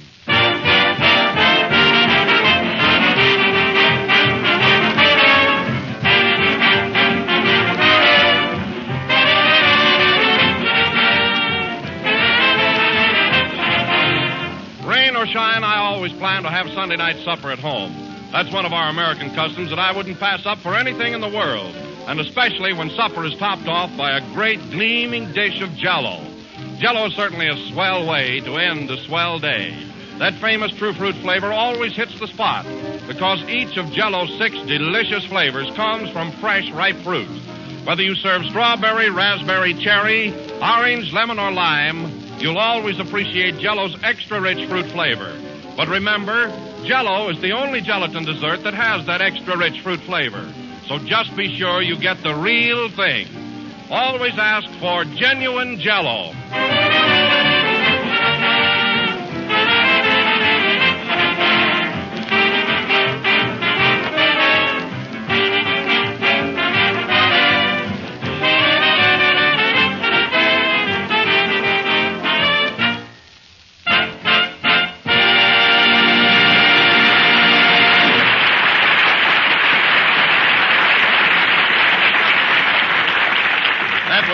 Million, played by Phil Harris and his orchestra.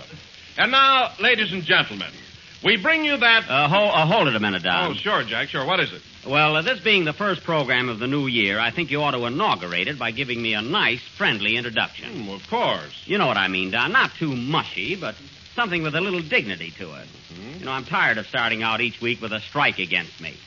Why, certainly, Jack, I'll be glad to. Thanks, Don. Go ahead. And now, ladies and gentlemen, we bring you that soul without a blemish. Well. That rose without a thorn. That germ without a flaw. That's gem. Oh, yes. That gem without a flaw, Jack Benny.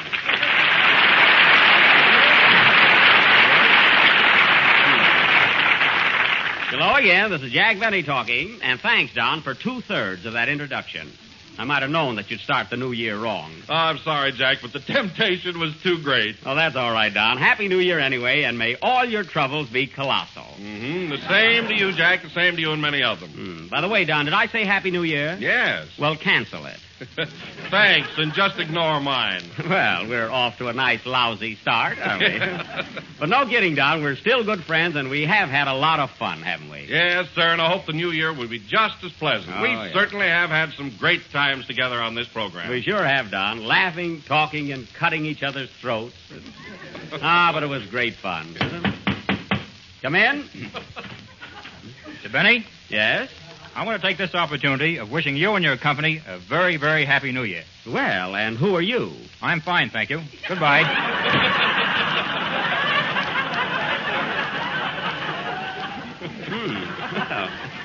Well, Don, a neighborly fellow, wasn't he? Yes. Oh, Jack, I meant to ask you, what did you do? Hello, fellas. Oh, hello, Mary. What was that, Don? I meant to ask you, what did you do New Year's Eve? Oh, I had a pretty good time. I was over at the Trocadero with Phil Harris. I had a girl, too. Did you? Yeah, my father got her for me. Oh. But you should have been at the Troc, Don. It was a great night and a very good dinner, too. Dinner, $10 a plate. $10 a plate. Well, what did they serve? Well, it was a real New Year's Eve dinner, including 1 olive, 1 lamb chop, 1 red balloon, and a double portion of confetti. What'd you do New Year's Eve, Don? Oh, nothing much, Jack. Only exciting thing that I did was, at 12 o'clock I rang in a false fire alarm. Why, Don, that's against the law. Were you drinking? No, but I just couldn't resist the big red letters on the box. Oh. Well, then that explains it. It does. Hello, fellas. Hello, Mary. Wait a minute. Didn't I say that before? Yes. Darn it. 2 of my pages are stuck together. Oh. Well, tear them apart and let's get going. What'd you do New Year's Eve, Mary? I had some fun. Yeah? I stayed out until 11 o'clock. 11 o'clock? That's fine. New Year's doesn't start until 12. Well, I wasn't going to wait all night. Oh. Jack. Yeah. I saw you and Phil at the Trocadero. Did you? And say, that was an awfully cute girl Phil was with. Yeah, that was my girl, even though she did dance with Phil all evening. She was still my girl officially. Didn't Phil bring a girl for himself? He didn't have to. At least that was my experience. I see. He gives you a watch for Christmas, and you give him your girl for New Year's. Yeah, I was tired anyway. And Phil was so considerate. You know, he even took my girl home for me. Say, I want to speak to him about that. Oh, Jack, now don't start another argument. I'm not going to. I just want to split the cab fare with him. After all, it was my girl. Hey, Philty. Yes, Jackie? I see you're here right on time tonight. How'd you get here so early? I underslept. Oh. Well, anyway, Phil, I want to thank you for taking my girl home New Year's Eve. Oh, that was all right. Well, I insist on paying half the cab fare. Never mind, Jack. She paid your half. Well, that's all right, then. Come in. Mr. Benny? Yes? I want to take this opportunity of wishing you and your company a very, very happy New Year. Well, you said that before. Well, this time I mean it. Goodbye.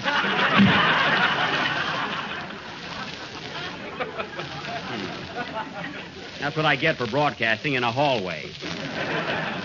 Oh, Jack, that reminds me of something. What? Here it is 1937, and I forgot to write a poem about it. Oh, did you hear that, fellas? Oh. Did you hear that, audience? Oh, it's too bad, Mary. But I can have one in a minute. Is there a typewriter here? Yes, right over there, Mary. Oh, well, go ahead and write one, Mary. Take about an hour on it. You know, we want a good poem. Don't worry. A Livingston always comes through. Don't rush it, Mary. Don't rush it. While Mary is struggling with her latest brainchild, let me tell you about Jell-O. It's the most popular dessert on the market today because it's not only inexpensive but easy to make. It has that new extra-rich, fresh fruit flavor. And remember... Oh, Don, not so loud. I'm trying to concentrate. Pardon me, Mary. And remember, it comes in 6 delicious flavors: strawberry, raspberry, cherry, orange, lemon, and lime. How are you coming along with your poem, Mary? Fine. Come in. Mr. Benny? Yes? I want to take this opportunity of wishing you and your company a very, very... Oh, you again. What are you whispering about? I'm ashamed to be on this program. Well, I'm not. Play, Phil.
Under the Spell of the Voodoo Drums, played by the orchestra with Mary at the typewriter, and conducted by Phil Harris, who got my girl but not my goat. Phil, that was really beautiful. Yeah, wasn't she? I mean the number you just played. Oh, that. Yeah. Jack, I got my poem finished. And now, ladies and gentlemen, this being... Go away, Mary. This But being... I want to read it. Oh, all right. I guess we're in for it, boys. You mind if I go out for a smoke, Jack? No, you stay right here. You too, Don. I've got to stay. Oh. What's the title of your poem, Mary? Oh, you 1937. Well, that sounds promising. Go ahead. 1937. Oh, 1937. Where have you been all these years? And when did you leave heaven? Starting out good. What have you in store for us? What will the future be? For Jack and Phil and Kenny and Don and me and me and me. You're a little selfish there, aren't you, Mary? Well, I wrote it. Oh, I see. Now, continue. Will all the girls still like Phil Harris? Will Bucket Cactus Face? Who cares? Who cares? Not me, or me, or me. Or me. Will Wilson do our advertising about that, you know, so appetizing? Will Jack another picture make? Or will they catch on that he's a fake? Don't be so critical. Please. Will our sponsor stay our friend? Or will this New Year be the end? Will Kenny's voice sound just as rich as in 1936? 1936? That. Dragnet typewriter. Oh. So don't feel sad and don't feel blue. No. You'll get just what's coming to you.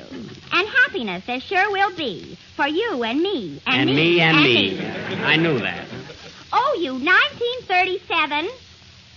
Well? That's all. I thank you.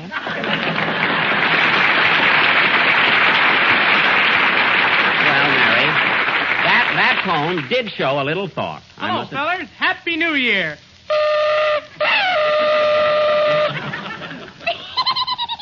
Hello, Kenny. What's the big idea? I brought my girl on my horn from New Year's Eve. Oh. Ain't the horn swell? Yeah, it sure is. My girl is pretty, too. You remember Lena? Oh, certainly. Hello, Lena. She wants to say Happy New Year to you, Jack. Go ahead, sugar face.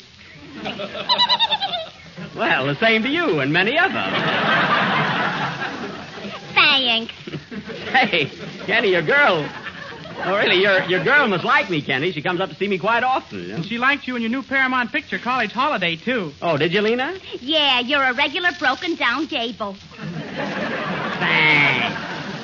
So you kids were together New Year's Eve. Did you have any fun? Sure. I laughed and danced, and one time I poured confetti down Lena's back. You did? Yeah, and then she laughed and danced. Oh, why, Kenny, such actions. Ain't he the caveman? Oh, he's a terror. Without the teeth. Well, Kenny, you got here just in time to sing your number. Want to hear him sing, Lena? Yeah. Can I sit on your lap? Sure. Do you mind, Kenny? No. Hold my horn, too. Okay. What are you going to sing, Kenny? The Sweetheart Waltz from College Holiday, and I dedicate it to my girl. Isn't she silly, Mary? Yeah, even Kenny doesn't deserve that. Well, how would you feel with confetti down your back? Sing, Kenny.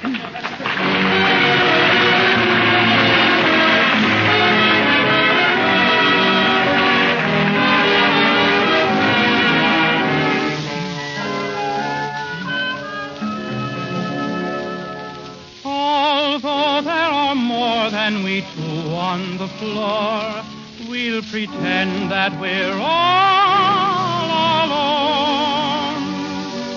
While dancing in time, let our hearts be in rhyme with a melody sweet and low.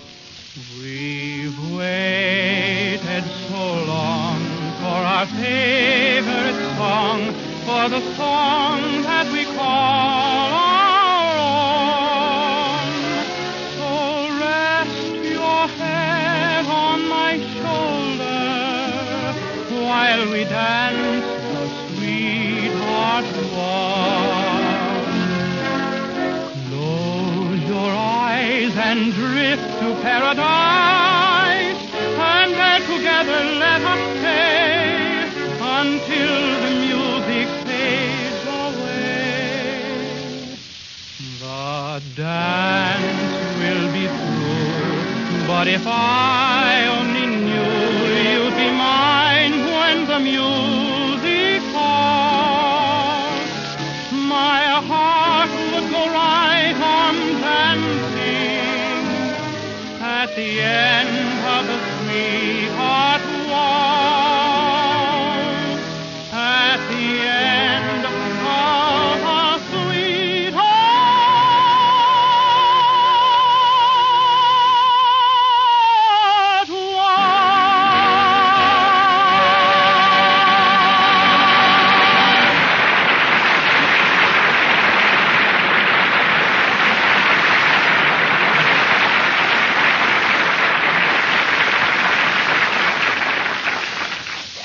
what happened?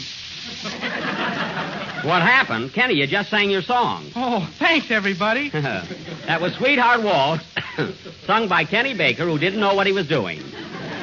But that was really great, Kenny, considering. Thanks, Mr. B. You're welcome, Mr. B. And B, and B, and B. Be quiet. And now, ladies and gentlemen, as our feature attraction tonight, we are going to offer the next installment of our original Western serial entitled Buck Benny Rides Again, or Is Top Row Worried? Again, I will play the part of Sheriff Buck Benny, as tough an hombre as ever shaved himself with a razorback hog. If Bob Burns is listening in, I only borrowed that joke. A battin', tattin', rattin', scattin', Latin from Manhattan. And that's that. As you may remember at the end of last week's episode, while riding in pursuit of Cactus Face Elmer, the outlaw, I unfortunately met with a slight accident. That is, I fell off my horse and broke my neck. See? So the action of tonight's play takes place in the Cactus Center Combined Hospital, General Store, and Post Office. A mighty pretty building. This will go on immediately after the next number.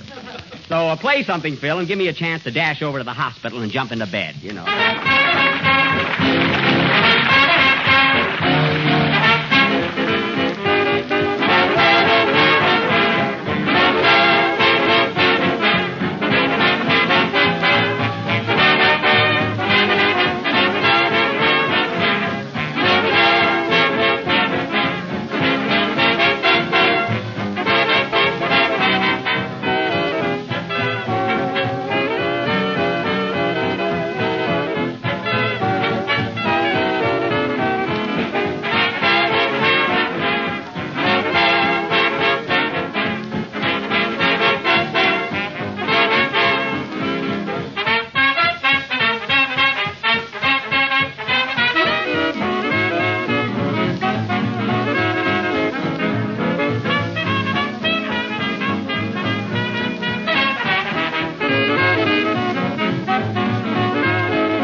Pardon My English, played by old Pappy Harris, who just laid down his baton for a bottle of brandy.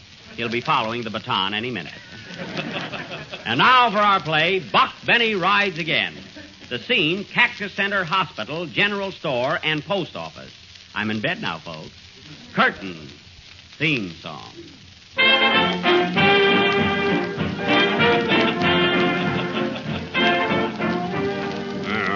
Dum-da-dum-dum-dum. Dum-da-dum-da-dum-dum. Oh, oh. Hello? Hospital? Mrs. Jones is getting along fine. Butter is 40 cents a pound, and there's no mail for you. Goodbye. Well, I guess that's killing 3 birds with one phone. Oh, nurse. Nurse, what a bed.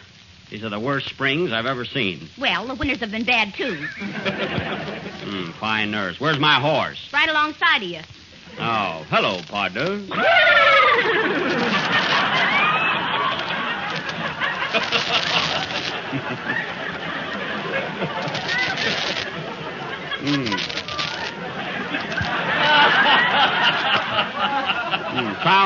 Sounds like a slight fever. My deputy sheriffs ain't been here yet, have they? Nope, but I guess they'll be along soon. Come in. Good morning, boys. Morning. Give me a 2-cent stamp and ice cream cone and house box. Here you are. Not so good. Thanks. And gee, that's too bad. Cut the comedy, boys, and say hello to me. Hi, Sheriff. Hiya, Sheriff. Hiya, Sheriff. 3 smart girls.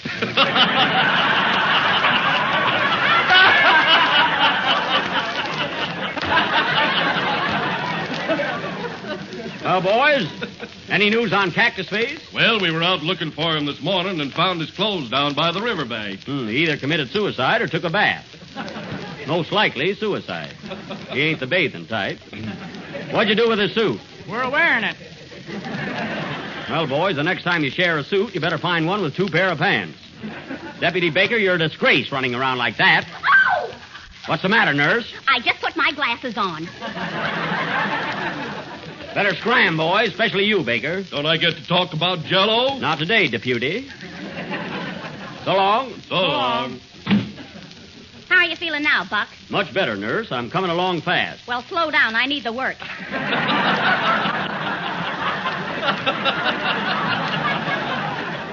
Okay. Come in. Well, hello, Daisy. Hello, tall, dark, and dead looking. Well, gal, you don't exactly look like you ought to buy more than one dress at a time. Some comeback, I'll say. Can the compliments, Buck. Here, I brought you a basket of fresh eggs. Thanks. Now, wait a minute. There's no eggs in this basket. It's just your pet hen. Give her time, Buck. Well, Daisy, speaking of eggs, where's your pappy? He's down at Ike Muller's saloon getting boiled. You know, Daisy, your pappy's going to get in trouble with his actions. I'm surprised someone ain't punched him in the nose. They can't. It's always behind a jug. I believe he's got something there. What's the old rascal been doing lately? Well, the other night when he came home, he slid down the chimney. Oh, still playing Santa Claus, eh? Nope, he couldn't find the door. Well. Here comes Pappy now. Well, he found that one. Hello, Frank. Hello, Buck. Seems kind of funny, you laying down and me standing up.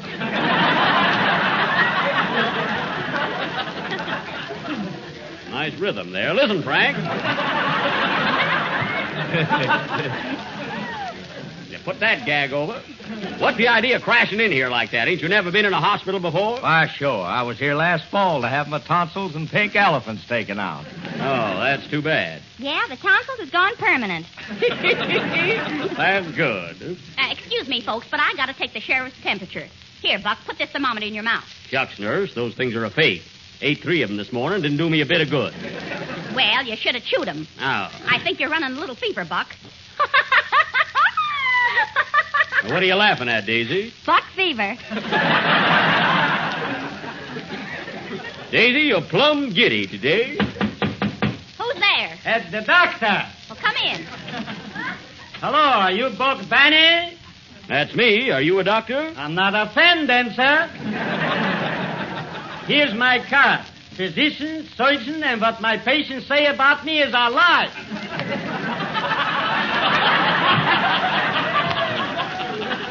Let's see that card. Dr. C.F. Schmettener, M.D. Well, what's the M.D. for? Saddles. M.D. Saddles, I see. Well, I didn't know you were my doctor. I've been working on you every morning for a week. Oh, I thought you were making the bed. What's really the matter with me, Doc? Well, my diagnosis is you got acute hemorrhagilia and cerebellar concussions. What does that mean, Doc? Oh, if I knew that, I could cure you. That's fine. Where is my medicine kit? I must have left it someplace. I didn't see it. Well, open your mouth. I thought so. What's the matter, Doc? It's nothing there. Now, Doc, quit fooling around. I got a broken neck. Wear a muffler. Who'll see it? I don't need a muffler. I'm wearing a hospital nightgown. Now, let me feel your pulse, Pooksy. Give me your wrist. Here. Well. What's the matter, Doc? Can you stand a shock? Yes. You're dead. Goodbye. Oh, doctor, wait for me. I want to ask you something. Say, Buck, didn't that doctor look familiar to you? Now that you mention it, Frank, he sure did. I think his beard was on a little crooked. What's the name on that card? Dr. C.F. Schmettener. C.F. That could be Cactus Face. Sure could. Oh, look, Buck, the doctor gave me this note and ran out of the building. He did? Let me see it. What does it say? Dear ex-patient, if you are still alive when you read this, I hope you'll die from the shock. I am none other than Cactus Face Elmer. You were right, Frank. That was Cactus Face. And I'm going out to get him. You can't leave here, Sheriff. You're a sick man. I'm well enough now, and my duty comes first. And believe me, this time I'm going to bring him back. Send him back. I'm sick of you. How do you feel, partner? Then let's go. Buck Benny rides again.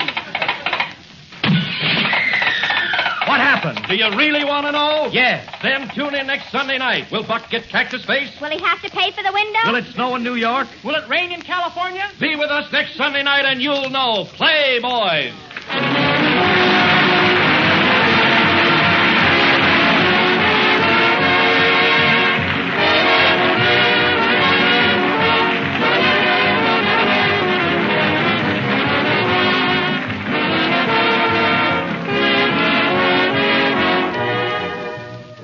The holidays are over now, but the season for entertaining is just beginning. You'll probably be entertaining a lot during the rest of the winter, and here's my suggestion for one of those extra special dinners of yours that needs an extra special dessert. Make a marshmallow pineapple mold with Jell-O. It's a grand way to please all your family and guests, and you'll be pleasing yourself at the same time because marshmallow pineapple mold is so easy to make. Just dissolve a package of lime Jell-O in 1 pint of hot water. Chill until slightly thickened, and then first fold in 3 slices of canned pineapple diced, and a second 10 finely cut marshmallows. After that, allow this delicious combination to set, and then you'll be ready to serve one of the most completely enjoyable desserts you've ever known. But remember, for marshmallow pineapple mold, always use genuine Jell-O. For Jell-O and only Jell-O brings you that extra rich fresh fruit flavor that makes such a hit with everyone. Look for the big red letters on the box. They spell Jell-O.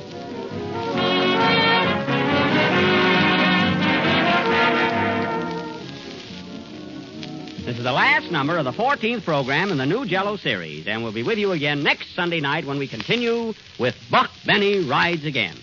And even if I am a couple of days late, folks, on behalf of the members of the company and myself, I want to wish all of you listeners a very happy and prosperous New Year. Oh, Mary. Yes? Take a wire to Fred Allen, will you? Okay. Hey, dear Fred, I am not ashamed of myself.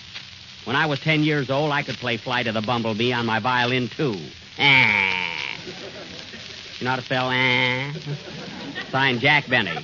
This mystery will also be continued next week. Yes, good night, folks.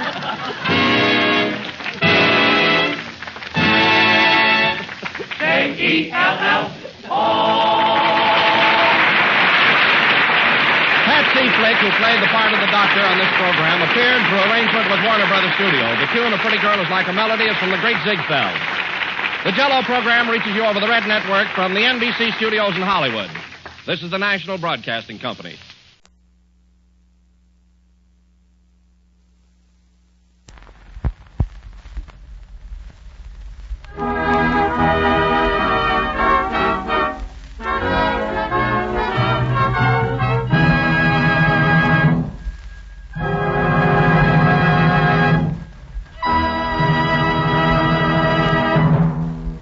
The Lux Radio Theater.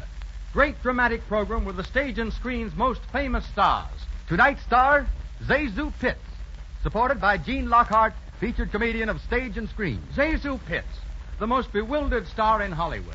The incomparable comedian who gave you so many hearty laughs in Mrs. Wiggs of the Cabbage Patch, Ruggles of Red Gap, and her latest picture, Alone Together. Gene Lockhart, whose comedy you've enjoyed in many such pictures as his current successes, Star at Midnight, and Storm Over the Andes. The play for this evening, Dulcie. Riotous George Kaufman, Mark Connolly comedy. Great Broadway success. The story of a well-meaning wife who tries to aid her husband's business career and gets herself into a series of hilarious tragedies. And the sponsor, the makers of Lux Toilet Soap. I know you all think you give your skin the right care, but are you sure you do? There's only one way to tell, and that is by results. So many women find Lux Toilet Soap brings the results they want. Keeps skin soft, smooth, and clear that we hope you'll try it too. You'll like Lux Toilet Soap's active lather, its gentleness, its fragrance. Lux Toilet Soap is the complexion care 9 out of 10 screen stars use. Millions of other lovely women use it, too. That's why it's priced so reasonably that anyone can buy it.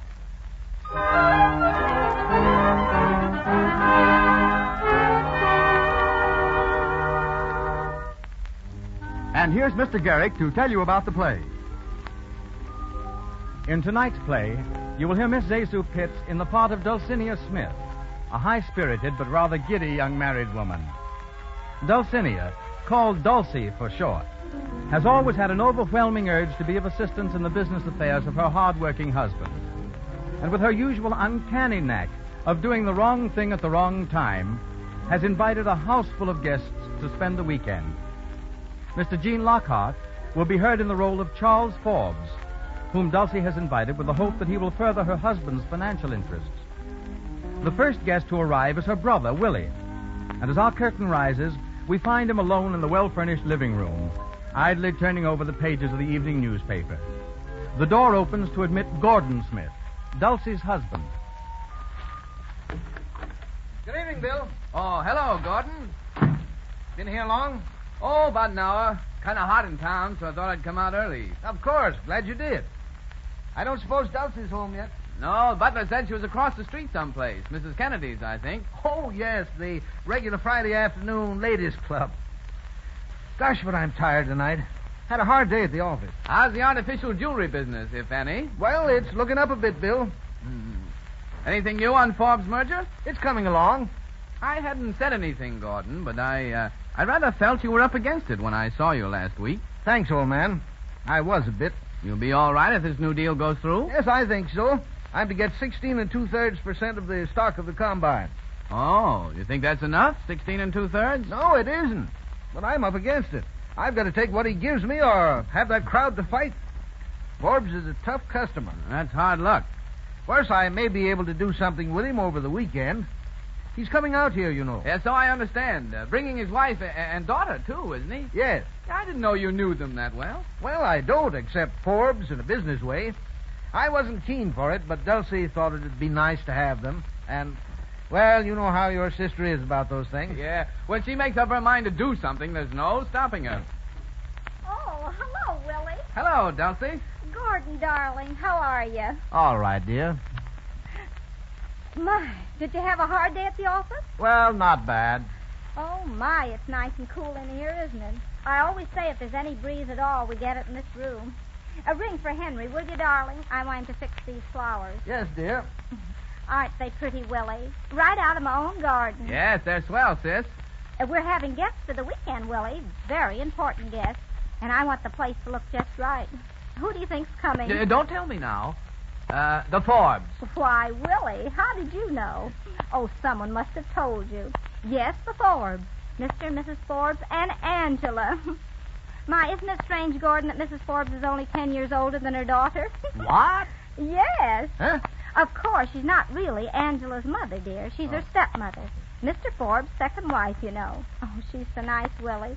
And Angela, well, Angela's just a darling. Yes, isn't she? Willie, what do you mean? You don't know her? Of course I do. I've known her for years. Well, isn't that funny? What's funny about it, Dulcie? Nothing, except that I never knew he knew her, that's all. Oh, here you are, Henry. Did you ring, Mrs. Smith? Yes, take those flowers out and cut the stems, please. Very good, madam. And when you see Madeline, tell her to fix up the little green room for tonight. Yes, madam, I'll tell her at once. The green room? Who's that for, Dulcie? You'll see, dear. You mean there's someone else coming? Of course, darling. Who? Oh, you'll never guess. I don't even want to try. Now, who is it, Dulcie? Schuyler Van Dyke. Schuyler Van Dyke? One of the Van Dykes, and he's worth millions. Schuyler Van Dyke's coming here? Yes, isn't it wonderful?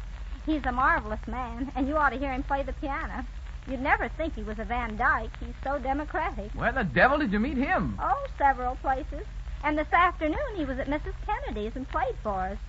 He had a lot of invitations, and he accepted mine. But, my dear, having this man here with Forbes, now how do we know they like each other? They will. Mr. Van Dyke's a businessman, too, darling. He owns all kinds of things, railroads and railroads. I think some of them are. He'll help entertain Mr. Forbes with them. But Forbes isn't the kind of man that wants to be entertained. That's just it. Darling, leave Mr. Forbes to me. I've got a real surprise for you. Another one? A wonderful one, just for you. Yeah, one thing Dulcie never learned is the difference between a surprise and a shock. You shut up, Willie. Okay, I'm shut. I think I'll go upstairs and wash up a little. That's right, dear. I want you to look nice for our guests. See you later. Now, Dulcie, what is this surprise you have for me? Has it anything to do with Forbes? Yes, darling, and it's something that's going to help do a great deal with Mr. Forbes. Oh, dear, I must tell Henry there'll be 2 more for dinner. 2 more? Then there's still another one coming, besides Van Dyke? Yes. What are you trying to do, solve the housing problem? Just wait, darling. You'll be so excited. Vincent is coming. Vincent? Who the devil is Vincent? Vincent Leach. You know, the big moving picture writer. Oh, yes. Is he coming here? Yes. Isn't it wonderful? I'm not so sure.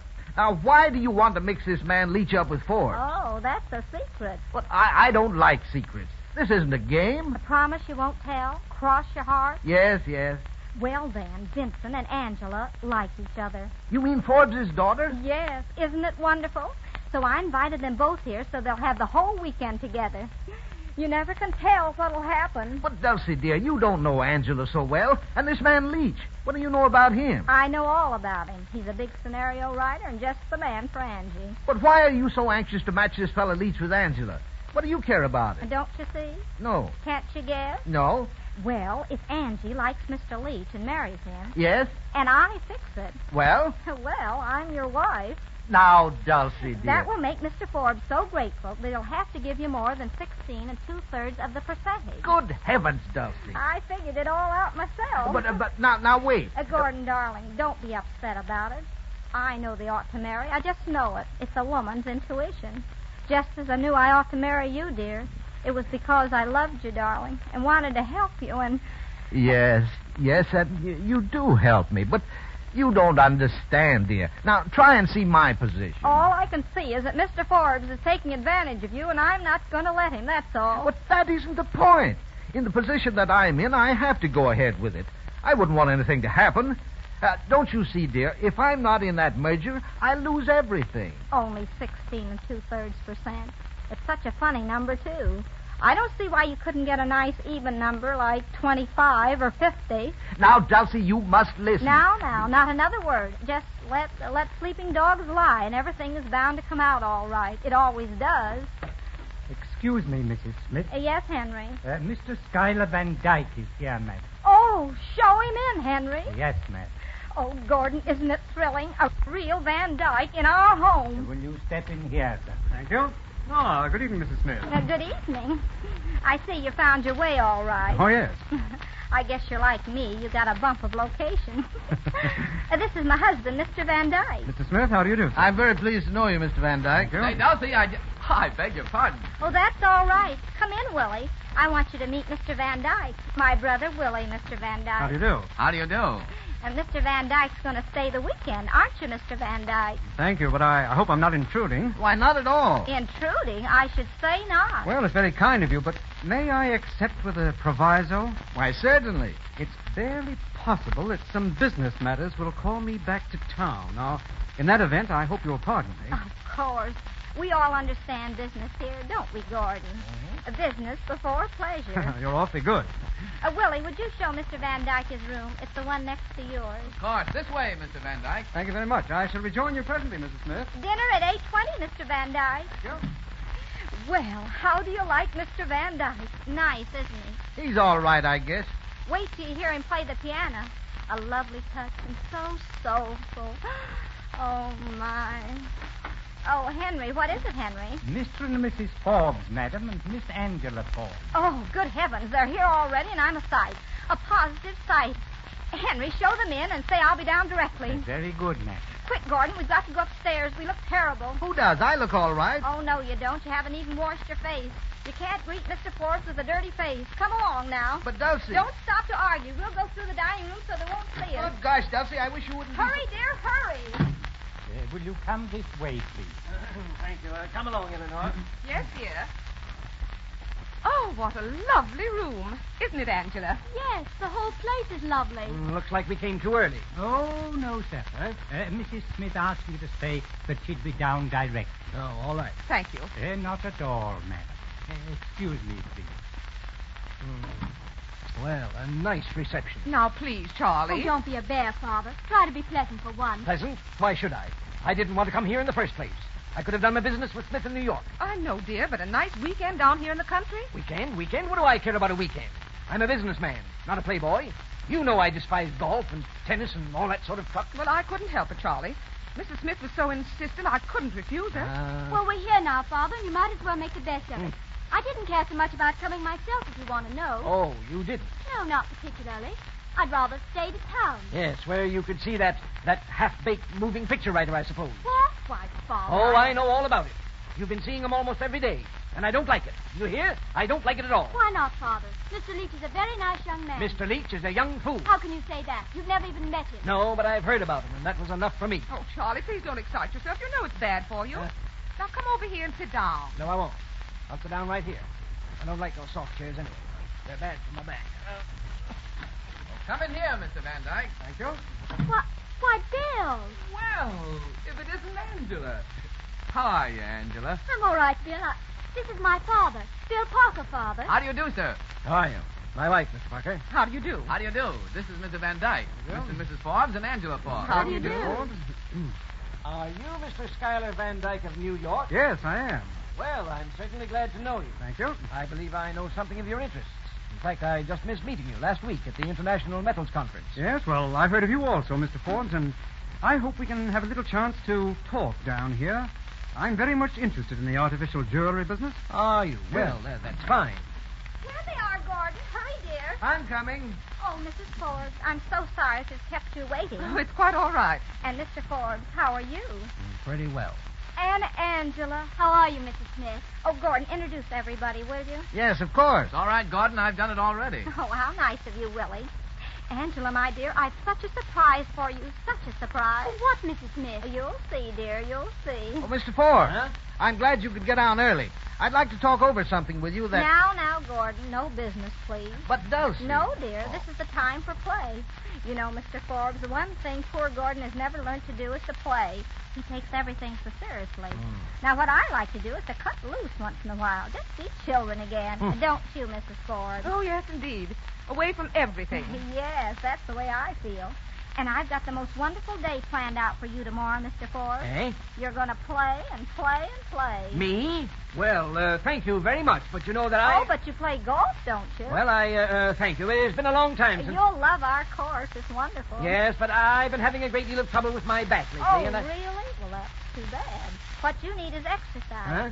Now, you just go out and play 18 holes of golf with Mr. Van Dyke the first thing in the morning. But, my dear Mrs. Smith... Excuse me, Mrs. Smith. Yes, Henry. Yes, Henry. What is it? Another guest is here, madam. Wait. Don't tell us his name. Just show him in, Henry. Very good, madam. Angela. Yes, Mrs. Smith? This is the surprise I was telling you about, Angela. Oh, who is it? You'll see in a moment, dear. Here, sir, please. Thank you.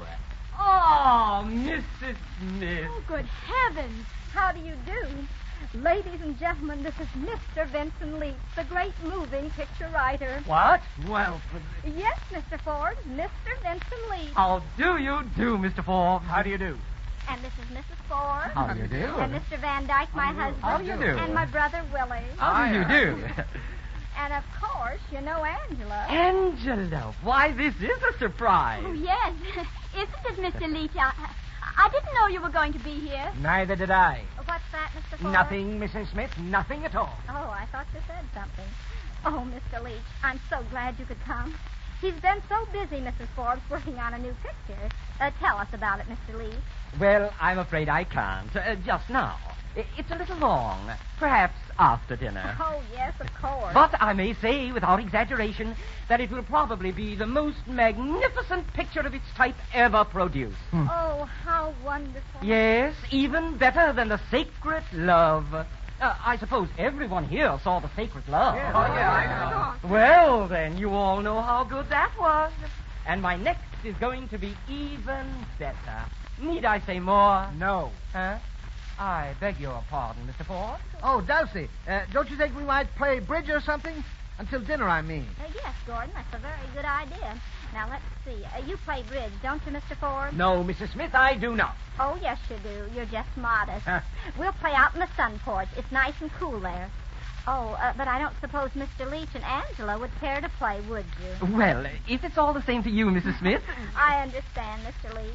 Why don't you and Angela go for a little walk? There's such nice scenery around here. Oh, well, I don't...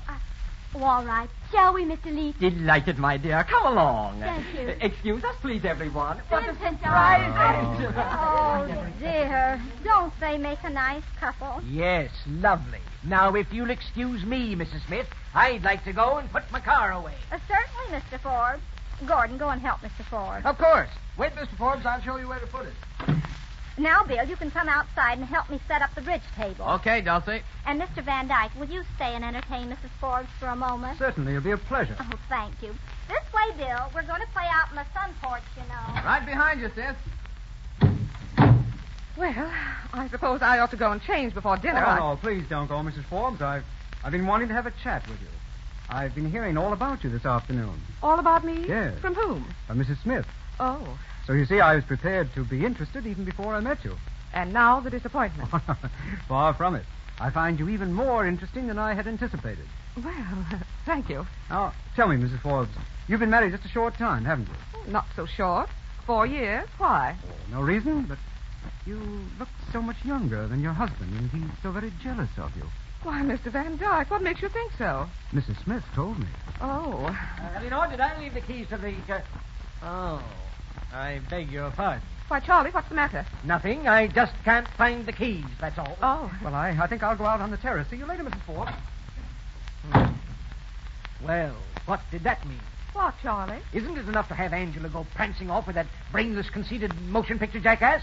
Then you, sitting in here, spooning with Van Dyke. Why, Charlie, how can you say such a thing? Good heavens, didn't I see it? But, Charlie, dear... I tell you, this whole place is driving me crazy. Did you hear what that woman said? I've got to get up tomorrow morning and play golf. Golf. If there's one thing I hate more than anything else, it's golf. Unless it's bridge or moving pictures. If I could think of a good excuse, I'd go back to town tonight. Yes, and take Angela and you with me. But, Charlie, you can't do that. Don't you suppose I see that woman's plans? To throw Angela and that film thing together? But I tell you, he's a most charming man. Yes, and I tell you that if it weren't for Smith and our business relations, I would go back. Tonight. Oh, here you are. We've been waiting for you, Mr. Forbes. Mrs. Smith, I don't think I care to play bridge tonight. Now, you businessmen must have some relaxation. You remind me so of Gordon, the poor darling. He does nothing but work. I don't suppose he's told you, Mr. Forbes, that he's really got a lot of things on hand. Huh? Why, what do you mean? You might just as well know. It isn't only the pearl business. He has lots of other interests, too. What's that? It's really asking too much to make him give up all these things to come into the jewelry merger. Huh? That is, unless it was made worth his while. But, Of course, if he only got 16 2/3%, he couldn't afford to give up all his time to it. Oh, no. He'd have to look after his other interests, too, and you'd be the loser. Oh, I see. No, I just thought I'd tell you. Are you coming, Mrs. Forbes? Yes, Mrs. Smith. Hurry then, dear. We're going to start the game. Mm-hmm. So that's the way the land lies. Well... Oh, hello, Mr. Forbes. All alone? Yes, Mr. Smith, and I'd like to have a word with you. Why, of course. Smith, your wife has just been telling me something of your other business activities. Other business activities? Yes, and it came to me as something of a revelation. But I don't understand. Well, as you may be aware, my agreement to admit you on a 16 2/3 basis was founded on the expectation that you give all your time to the new enterprise. Why, yes, of course, Mr. Forbes. Very well. In the circumstances, your business and your services would hardly be worth that amount to me. I think we shall have to lower your percentage. But, my dear Mr. Forbes, you don't understand. I think I do. And now, if you'll excuse me, I'll go and play bridge. Oh, good heavens. I'm sunk. Dulcie! Dulcie! Yes, Gordon, dear. I'm coming. Where are you? Here, in the living room. Oh, Gordon, I've got news for you. Now, wait a minute, Dulcie. I want But to... it can't wait, dear. I must tell you. Dulcie, please. Listen, Mrs. Forbes just told me that Mr. Forbes never plays bridge. Well, what of it? What of it? What of it? Why, Gordon, dear, don't you see? He's out there now, ready to play. That means he likes us. He likes us, Gordon. And everything's going to be wonderful. I can feel it in my bones.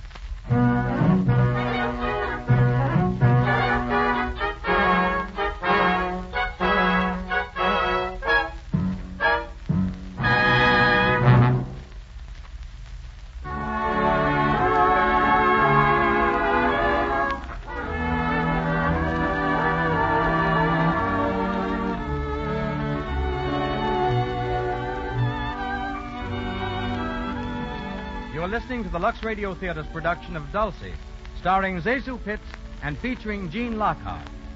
Now, in the brief intermission before Act Two, Mr. Miller.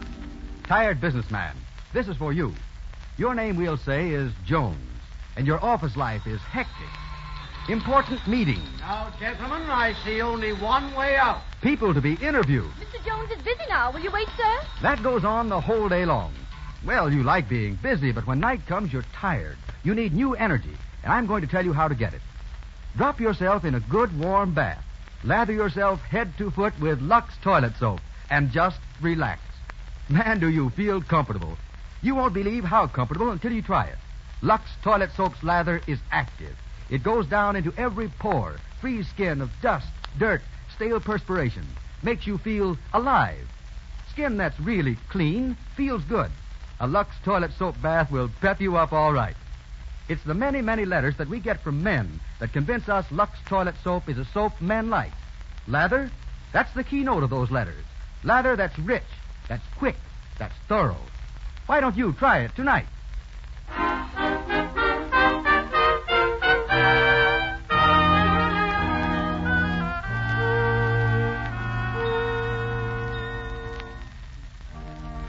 After carefully patching up the damage done by his well-meaning but blundering Dulcie, Gordon was able to convince Mr. Forbes that his percentage in the merger should not be lowered. But Dulcie, in her good-natured fashion, is going blindly on with her scheming, totally unaware of the approaching disaster.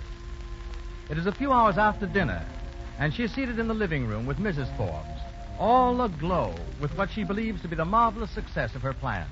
Isn't he wonderful? Who, Mrs. Smith? Vincent Leach. Oh, you thought I meant Mr. Van Dyke, didn't you? Well, I didn't know. Now, it doesn't take a brick wall to fall on me. But seriously, Vincent's mad about Angela. Do you really think so? He hasn't taken his eyes off her since he arrived. And they've been out in the garden together for hours. I tell you, they're in love. And I wouldn't be surprised if they became engaged right here in my house. But you're sure it's all right? Positive that Mr. Leach is... Of course I am. He's just the man for Angela. Oh, I hope so. Because Mr. Forbes said this afternoon that he... Oh, you don't have to worry about Mr. Forbes. I think he's beginning to like Vincent, too. Do you? Don't you? Didn't you see his face? So tense and excited while Mr. Leach was telling us the story of his new picture? Yes, my husband did look a little tense. Oh, wasn't it nice? Mr. Leach telling his story and Mr. Van Dyke playing the piano at the same time? It was really thrilling. He plays awfully well. Yes, when he isn't looking at you, my dear. Who? Mr. Van Dyke, of course. Anybody can see he's attracted to you. In a nice, gentlemanly way, I mean. He's such a gentleman and so wonderfully rich. He was telling me at dinner about his diamond mines in Africa. Can you imagine diamond mines? He seems to have a huge number of interests. Well, the Van Dykes, my dear. You know, the Van Dykes, captains of industry, every one of them. Now, Angela. Well, if it isn't my two little black sheep. Where have you been all evening? We've been walking in the garden. You don't have to explain to me, Angela. I understand. Oh, Mrs. Smith. Oh, it was beautiful out there. Have you seen the garden, Mrs. Forbes? Why, no, not yet, Mr. Leach. Oh, then you must have Mr. Forbes take you out at once. The moonlight on the roses is a vision of fairyland, a magical dream out of Arabian Nights. Well, you make it sound very attractive, Mr. Leach. Why don't you find Father and ask him to take you? Perhaps I shall. Will you excuse me, Mrs. Smith? Of course, my dear. I'll be back presently. Well, my children. Oh, Mrs. Smith, we've got to speak to you. Yes, we want you to help us. Why, my dears, what's wrong? Mrs. Smith, Vincent and I are in love. In love? In love? Oh, Angela. Mr. Leach. Oh, if this isn't the most wonderful thing I've ever heard. It's wonderful, that's all I can say. I'm so happy I could cry. Good news affects me that way. Oh, Vincent. I may call you Vincent now, may I? Of course. Mrs. Smith, we're going to need your help. Yes, darling, of course. Now it's a secret, and you must promise that you won't tell anyone. Why, no, I wouldn't tell a soul. Well, you're going to elope. Elope? Tonight. Tonight? You mean run away and get married? Yes. Why, that's wonderful. That's just marvelous. Now, remember, you're not to tell a soul. Oh, no, I wouldn't tell anybody. Well, how soon are you going? Just as soon as we can, aren't we, Vincent? Yes, if we can get away. Of course. My, I'm so excited, I don't know what to do next. Oh, dear, I'm just all of a twitter. Hello. Oh, Willie, come here. What's up, sis? Vincent and Angela are going to elope. Oh, Mrs. Smith, and you promised you wouldn't tell. Oh, dear, just popped before I knew it. But Willie won't tell anybody. You won't tell anybody, will you, Willie? You're going to elope, Angela. With Mr. Leach? Yes. Oh. No, I won't tell her so. There you are, Angela. Thank you, Bill. Where are you going to elope to? Well, where were we, Vincent? I hadn't thought about it just yet. Well, there's lots of places. How about a marriage license? Well, I don't know. Vincent? Well, I thought we might find some place. Going to take your father's car, Angela? Yes. You could have had ours that I broke it yesterday. Willie, you could help them some way, couldn't you? You know where to get a license and everything. Why, yeah. See, that's just why I told you. I live in Southport. I know the borough clerk. We could go to his house and get a license. Oh, that would be lovely. Yes. Yes. Yes, then I could drive you wherever you want to go and bring the car back. You see, everything is working out beautifully. Now, I'll tell you what we'll do. Well, what do you suggest, Willie? Is everything ready? We just have to get our bags. They just have to get their bags. Vincent, now you go out and find Mrs. Forbes and tell her, and then we'll all meet in the garage.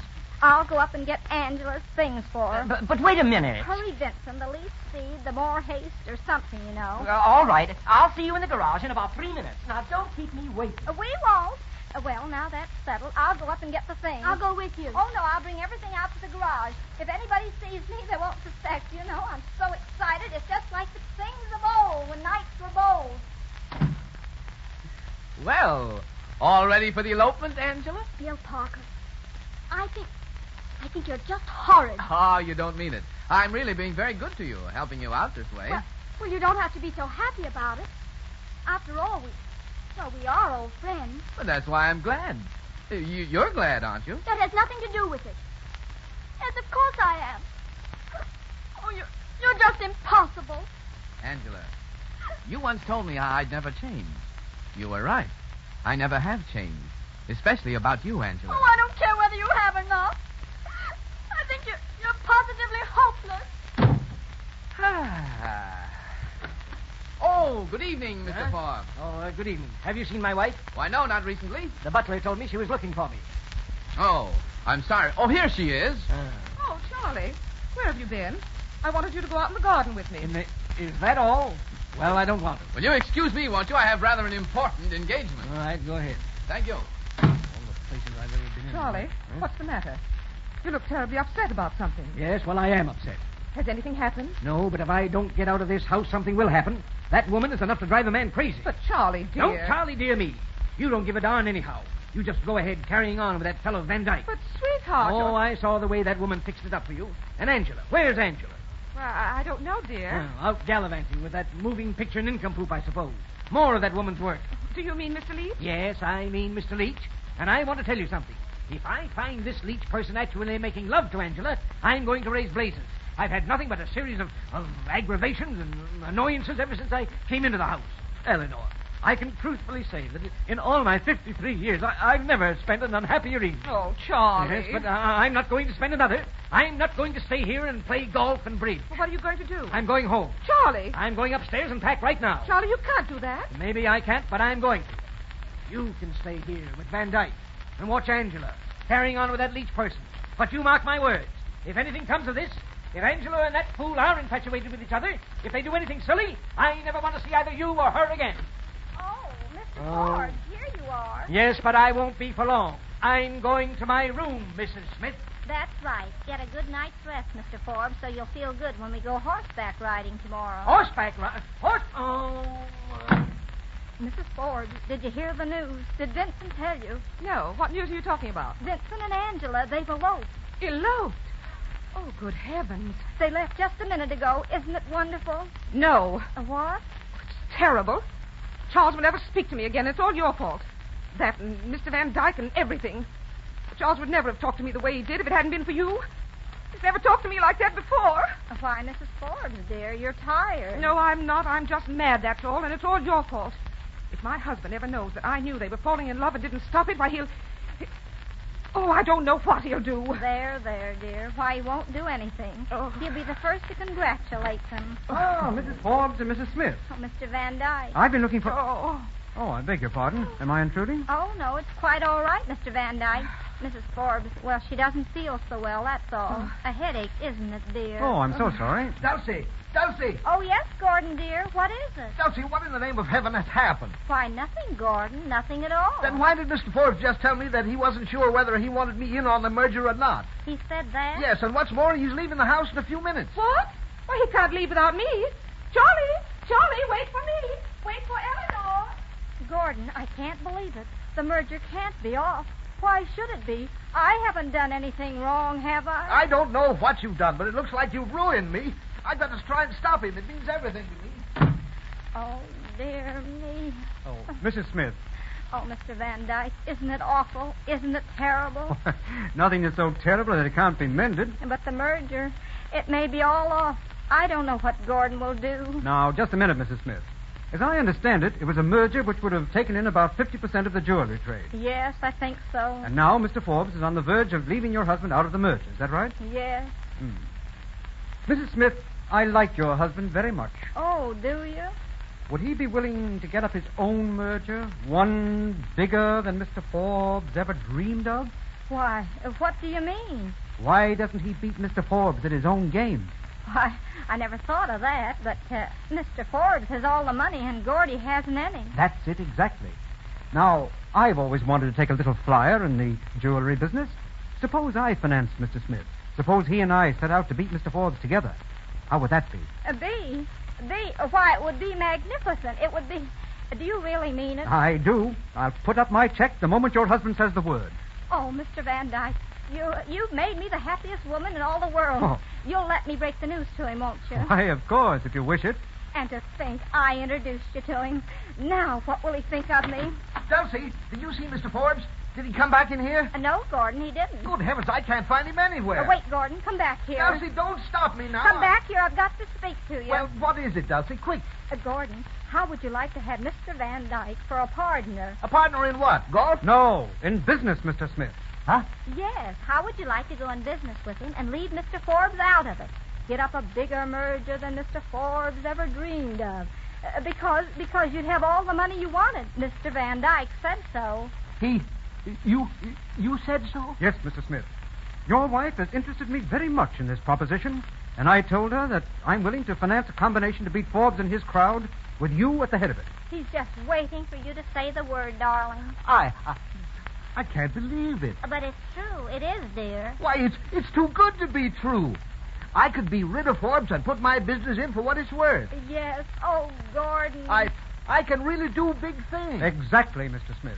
Oh, listen. It's Mr. and Mrs. Forbes, and they're fighting. But, Charlie, dear, calm down a little and don't fly off the handle. Handle, madam? Do you realize what is it? Mrs. Smith. Yes, Mr. Forbes. My wife has just informed me that my daughter and that leech have eloped. What? Why, Dulcie. Is this true? Yes. You see, Mr. It wasn't my fault, Charles, honestly. Be quiet, Eleanor. Mrs. Smith, this is the last straw. I've stood for a great deal, but I will not stand for my daughter marrying a nincompoop. Now, wait, Mr. Forbes. No. I'm sure this can be fixed up in some way. Yes, of course it can. Please, I don't care to discuss it. I'm leaving immediately. Oh, but you can't. Oh, I can't, eh? No, you see, Angela and Vincent, they eloped in your car. They eloped in my car? Oh, my. And now, Mr. Forbes, there's no use getting all upset. And you'll have to stay the night, so we might just as well be friendly. Of course, and we could talk the whole thing over in the morning. Well, there's nothing to talk over. Smith, in the circumstances, I don't see how we can possibly go into business together. I don't like your methods. The merger is off. But, Mr. Forbes... I'm sorry, that's my decision. Good night, Mr. Smith. Wait, Mr. Forbes. Before you freeze me out, I want to tell you that Mr. Van Dyke here has agreed to back me in an independent merger. A bigger one than yours. What? Yes, Mr. Forbes, I have. But You see? Now am I still out? Yes, Mr. Smith, you are. Very well. Then I'm going to line up with Van Dyke and fight you. What? Fight you till one of us is forced to the wall. I'll teach you to take advantage of me. Advantage? Who took advantage of you? You did. By offering me less than you knew my business was worth. You knew I was in a hole, and now you're going to get just what you deserve. You're going to get a first-rate licking. Oh, Gordon. All right. Make your fine speeches. But when you talk about fighting, don't forget that I can fight, too.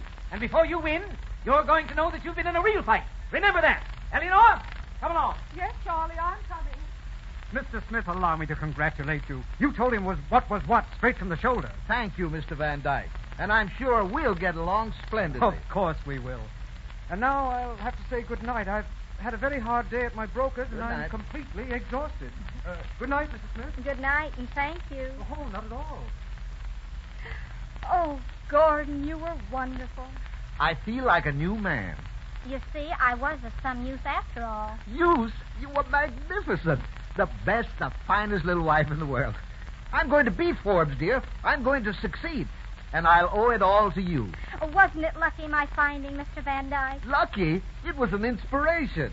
And I am a real helpmate. My darling. My Gordie. Oh. Excuse me, Mrs. Smith. Oh, Henry, you startled me. What is it? There's a gentleman here, madam. He wants to see you right away. Well, show him in, Henry. Very good, madam. I wonder who that can be. Oh, just a neighbor, probably. In here, sir. Thank you. Oh, good evening, Mrs. Smith. Good evening. I'm sorry to intrude like this, but it's rather important. My name is Patterson, Blair Patterson. Oh, the attorney. Yes, I was referred to you by Mrs. Kennedy. Oh, across the street. Yes. She said you had guests. I just wondered if among them there is a Mr. Morgan. Morgan? Why, no. Well, is there a Mr. Ford? No, he's not here either. Mr. Vanderbilt? Vanderbilt? No. Well, now, let me ask you. Is one of your guests tall, good-looking, plays the piano, interested in various, investments? Oh, you mean Schuyler Van Dyke. Schuyler Van Dyke. Yes, I think I do mean Schuyler Van Dyke. I'm his cousin. I've come for him. Come for him? Yes. His real name is Patterson, Horace Patterson. He has an hallucination that he's a millionaire. Oh. But I assure you he's perfectly harmless. What? You mean he's crazy? Yes, a little. Dulcie, he's crazy. Schuyler Van Dyke's crazy. And then the company that he was. I mean, the merger. The merger that he had the money for. Then the merger. I mean, it won't. It can't. Oh, dear me.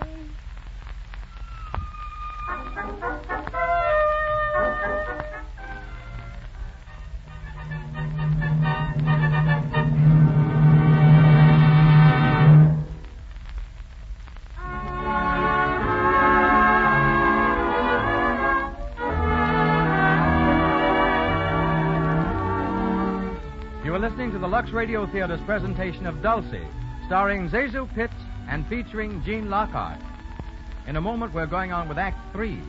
But first, Mr. Miller. No girl wants a skin that's dull and coarse, its beauty marred by enlarged pores and tiny blemishes. Yet many a girl risks these distressing signs of cosmetic skin just because she doesn't know these few important facts about correct skin care. A skin to be lovely must be thoroughly clean. Dust, dirt, and stale rouge and powder left choking the pores causes unattractive cosmetic skin. There's an easy way to guard against that danger. Use rouge and powder all you like. But before you put on fresh makeup, and always before you go to bed at night, remove all stale makeup with Lux toilet soap. This is a simple beauty treatment, but it brings results. Here's why. Lux toilet soap's lather is active. It penetrates pore deep. Makes you sure not a trace of dust, dirt, stale rouge, or powder remains to clog your pores. You want to protect your skin, keep it lovely? Why not try this gentle, safe complexion care that's made to do it?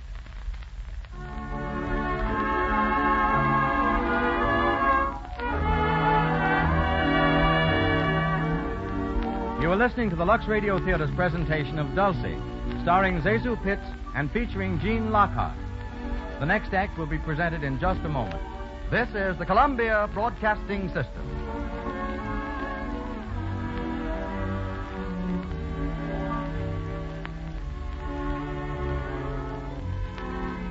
WABC, New York.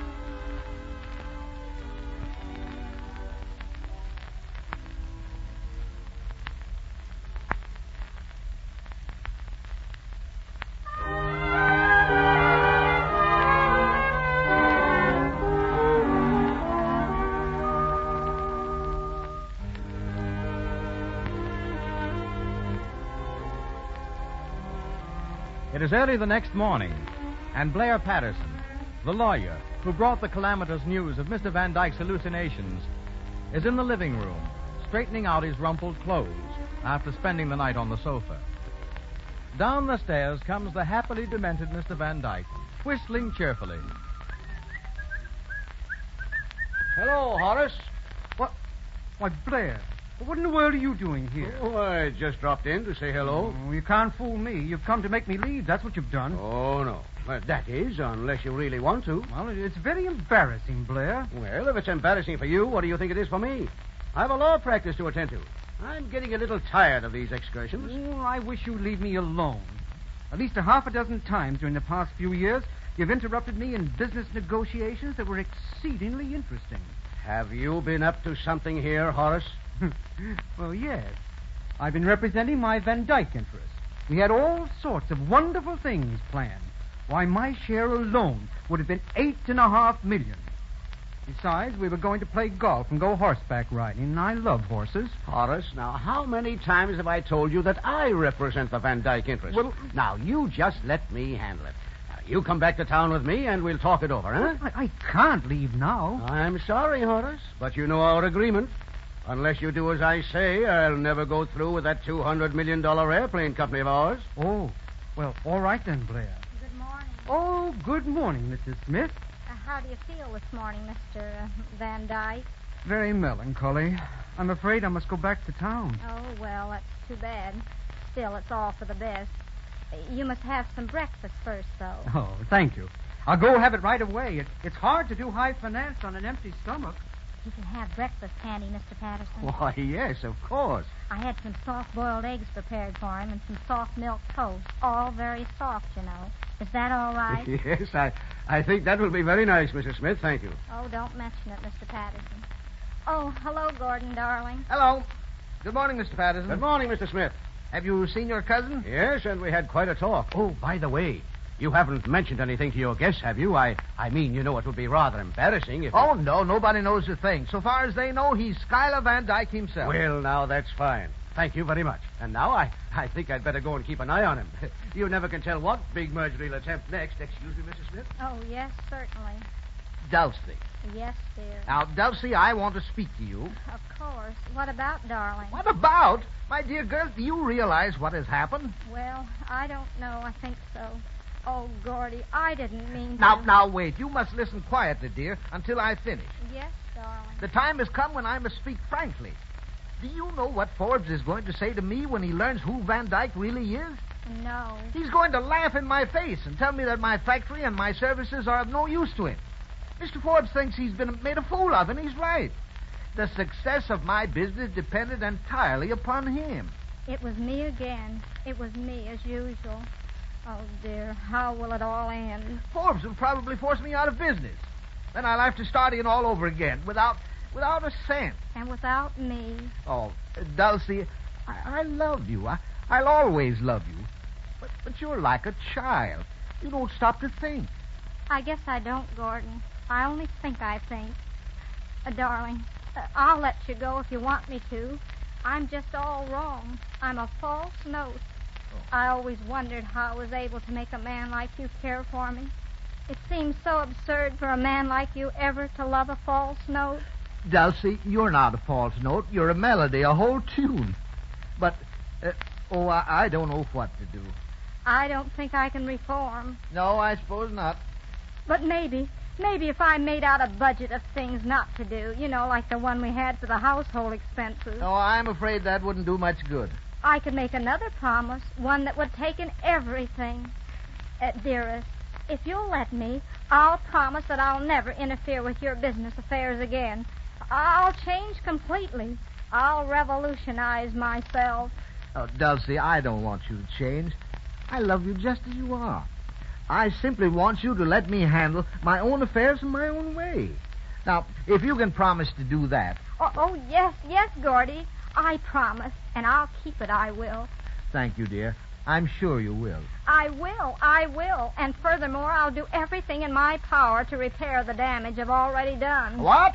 Now, wait. Yes, about Mr. Forbes. I'll go to him and tell him how sorry I am and see if there isn't something I can do. Now, Dulcie, listen to me. Be careful, darling. Here he is now. Good morning. Good morning, Mr. Forbes. Did you sleep well? Sleep well? I did not. I'm sorry to bother you at this time, but it's extremely important that I get back to town immediately. Can I get a car anywhere in this village? I'm afraid you can't. There aren't any cars to be had. It's impossible. What? Oh, no, it isn't. I can get him one right away. I'll go and phone Kelly. Kelly always has a car ready. Dulcie, come back here. It's all right, darling. I'll do it. No trouble at all. Oh. There seems to be a difference of opinion about the car, Mr. Smith. Well, yes. Well, I didn't think of Kelly. What's the difference? Excuse me, Mr. Smith, but have you seen... I'm sorry. I didn't know anyone else was All here. right, Mr. Patterson. This is Mr. Forbes. Mr. Forbes, Mr. Patterson. How do you do? How do you do, Mr. Patterson? I've heard of you. Oh, yes? Thank you. If you gentlemen will pardon me for a moment, I want to see my wife. The pleasure is yours. I'll see you before you go. Well, Mr. Patterson, did you say you were looking for someone? Oh, yes, but it's all right. It doesn't matter. I didn't know you were a friend of Smith's. Huh? Oh, yeah. That is, Came down this morning, did you? Yeah. Just got in. Beautiful country. Yes, isn't it? The Van Dyke interests seem to keep you pretty busy, Mr. Patterson. Oh, yes. Yes, indeed they do. Must be something pretty important, too, for him to send for you at this hour. Well, just a little matter of business which he thought advisable. I see. It isn't about the artificial jewelry merger, is it? Yes, it might be. Mm-hmm. That's very interesting. You know, I was concerned in that deal myself up until last night, but I turned it down. Now, however, when I see that a big financier is really interested, well, I may reconsider. Well, now, if you don't mind, I'd rather not talk about it. Oh, Mr. Patterson. Yes, Mrs. Smith? Mr. Van Dyke is looking for you. Oh, yes? Well, I'll go and see if I can find him. Excuse me. Oh, Mr. Forbes, they haven't any more cars at Kelly's. They said they'd have one later. Yes, tomorrow, perhaps. And, Mr. Forbes, I'm so sorry about the elopement and everything. It's quite all right, Mrs. Smith. Quite all right. And I'm sorry about the business deal, too, but it's going to come out all right. Oh, is it? Yes. Gordon will go in with you after all. Because Mr. Van Dyke, Mr. Van Dyke just isn't Mr. Van Dyke. What? What's that? No, he has something wrong in his head. Huh? He only thinks he's a millionaire. Oh, I see. So everything's all right now, isn't it? Oh, yes, splendid. Dulcie. Oh, come in, Gordon. I've just fixed it with Mr. Forbes. Everything's fine. Dulcie, what in the name of heaven did you say? A great deal, Mr. Smith. She told me about Mr. Van Dyke. What? Did you? Of course, dear. I told you I'd straighten everything out. You certainly have. Well, Mr. Forbes, then of course you know that Mr. Van Dyke... Yes, I know. But it won't work, Smith. It won't work. What's that? Oh, I'll admit that Mrs. Smith is a clever woman. A very clever woman. But it won't work. A Van Dyke, not a Van Dyke. But, Mr. Forbes, he really isn't. Shut up, Dulcie. I might have believed it if I hadn't met Blair Patterson here. But I happen to know that Patterson represents the Van Dyke interest. And a man like him doesn't pop up in a place like this to talk to a man with hallucinations. But, Mr. Forbes... Shut up! Yes, dear. I saw through the whole thing at once, Mr. Smith. You began to be sorry. You told me about the Van Dyke merger. And you wanted to throw me off the trail, huh? Well, you can't do it. I know it's in the wind, and I'm going to hold you to our agreement. Agreement? Yes, well, it was a verbal agreement, but as a gentleman, you agreed to come in for 16 2/3%. And you've got to do it. You've got to come in with me. Oh, well, all right, Mr. Forbes. I guess you win. There, Gordon. Didn't I tell you I'd fix it for you? Charlie, where are you? Here I am, Eleanor. What do you want? Oh, Charlie, she's here. Who's here? Angela. She's come back. Huh? Oh, how nice. Angela? Well, I want to speak to her. Hello, Father. Come here. Where have you been? Oh, Father, what a question. Angela, dear, are you married? Of course I am. Oh, she's married. She's married. Isn't it wonderful? So, you did it, eh? Where is your husband? Yes, Angela, where's your husband? Good morning, everybody. Hello, Bill. Oh, hello, Willie. So where's Vincent? Where's Mr. Lee? Angela, tell us. I don't know, Mrs. Smith. You don't know. Well, isn't that fine? Oh, Willie, for heaven's sakes, what happened to him? Well, it's a long story, Dulcie. Look here, young man. You helped to arrange this wedding, didn't you? Yes, Mr. Forbes. Well, don't you know where the groom is? Sure. I'm the groom. What? Willie, say that again. Certainly. I am the groom. I don't know. Wait a minute. Angela, tell us about it. How did it happen? Oh, it was the most romantic thing in the world. Bill just kidnapped me, that's all. Oh, Bill. Angela. Just a second. Young man, Are you a genius? No, sir. Are you a writer of any kind, sort of description? I should say not. He's a broker, Mr. Forbes. Isn't it wonderful? That makes everything all right, doesn't it? Well... But about Mr. Leach, Willie, where is he? I don't know. Well, we started from here all right last night, but down the road a piece, I suddenly thought my tail light was out. Mr. Leach was kind enough to investigate for me, and, well, somehow or other, the car just started off without him. You mean that the...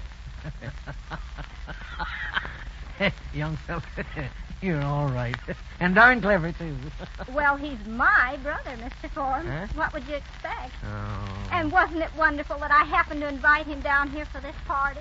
Oh, so this is what you were working for underneath all that Leach business. What? Well, yes and no. I'm afraid you don't understand women very well, Mr. Forbes. I guess I don't. But isn't it marvelous? Angela, a married woman, and Willie, a married man. I could almost cry. But, Mr. Forbes, about the merger, 16 2/3% isn't very much for a relation. A brother-in-law. Well, I wasn't very generous about that deal, or very just either. Smith? Yes, sir? What do you say to coming in with me for 20%? 20? Oh, Mr. Forbes. All right, then. If that's not enough, we'll make it 25. 25? Elsie, be quiet. 25 satisfies me. Does it? Well, if it satisfies you, Gordon, it satisfies me. I didn't mean to interfere, dear, and I never will again. You can rely on me. You know the old saying, a burnt child dreads the fire. Well, I've been bitten. Burnt. And once bitten is twice cautious. You get the idea, don't you, darling?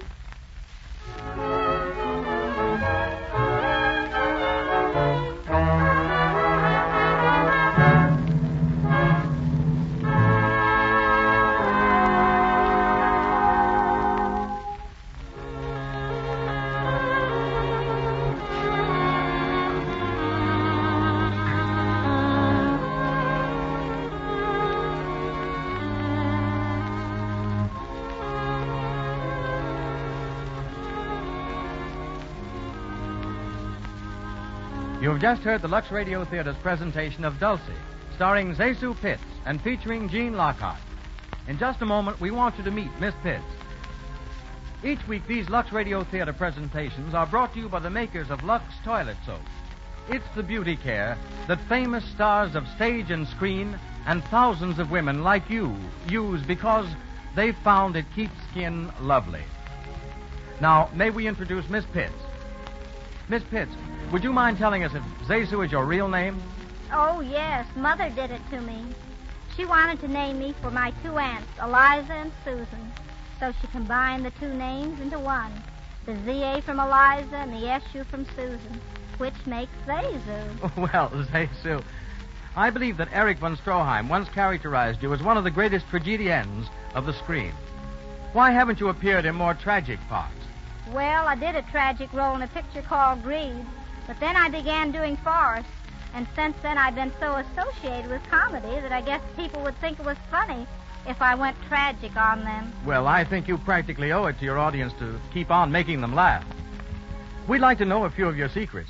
For instance, how you came by that funny gesture. You know, the one where you flutter your hands to your shoulders. You mean, oh, dear? Yes, that's the one. What made you think of that? Well, it just happened. Now, Miss Pitts, as one of the loveliest women in Hollywood. Oh, my, Mr. Garrett. You say such lovely things. Only when they're true. Most people don't know how charming you are when you're you. You fool them on the screen with that confused way you wear your hair and clothes. But even then, you can't disguise your lovely complexion.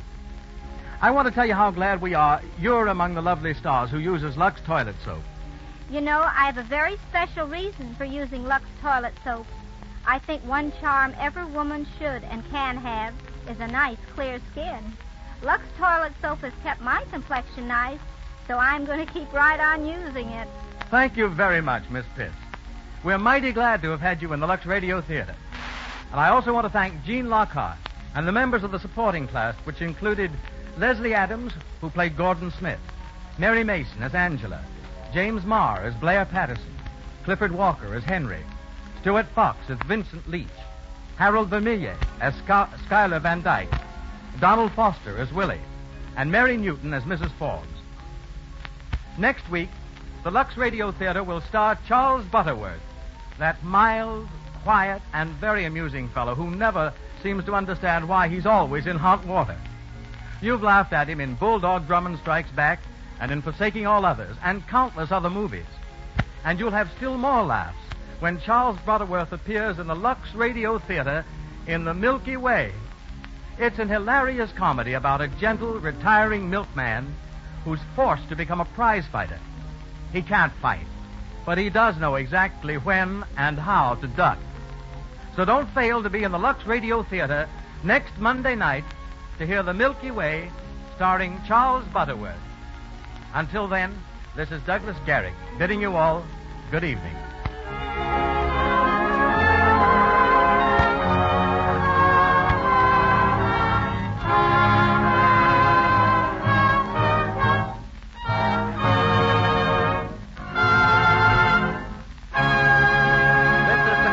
Broadcasting System.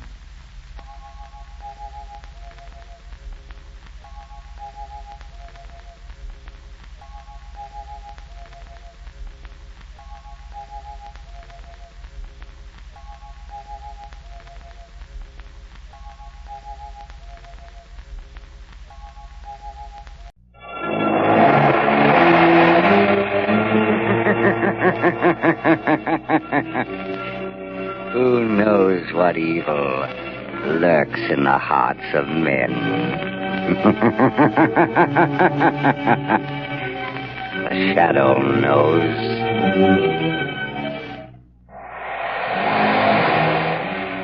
Blue Coal presents The Shadow, the mystery man who strikes terror in the very hearts of shopsters, lawbreakers, and criminals.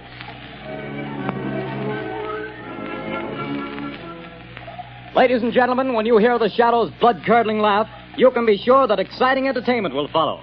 And here's something else that you can be sure of. When you buy Blue Coal, you're getting the finest of Pennsylvania hard coal. The harmless blue coloring that identifies Blue Coal is your guarantee of clean, even, safe, dependable heat all winter long. So don't take chances. Insist on Blue Coal. Ask for it by name. Phone your order to your nearest Blue Coal dealer tomorrow. And be sure to hold on for John Barclay's important message at the end of this program.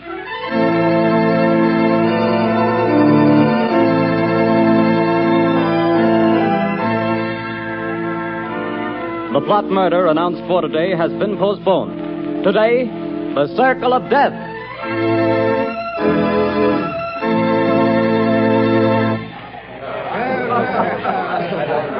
Oh, Jack, what a delightful show. What a wonderful way to start our honeymoon. Darling, when it comes to shows and girls, I'm a swell picker. Now watch me pick a nightclub. Oh, taxi! Hey, taxi! Darling, I think you're wonderful. I've never had such a marvelous time in my life. Hop in, honey.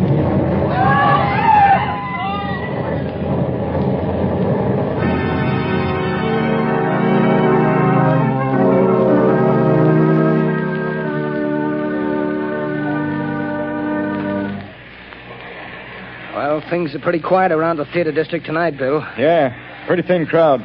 I don't blame folks for staying away. After those 3 bombings and 15 people being blown to pieces, I wouldn't be here myself if it wasn't the commissioner's orders. Same here. Boy, has this town got the jitters. Commissioner Weston's hopping around like a cat on a hot stove. I hear the Midtown Association is going to ask for his resignation if he don't catch the nut that's scattering bombs around here like confetti on New Year's Eve. The guy that's pulling these jobs sure must have it in for a lot of people. Yeah, he's a real screwball if you ask me.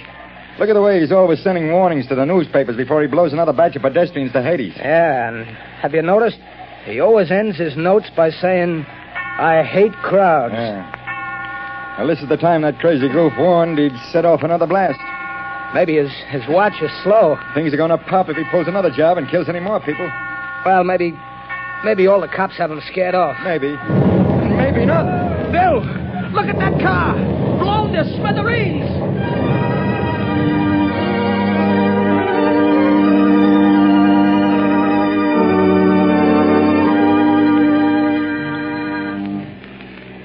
Mass killer strikes again.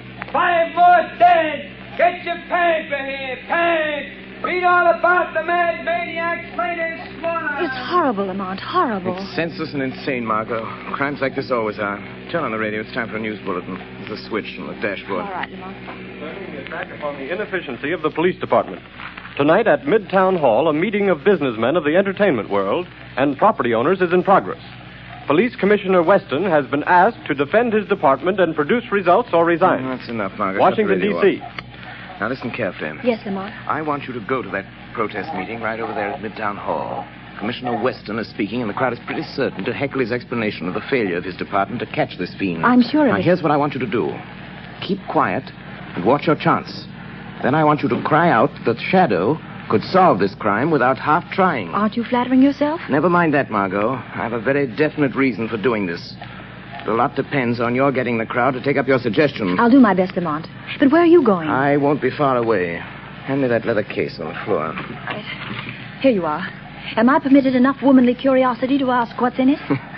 Just a little wiretapping device. Telephone? No. Now, Commissioner Weston will be talking over the loudspeaker system in Midtown Hall. Don't be surprised if the Shadow interrupts his speech. Now, remember, Margot, cry out at the psychological moment. Hundreds of lives depend on it.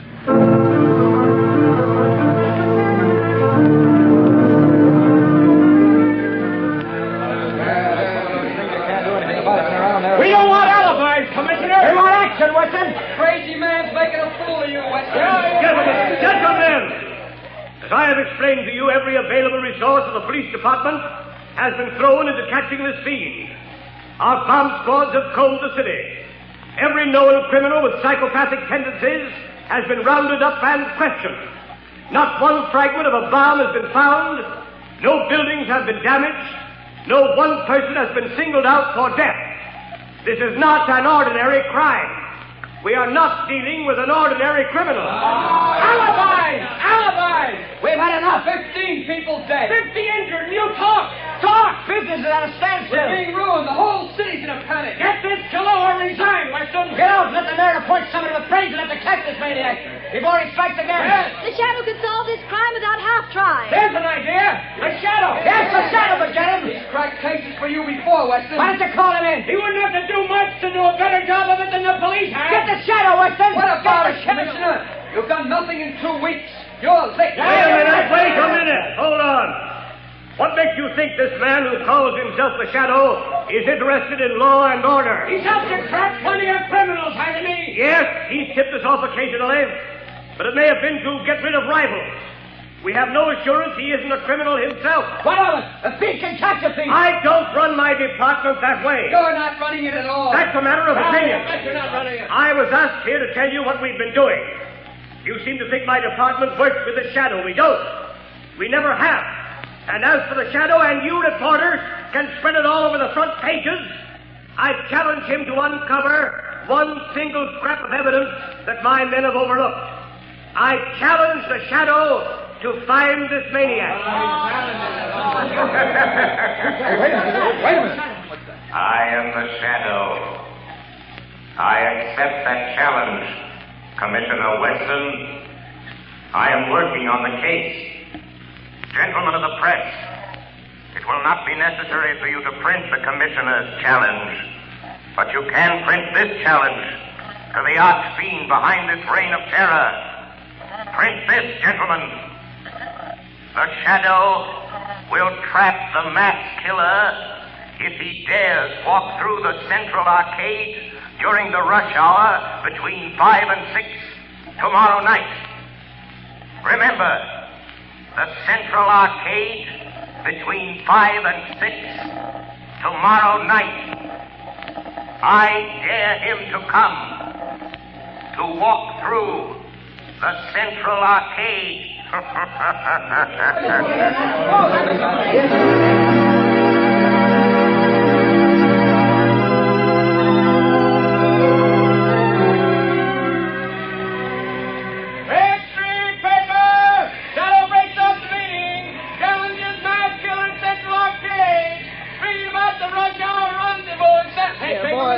Boy, you here.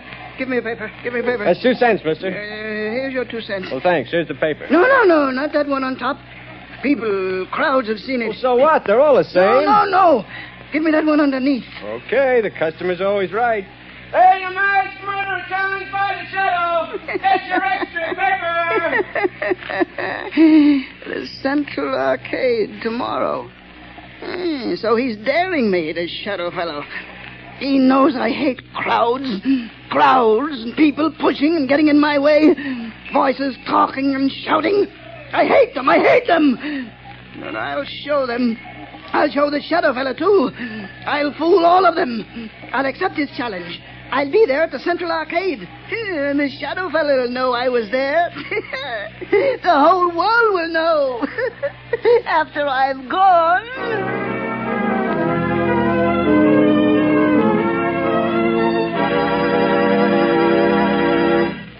Your orders have been carried out, Commissioner Weston. Good.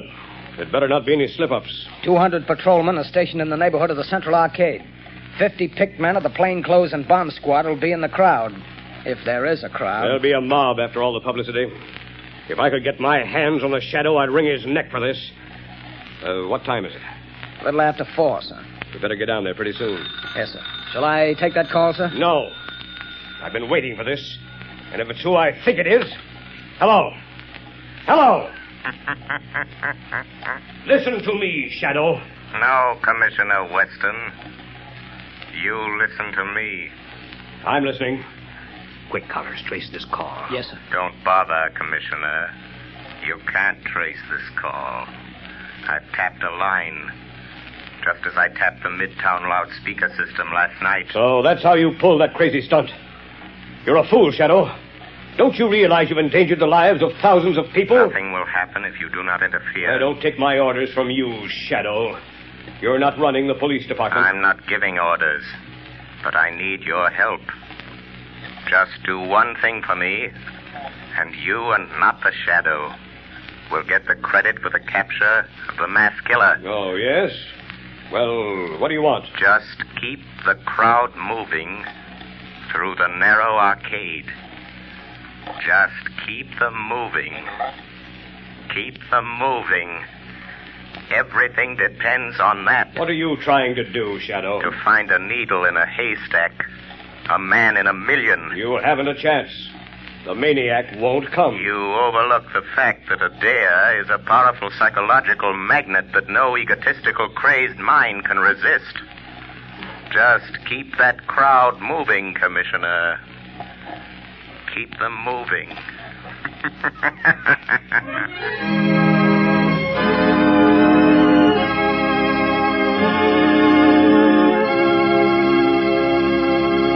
When you start figuring ways and means to save money for Christmas gifts, fuel is probably the last thing that comes to mind. Naturally, you don't want to jeopardize the health and comfort of your family. But did you know that you can actually have better heat for less money simply by burning blue coal? Here's why. Blue coal is a rich Pennsylvania anthracite. The fuel that furnaces, space heaters, and cooking ranges in this part of the country were especially designed to burn. And while other fuel prices are advancing, the cost of anthracite is not. No wonder thousands of homeowners are switching back to anthracite. No wonder anthracite is the fuel that is used for cooking purposes on the nation's crack passenger trains. They've tested all kinds of fuel and found that anthracite is far more economical because it burns long, steadily, evenly, with minimum drafts and less attention. Now, the cream of all Pennsylvania anthracite is blue coal. It comes from the mines of the famous Glen Alden Coal Company. It's tested and retested for purity and uniform sizing. Blue coal is prepared especially for home use, and it comes in all domestic sizes: egg, stove, chestnut, and pea.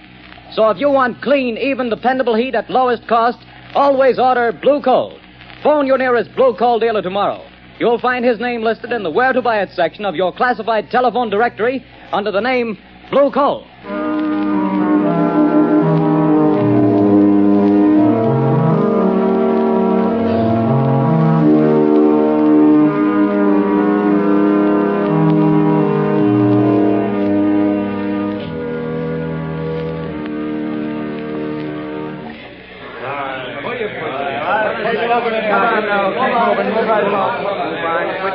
Arcade. Keep moving. Well, the time's almost up, Commissioner Weston. Yes. 2 minutes to 6. No, this is the longest hour I've ever spent in my life. Can you beat it the way people have flocked here on the chance of seeing somebody else blown to bits by this maniac? Looks like the Shadow was right. The way they've been swarming through this arcade. Yeah, and watching each other like a bunch of wild animals. You see what happened to that poor guy with the Christmas box? I nearly killed him before we got him out. All he had was a doll for his kid. I saw it. Well, the time's up, Commissioner. Yes. Thank heavens. Any orders, sir? Just keep the men on duty till this crowd thins out. They'll be going home now. Commissioner Weston, look. What is it? The maniac. He's been here. Look at this piece of paper. Where'd you get it? In the arcade. He must have dropped it. Oh, what's it say, Commissioner? Tell that shadow fellow I'll kill me a lot more people at 11 o'clock tonight.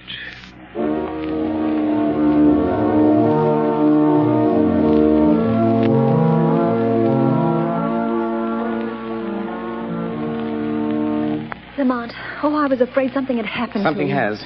I found the maniac. Thank heavens. Have you notified the police? Margot, this man is a fiend. If I notified the police and they bungle things, he might kill hundreds of people. This is a job that the Shadow must handle alone. But Lamont, he's dangerous. You might fail. He might kill you. The Shadow won't fail, Margot. But if he should, it's far better that one die than hundreds. Oh, Lamont, please. There must be a safer way. Perhaps, Margot, but this is the only sure way to end the career of this mass killer. Goodbye, my dear. Lamont. Oh, Lamont.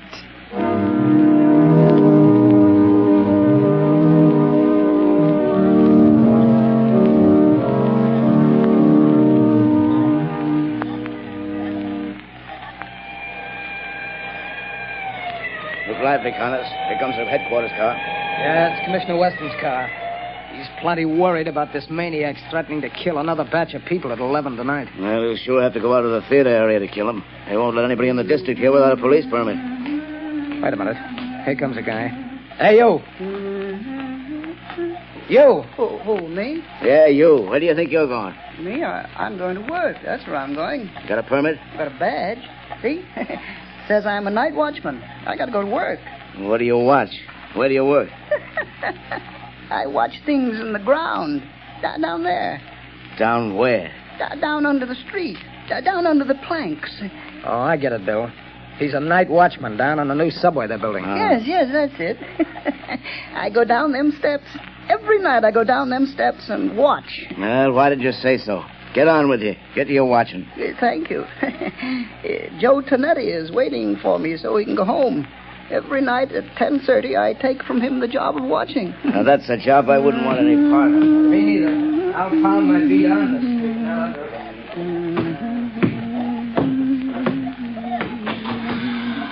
Oh, Joey Tonetti. Joey, you can go home now. I'm here to watch. Hey, what's the matter? You're half a big speakerback fella. You're 5 minutes late. I want to go home. Here's the keys to everything now. You watch out. But don't you go to sleep. The police don't want to let me come to work. But I show them the badge. You can go home now, Joey. I'll watch everything. Okay. See you in the morning. Goodbye. Goodbye.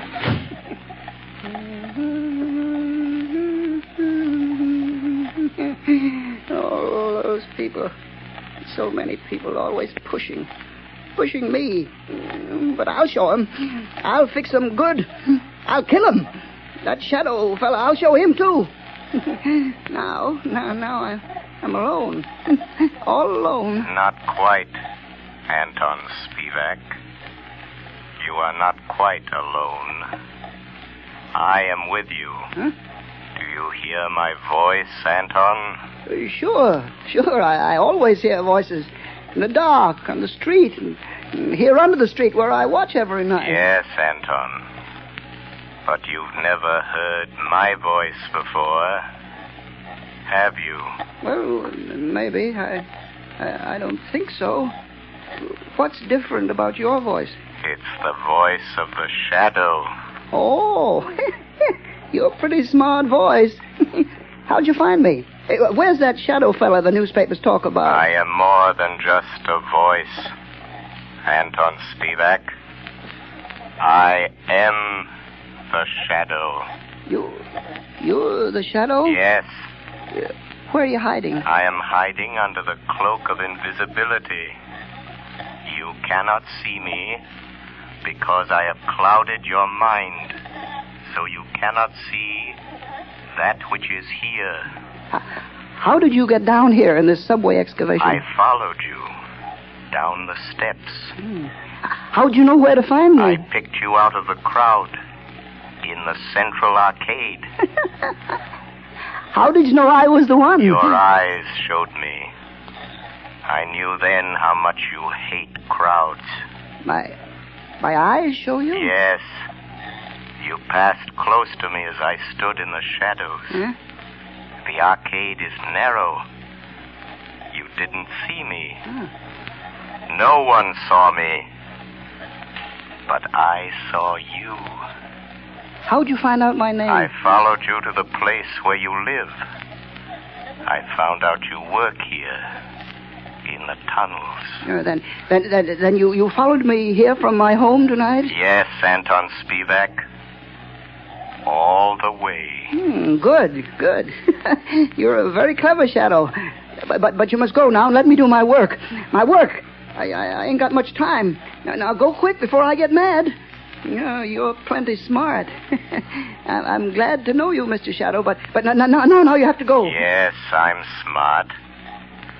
But you're smarter. You bet. Let me stay. I want to learn. You can teach me things. Then maybe we can work together. You hate people, too? Yes. I hate crowds. Let me watch you and learn. All right. I'll let you watch. What are you going to do? Yeah, you just watch. What's in this shed? You see? Dynamite. Sticks and sticks of dynamite. Is this what you use to kill people with? Mm-hmm. Yeah. My precious dynamite. They kill the crowds I hate, see? Now, look here. Here's a stick of dynamite already fused. There's 1, 2, 3, 4, 5, and 6 sticks of dynamite to go with it. Now, you watch. See, Shadow, I tie them in a bundle. But how do you take that dynamite to the place where you killed all those people? It's a block away. How do you carry it? That's where I'm smarter than you, Mr. Shadow. Show me. I'll show you. Now, look, see, it's almost 11 o'clock. Now, here. You see this little hook? I hooked the dynamite to it. Then what, Anton? Wait, you hear that car overhead on the boards? Yes. Well, if the light is red, it will stop right over our heads. Now listen. There, you see? The light is red. Now I take this crowbar. And I go up this ladder. Come on, you come with me. Yes, I am still here. Although you cannot see me. Now you watch. I pry the end of this plank back, see? And I hook the dynamite on the brake rods. I strike a match. And I light the fuse. And when the light changes, the car takes the dynamite with it. And when the dynamite explodes a block away, I'm still here. While the... Oh, no, you put out the fuse. You've tricked me. And here is the dynamite. Oh, you took it off the car. It's gone without the dynamite. And I promised I'd kill a lot of people tonight. Now I have to wait. Tomorrow the crowds will be still pushing me. Scaring me. You tricked me. That's what you did. You tricked me. Where are you, Shadow? Shadow. Come here, Shadow. Nice, Shadow. Nice, Shadow. I'm here, Anton Spivak. Yes, I hear you. Nice, Shadow. Come close to me. Put down that dynamite, Anton. No, Shadow. I light another match. If you touch that match to the fuse, you'll die too. But I'll kill you. And I don't care. You wouldn't let me kill people. And I don't want to live. I want to die. I want you to die too, Shadow. Wait, Anton. No, you blow out my match. Yes, I have a plan. Those thousands of people waiting up the street. Huh? Yes? You can kill all those people. Wouldn't that be better than just killing the two of us? How? Tell me how. Take your dynamite and come with me. Up the steps. up to the street. Oh, no. No, there's policemen out there. I saw them. But they won't see you any more than you can see me. No, they will see me. Hypnotize them. Huh? Hypnotize them. Look straight at them. Stare at them. And then they won't be able to see you. No, I'm afraid. Think of all those people waiting to be killed. Come. Just a few more steps. I am with you. You'll be safe. But I'll try. All those people waiting to be killed. I'll try it. But don't you leave me, Shadow, or I'll light the fuse. I'm here, Anton Spivak. Look. There are the two policemen. Uh-huh. Just stare at them hard as you pass, and they won't see you. All right, I'll try. Well, it's past 7, Congress. Looks like a false alarm this time. Hey, wait a minute. Here's that night watchman. Yeah, what's the matter with him? What's he staring at? Look what he's carrying. You can't see me. Dynamite. Grab him. No. Take it away from him. Let me go. Hold it. No, I said no. I got him. It's a mass killer. No. Oh, he lied. He fooled me. He said you couldn't see me. No. Give me my dynamite. I want to kill all those people. Hold him. No. Here's Commissioner Weston. No. Got him. We got him. We got the maniac, Chief. Good work. Here, let me look at him. No. He tricked me. He said you couldn't see me. Where'd he come from? Up out of the subway excavation, Commissioner. He's a night watchman. No, he tricked me. The Shadow tricked me. Oh. It was the Shadow. Yes, Commissioner Weston. The Shadow. I found the killer, but the glory is all yours.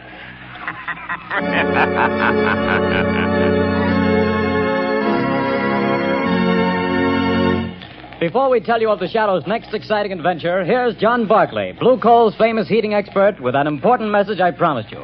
Ladies and gentlemen, Mr. Barclay. Friends, there are just 2 more days left in November. That means that homeowners have only 2 more days in which to phone their Blue Coal dealers and get the full details on how they may have a Blue Coal heat regulator installed in their homes for a free trial period of 2 weeks. To me, this is the most unusual offer ever made. The free use of a Blue Coal heat regulator for 2 whole weeks without any obligation on your part to buy. Believe me, friends, until you've used one of these marvelous thermostats, you don't know what real comfort is. Imagine having your home warm and cozy from morning till night without once having to make a trip down to the furnace. And that's not all. You'll find you burn far less coal with this regulator, too. But don't take my word for it. See for yourself. Phone your Blue Coal dealer tomorrow. I thank you. Friends, for your own sake, do as Mr. Barclay suggests. Phone your Blue Coal dealer tomorrow and get full details of this amazing free trial offer. Prove to yourself what thousands of satisfied owners already know, that with a Blue Coal heat regulator, you get more uniform heat, more economical heat than the most expensive oil burner can give you. But don't wait. Phone your Blue Coal dealer tomorrow.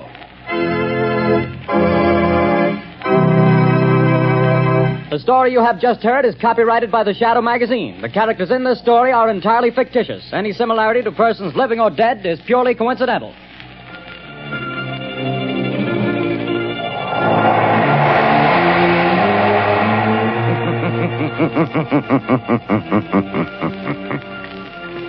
The weed of crime bears bitter fruit. Crime does not pay. The Shadow knows.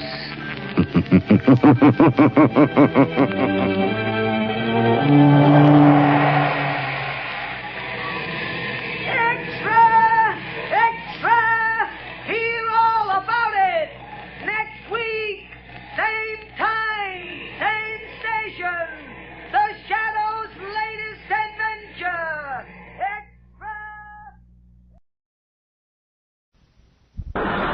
It's Maxwell House Coffee Time, starring George Burns and Gracie Allen.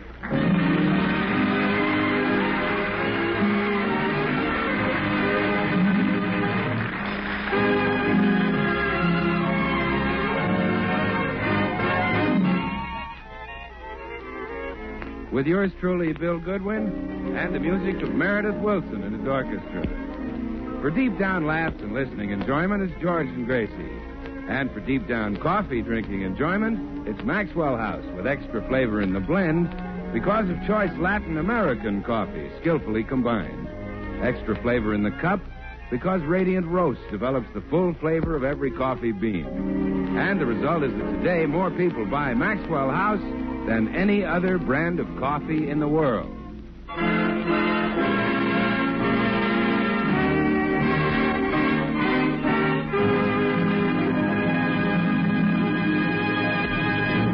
Well, last week, George was left $5,000 in the will of his late Uncle Marvin. But the will, which was written 30 years ago, specified that the money had to be used for George's college education. Gracie talked him into enrolling at Beverly Hills Tech. And so we now find America's oldest and unhappiest college boy getting ready to leave for his morning classes. Oh, gosh, honey, I feel like a darn fool going to college at my age. I dread that first class. What is your first class? American history. And I'm terrible. When I should have been studying history, I was in vaudeville. Oh, I'll bet you're very good in history. You do, huh? Yesterday, the professor asked, what great American stayed longest in the capital? I answered Al Jolson. Oh, darling, even I know better than that. Certainly. Was Eddie Cantor. Not doing so well in math, either. The professor flunked me. He what? He flunked me. Well, you should have flunked him right back. Well, I'm going to give up college. I'm not learning anything. Not learning anything? Why, you're getting much smarter than me. There you are studying things like civics. And I've never even seen a civic. I'll bring one home sometime. You should be proud to be going to college and learning things. But, honey, my friends are laughing at me. Last night, the fellas called up and wanted me to go to a burlesque show with them. I had to say, I can't, guys. Haven't finished my homework. All right. But when you do go to a burlesque show, you'll enjoy it more because you've studied anatomy. That's an advantage? Well, of course it is. To them, a leg is just a leg. But you can tell a tibia from a fibula. Oh, sure. I can whistle and stamp my metatarsal.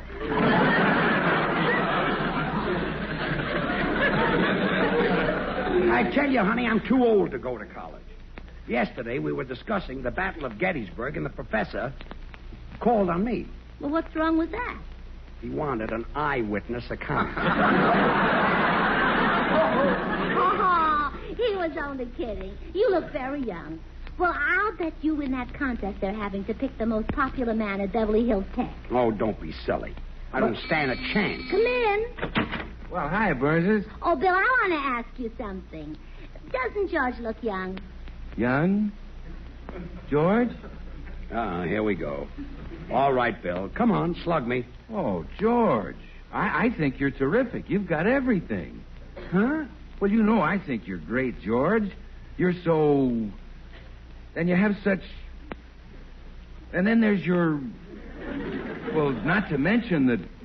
Well, I could go on saying those wonderful things about you for hours. Well, I'd say a few. Would you say that George is handsome? Well, there's not a handsomer man in the state of California. Oh, why, Bill, you're handsomer than I am. Well, all right then, one. You got me on a technicality. Small tech. Well, would you say that George looks young? Well, in his 20s. Well, Bill, I believe you love George. You bet I do, Gracie. Kind and clever, that's handsome young George. You know, about this time of year, handsome young George says to himself, what does deserving old Bill want for Christmas this year? I got a TL for you, deserving old Bill. Handsome young George isn't getting any Christmas presents this year. What? Something tells me handsome young George has just heard his last kind word from deserving old Bill. No Christmas present? Why, you miserable little miser. You antiquated little scarecrow. Why, Bill, a minute ago you said that George was handsome in his 20s. Well, he may have been handsome in his 20s, but who remembers 50 years ago? Goodbye, humorist. See you later, Scrooge. You see, Gracie, let's stop kidding ourselves. College is not for me. Well, George, your Uncle Marvin left you $5,000 to be used for your college education. Now, if you don't use it, what'll become of it? I asked the lawyer that. He said it would go to a home for down-and-out actors. Well, I'd much rather you got it now. But, honey... Think of the fine traditions of college. Think of the dignity and the stature it gives you just to be attending. Come in. Is Georgie ready to go to school? Oh. Be with you in a minute, Bobby. I got a lot of books for you to carry today, Georgie. Okay. George, you have to carry that boy's book? Certainly. He's a senior. I'm only a freshman. Oh, my goodness. Hey, Georgie, why didn't you tell me you had a swell-looking sister? Yeah.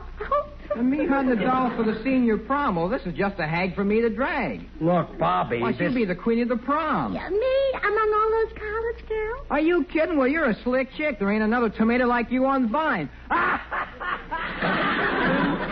Well, all right. Well, all right. We'll cut a rug. We'll really squirm, Worm. Well, beat me to the socks, Bobby. Beat me to the socks, Bobby. This chick is dynamite. Well, all right. Okay, let's go to school.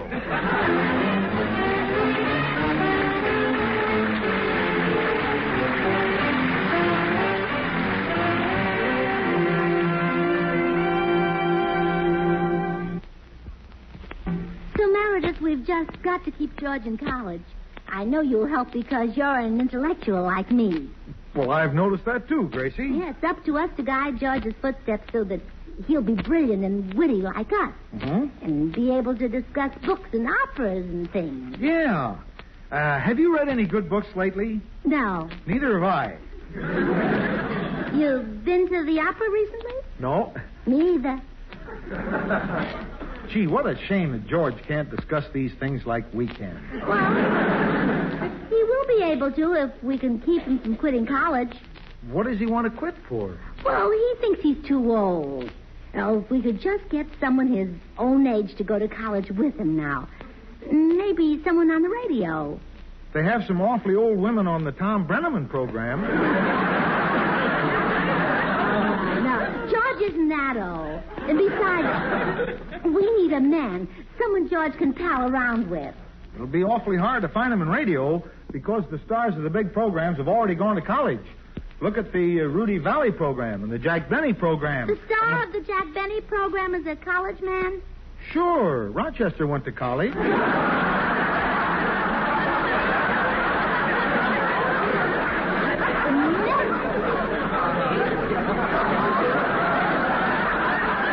Meredith, you've given me a wonderful idea. I have? Jack Benny is the perfect man to go to college with George. They're old friends. And they both need an education. I'll go right over and see them. Well, you'll never talk Jack Benny into going to college. Oh, I don't know. There's always flattery. Well, that's true. Any man with blood in his veins is susceptible to flattery. Well, I'll try it on Jack anyway. See you later, Meredith.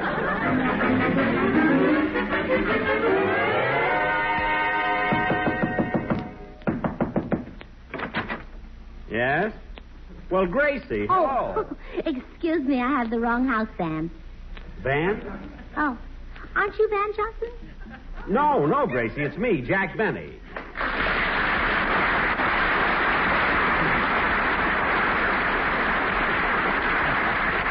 Gracie, how could you possibly get me mixed up with Van Johnson? We're miles apart. You are? Certainly. He's at Metro and I'm at Warner Brothers.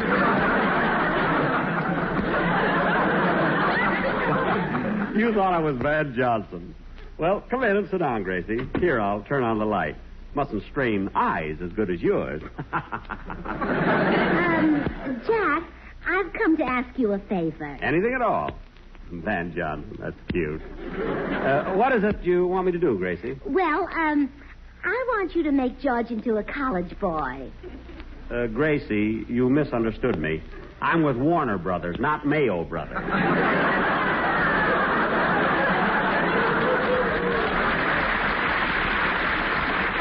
There aren't that many vitamin pills. no, Jack, nothing like that. You see, George is already going to college, and I want you to go with him. Me? Go to college? College is oodles of fun, Jack.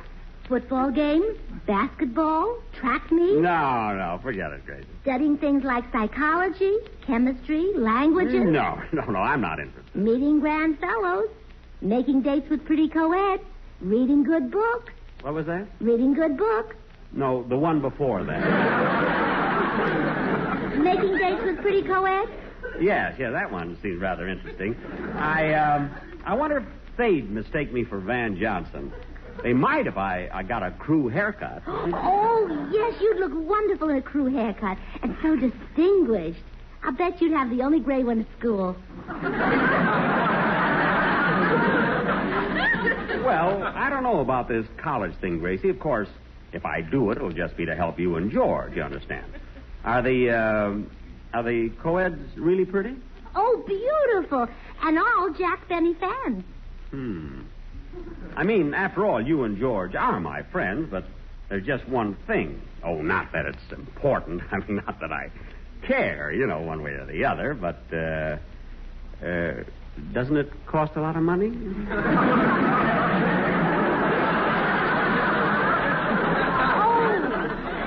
Oh, no, it won't cost you a cent. George will pay your tuition and buy your books and everything. Oh, Gracie, I couldn't let George do that. You couldn't? Well, if you put it that way, I guess I'm trapped. George would pay for everything, you say? Oh, yes. You'll even get 50 cents a day for lunch. 50 cents? Mm-hmm. Well, I could eat for 30, and that gives me 20 cents a day clear. Unless I eat with a co-ed. In that case, I save the whole 50 cents. All right, Gracie, it's a deal. Good. Lunch for your first week will be $3. Here's the $5 bill. Oh, wait, I've got your change right here in my pocket. Here you are. 4 halves. Or if you'd rather have it in bills, I'll get out my billfold. Oh, no, don't bother getting undressed.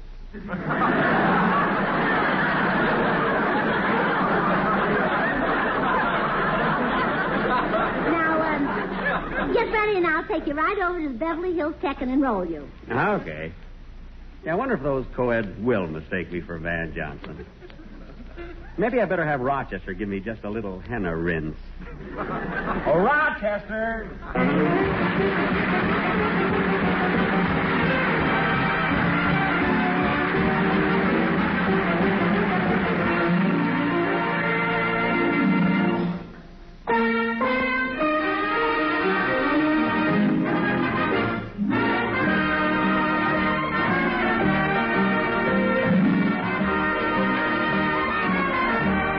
Say, Meredith, when I heard you rehearse that new Western song you're playing, I couldn't help thinking how music just naturally conjures up definite pictures. That's certainly true, Bill, and I bet we all have about the same picture impressions, too.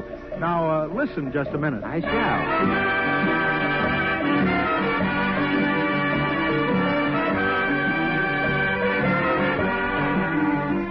shall. Well, Bill, doesn't that tune bring to mind Purple Sage against Colored Canyons? And wagon trains rolling across the old Oregon Trail? Oh, you bet it does, Meredith. The real melody picture with the instruments of the orchestra for colors. The deep tones of the woodwinds for mellowness. The flashing harp and the rhythm instruments for richness. The warm, vibrant color of the strings for vigor.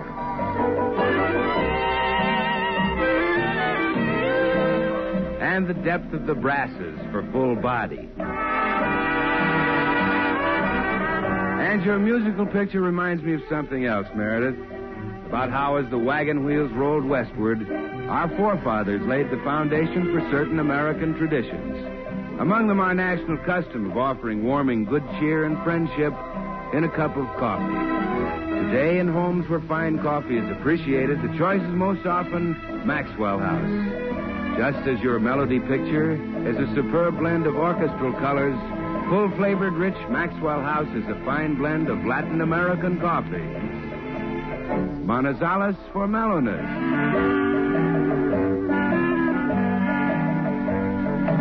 Netherlands for richness. Other choice Latin American coffees for vigor.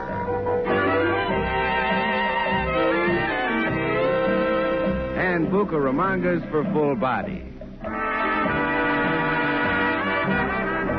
And then those fine coffees are so skillfully combined that the result is true harmony.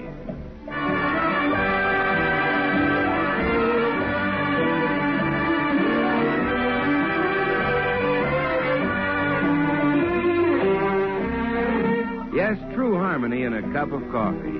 And that's why coffee lovers the world over agree that Maxwell House is good to the last drop.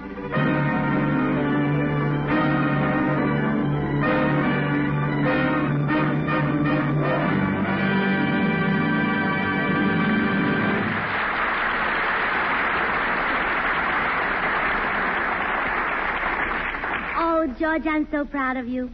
You really showed an interest in college these past few days, ever since Jack Benny started. You know, I can't get over that tightwad starting to college. I'd like to know what poor sapper's putting up the money. I'd laugh right in his face. Oh, that'll be pretty hard for you to do. Yeah. Huh? I meant Jack wouldn't tell you. Uh-huh. But I'm so happy about the progress you're making in your studies. You know, I just adored it last night when you spoke to the waiter in French. Yeah. Without batting an eye, you said to him, "Bring me an order of la ham and la egg." Well, I've been studying my French pretty hard. I'm not going to let Jack Benny get ahead of me. By the way, I got a surprise for you. Oh, what? I entered the contest for the most popular man at Beverly Hills Tech. Oh, wonderful. I know you'll go. Come in. Hello, Gracie. Oh, good morning, Jack. George will be ready to leave for school in just a minute. Good. By the way, George, I saw the results of the chemistry quiz.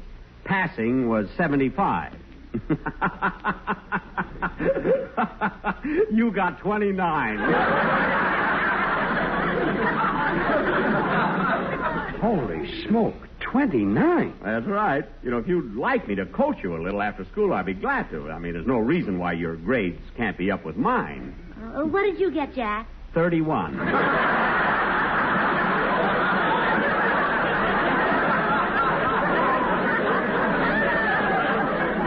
Well, anyway, I'll bet George is better than you are in French. Better in French? Why, I know a whole sentence. Ouvrez la fenêtre. What does it mean? Open the window. Well, suppose George doesn't know that. Does it matter? Does it matter? Put him in France on a hot day and he'll suffocate.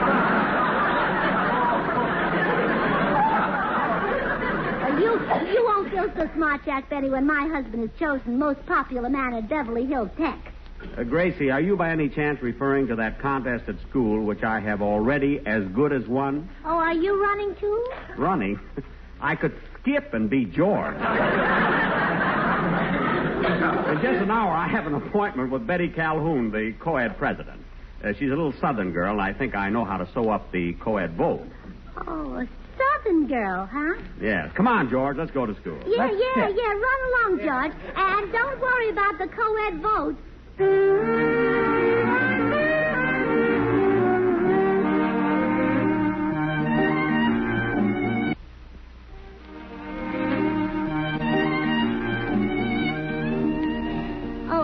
Pardon me, are you Betty Calhoun? That's right. Was there something I could do for y'all? Well, yes. I want you to get all the co-eds to vote for George Burns at the student rally tonight. George Burns? That funny little old man? Oh, please, Betty. I wish you wouldn't talk that way about my son. Your son? How could you have a son his age? Oh, I didn't. When I had him, he was just a baby. But he looks so old. Oh, he isn't really. He just looks that way because he had such an unhappy childhood down south. You don't mean to say that Mr. Burns is a shown-up southerner, too? Too? Well, don't tell me you're from the south. Couldn't y'all tell? How could I? Well, tell me about George's childhood. Oh, it was awful. We were so poor, little Georgie didn't even have pants to wear. Not even jeans? Oh, ours wouldn't fit him at all. Oh, it was terrible. We tried to make a living, but everything went wrong. When the cotton market was high, we planted cotton. Up came wool. But you get wool from sheep. Oh, well, up came sheep and ate the cotton. Oh, my goodness. And then we planted tobacco. Some auctioneers came to buy it, but before we could figure out what they were saying, the tobacco was dead. Right. Miss Calhoun, now that you know George Burns was a poor, unhappy Southern boy, won't you get the co-eds to vote for him? Well, I haven't talked to Mr. Benny yet. Mr. Benny? You mean you'd even speak to that Yankee? Are you sure he's a Yankee? The worst kind, a northern Yankee. From Waukegan. His full name is Jack General Sherman Benny. You mean he was named after General Sherman? Yeah, and not very long after.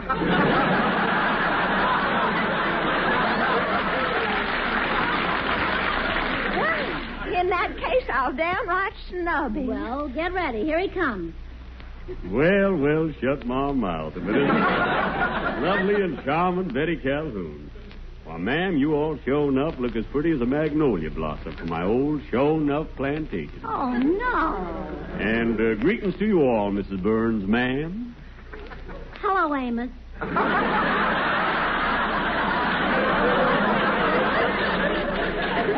Mr. Benny sounds like a Southerner, but Benny isn't a Southern name. You all ain't heard my full name, ma'am.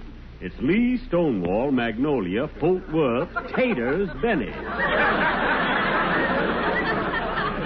Really? LSMFT. But aren't you from Waukegan? I'm proud to say I am. Waukegan, Virginia. Garden spot of the South. Folks down there will be mighty unhappy if you all don't get me elected most popular man at Beverly Hills Tech. Oh, shame on you, Mrs. Burns, for calling this fine Southern gentleman a Yankee. Come along, Stonewall. Who? Oh, sure enough. Goodbye, Mrs. Burns, you all. Oh, that unscrupulous man. Cheating to win the election. Oh, thank goodness George had never stooped to deceit or trickery. Well, that leaves it to me, and I enjoy it so much.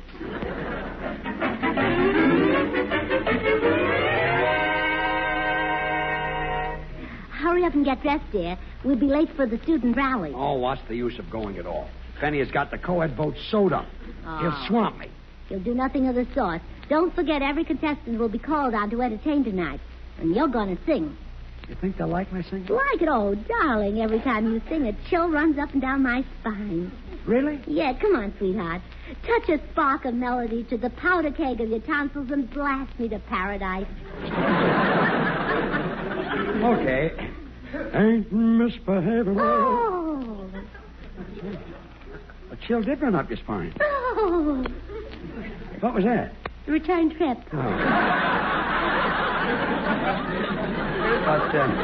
But Benny's going to play his violin, and they might go for that. Oh, don't be silly. What is violin playing anyhow? A horse's tail dragged across part of a cat. Believe me, when you sing, you sound better than any horse's tail or any part of a cat. It's the sweetest thing you've ever said to me. Besides, I wouldn't worry about Jack Benny. Bill Goodwin's going to introduce him, and I've had a little talk with Bill. You wouldn't louse him up, would you? College hasn't done a thing for you, has it?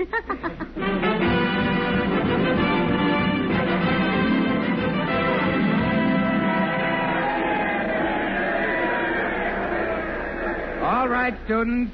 The contest for most popular man at Beverly Hills Tech continues.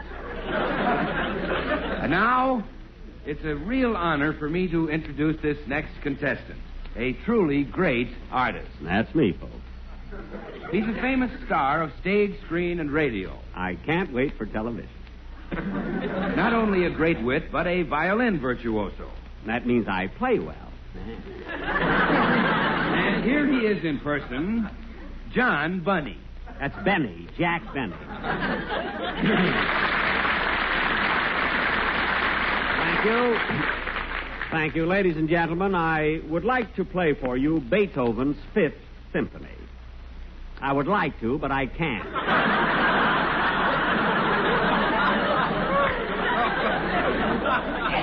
Instead, I will play a famous old gypsy melody.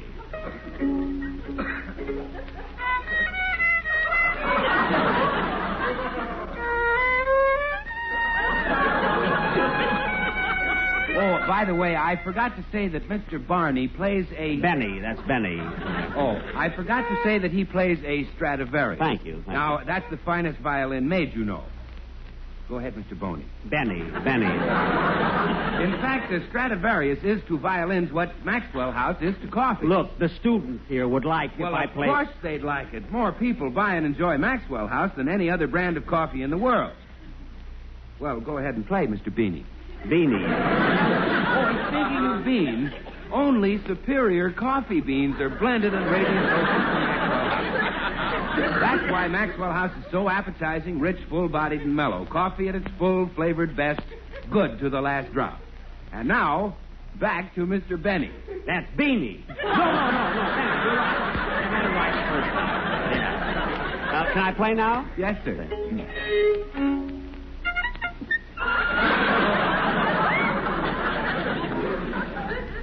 Thank you, Mr. Bunny. Thank you very much. Students, you have just heard John Bunny and his magic violin. Look, wait a minute. You've had your chance. You've had your chance. Look, but I... Step aside, Mr. O'Flaherty. That's one I didn't expect.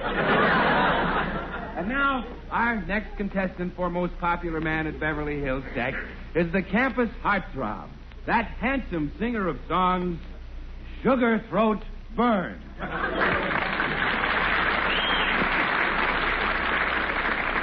Say, George, I know I'm licked, and just to show you I'm a good sport, there's no hard feelings, I'll accompany your song. Well, gee, that's swell of you, Jack. I'm going to sing Ain't Misbehavin'. Ain't Misbehavin'. All right, here's your introduction.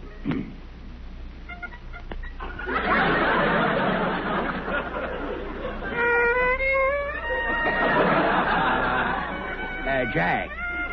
Jay. That's the wrong tune. Look, I'll start singing, then you follow me. Ain't misbehaving all by myself. Ain't misbehaving, I'm happy on the shelf. Look, Jack, follow me. No one to talk to, saving all my love for, oh, baby, love for you, really saving love for you. Ain't misbehaving, I'm on the shelf by myself. Oh, no, I ain't misbehaving. It's love and blue. Daddy, go away.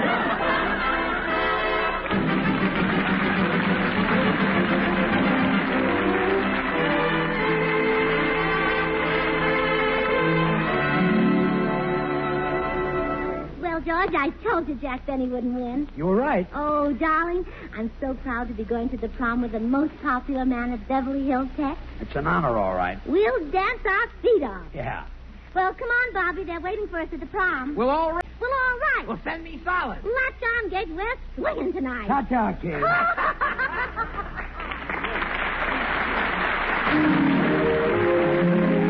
Join us again next week when we'll all be back. George Burns, Gracie Allen, Meredith Wilson, the orchestra, yours truly, Bill Goodwin.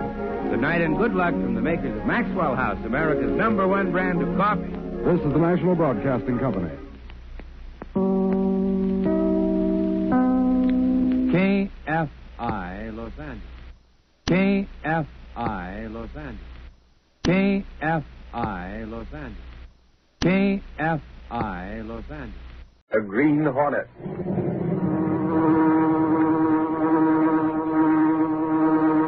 He hunts the biggest of all game, public enemies that even the G-men cannot reach. The Green Hornet.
Adventurer, not 1 cent for tribute.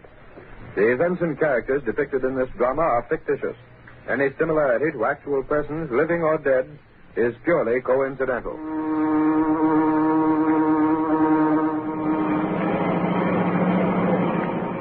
Is that the gas station on the next corner, Kruger? Not that one, Zoe. Get to see how much he's charging for gas? That was okay. The one we want is on the next corner. Which way? Turn left. There's the place. Here it goes.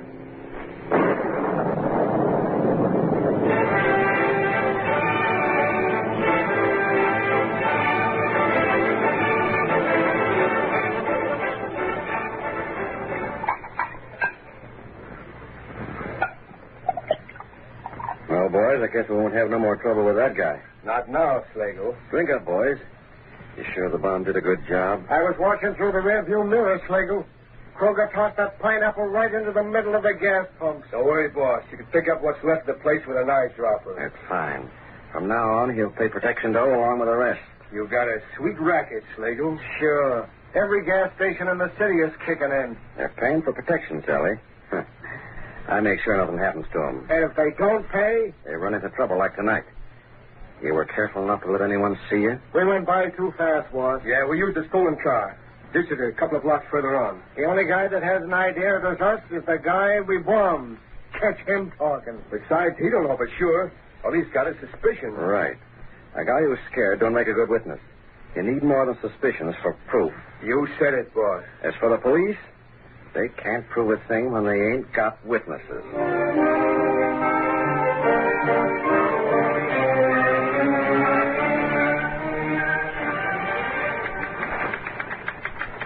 Miss Case got the district attorney on the phone for me. Have Lowry here when I'm through talking. Yes, Mr. Reed. Have it up. Well, it looks like a 3-alarm fire the way he's burning up. Sally, get the district attorney on the wire. And tell Lowry to stop cutting out paper dolls and come in here on the double. Mr. Reed's in a hurry. And I do mean hurry. Oh, I wonder what it is this time.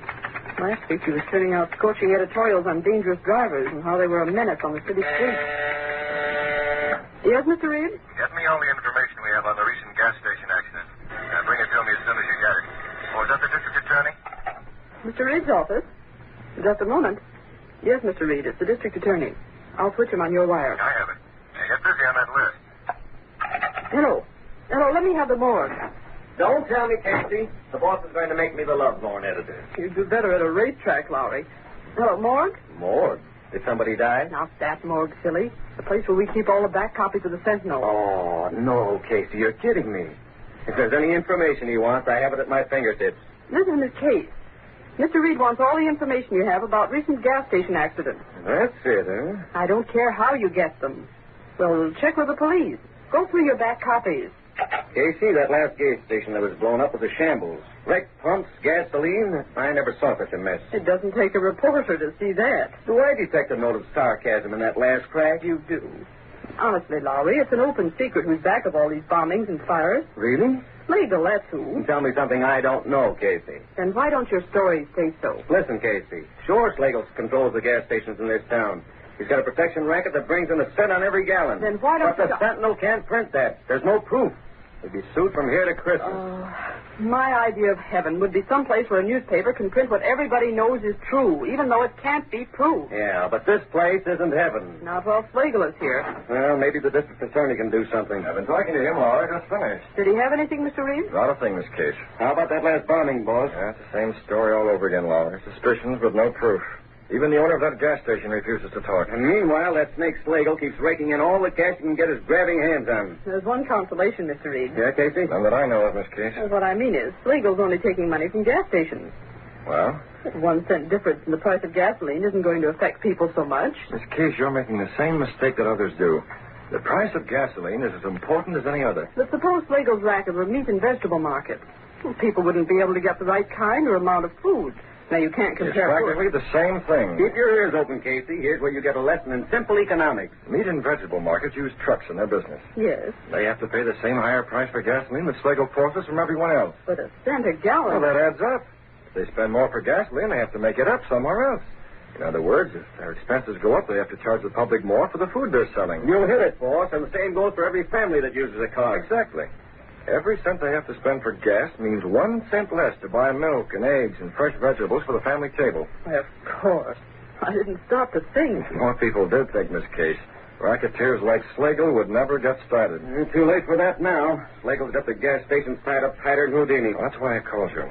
We're going after every one of those gasoline dealers. Why, boss? If we can find one man who'll act as witness against Slagle, that's all the district attorney will need. They're sending the names up from the morgue, Mr. Reed. Go after them, Lowry. Take Clicker Benny with you. Okay. We ought to be able to convince somebody that he's smart to act as witness.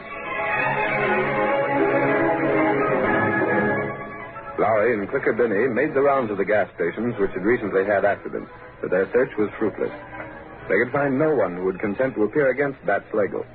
As they approached a gas station run by a man named Jennings, Lowry said, We're not having much luck, Clicker.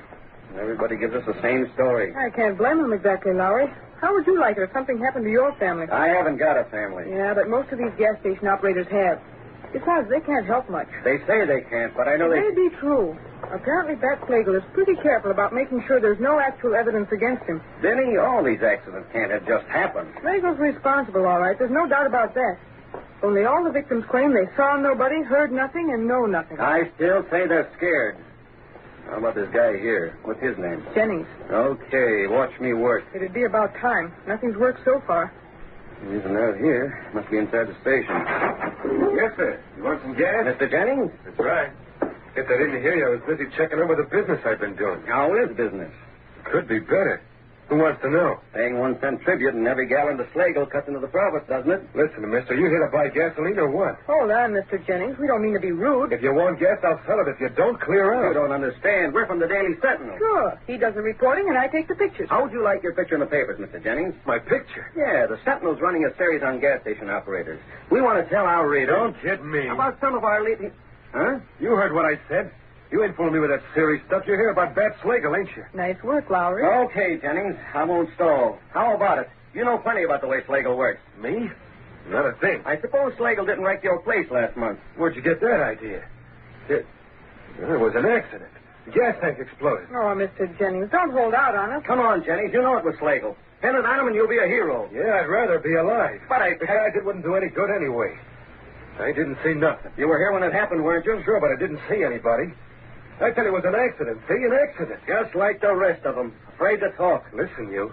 Take a tip and get out of here before I get mad. Looks to me as if all of you are yellow. I'm warning you to get out. Letting Slagle make monkeys of you. Yellow as a chrysanthemum. Why, you... Uh-oh. Now get out and stay out. Don't come around again looking for a store. You'll get another poke in the jaw.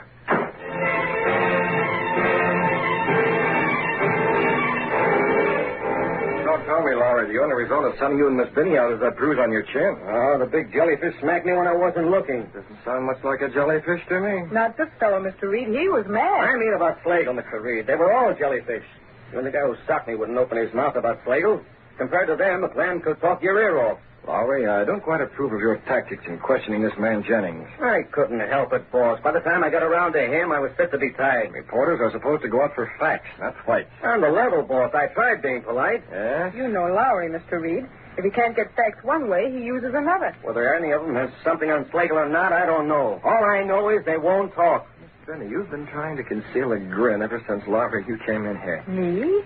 Did you snap a picture of Jennings hitting Lowry? Huh? Well, my camera was handy, and I just took it. Liquor, you double-dealing little... Give me that camera. Hey, can't a girl take a few shots for a private collection? Let go, you bastard! Hold on, both of you. It'll ruin me, boss. Liquor, show that print all around the city room. You said it. I'll have it enlarged, too. Liquor, I'll buy that picture from you. How much? Never mind that.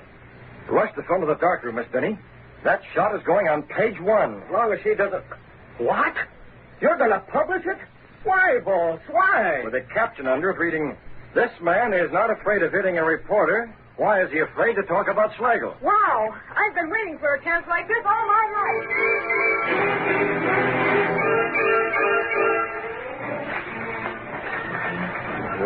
Why don't that newspaper mind its own business? Putting my picture on the front page. Now, Jim. But, Alice, they know very well why I won't talk. Perhaps you should tell what you know about Slagle. And have his mob do another job on my gas station? Or come over here after you and Timmy? Not a chance. Slagle wouldn't do that. Sure he would. Besides, I can't prove it was Slagle had my place bombed. He's too slick for that. So we go on paying. Yeah. That reminds me. Slago's collector's due here pretty soon. Is the money ready? Yes, in the envelope. If you didn't see this picture in the Sentinel, I'd better have it for him on the line. The doorbell. Is that him? A little early, but... You stay here, Alice. I'll see him in the hallway. Be careful, Jim. Don't worry, honey. Gosh, I wish there was something I could do without making things bad for Alice and the kid. Inside, Jennings. Hey, what? Man. Get back. That gun. I know you. You're the Green Hornet. That's exactly right. Whatever you come for, Hornet, you're not getting it, see? Jim, you forgot the money. Bring it here. Why, you dirt. I could give you a shot of gas and take it anyway, Jennings. Please, Jim, do as he says. Here it is. Yes, better. That goes for Slagle, Hornet. It was for Slagle, but not anymore. But that's all we have. The Slagle collector's due any minute. That's too bad. The Green Hornet got here first. You can't. What do we tell him? Tell him anything. This cash goes with me. No, Jim. Alice, let me go. Get up. Green Hornet, huh? No, Jim, I won't let you. It's too late. There he goes.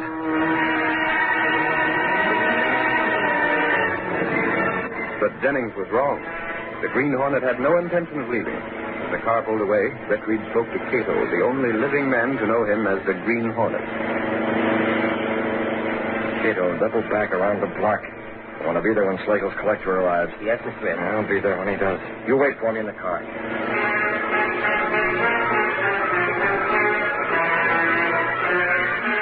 Short time later, Slagle's collector arrived at Jennings' home. He refused to believe Jennings' story. Stop stalling, Jennings. Where's that door? I tell you, the Green Hornet took it. Don't make me laugh. The Hornet wouldn't bother with $20. It's the truth. My husband left the money in the other room when he came to the door before. I thought it was you calling, so I brought the money out to him. And the Hornet grabbed it. You expect me to believe that? You got that dough hid someplace. The other room, I'll bet. Go ahead. Search if you want it. You won't find it in there. Oh, I won't, huh? Oh, you call this, you dumbhead. Right in the table and seal with my name on it. Well, that bluff so easy, I wouldn't even look in here, huh? I swear it wasn't You're getting too big for your hat, Jennings, since that picture got in the papers. When I tell Slagle about this, he'll whittle you down plenty.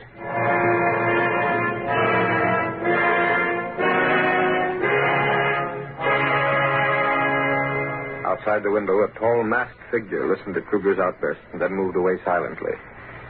Step number 1 in my plan to uncover Slagle's racket. Now, if only everything moves along as smoothly as it's been going so far, the Green Hornet is going to have a busy night. And that means a busy night for Bat Slagle as well. Slagle and his whole crooked outfit.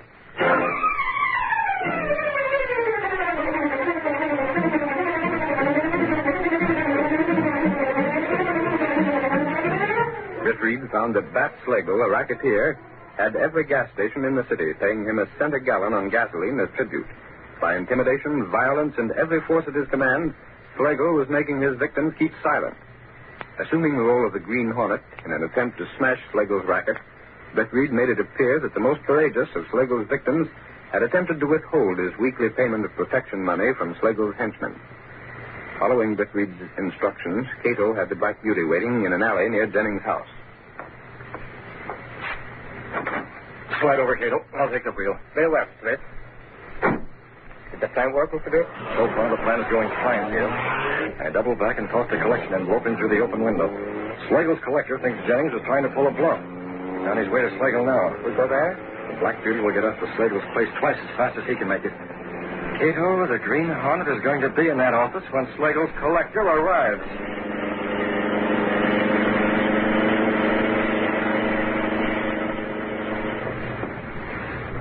It's about time you showed up, Kruger. Got the dough from Jennings? Yeah, there it is. Imagine that guy, Bat. He tried to stall. Jennings? Yeah, Jennings. What do you mean? Here's the dough. He said he didn't have it. Tried to tell me the Green Hornet had swiped this dough. The Green Hornet? That's a laugh. And all the time was right in the next room. Wasn't even hid. Tried to bluff you, huh? Didn't work. You ought to take him down a peg anyhow, Bat. If any one of them guys gives us trouble, it'll be him, all right. Not if you show him who's boss, it won't. Yeah. Kruger, from now on, Jennings is going to have to pay 2 cents on every gallon instead of 1. Twice as much? That'll teach him to try and act up with me. Now, let's count this dough just to make sure. Okay, Bat. It's getting late. Feels like more than 20. Hey, Slager, look at this. What? Jennings tricked us. Instead of real gold, this envelope is chock full of plain paper. What? Why that? Let me see. He even used heavy paper so it would sound like the real thing when I felt the envelope. Well, the envelope was sealed, Bat. I didn't think he would try a stunt like this. He won't no more. Jennings thinks you can fool around with me, huh? Let me handle him, Bat. Nick, You might come back like you did this time. Besides, this job's more down Zelly's alley. Zelly? Yeah, that's right. Slagle on this end. You're going to do a job tonight, Zelly. I got it all figured. Now, here's what you're going to do. Hidden in the shadows where he had been since before Kruger's arrival, the Green Hornet listened to Slagle's conversation. Then as Slagle finished talking... That's the idea, Zelly. And make sure nothing goes wrong. I want Jennings to know he can't play around with my outfit. Well, that's your scheme. Huh? Who the devil's that? It won't work, Slagle. You're masked. It's the Green Hornet. Move over next to each other. Got a rod, huh? I heard about that gun, boss. It ain't got bullets, only gas. Oh, gas, huh? And only one gun. I get it. Knock the table over. That won't help. Get him from behind, Kruger. He can't shoot both ways. Okay, back there. Take it, gas. Get him, Kruger. All right, got you. More. Who else? Gas me from behind. I was waiting. They didn't see me. Good work. One from each side at the same time is a little hard to handle. They almost had me. What do we do now? First, we make sure these two rats are unconscious. They're completely out. Can you fix them up so they'll stay that way until 4 in the morning? 4 in the morning? That's the time when Slagle told Zelly to do that job. If we're going to trap these rats, we'll need every minute in between.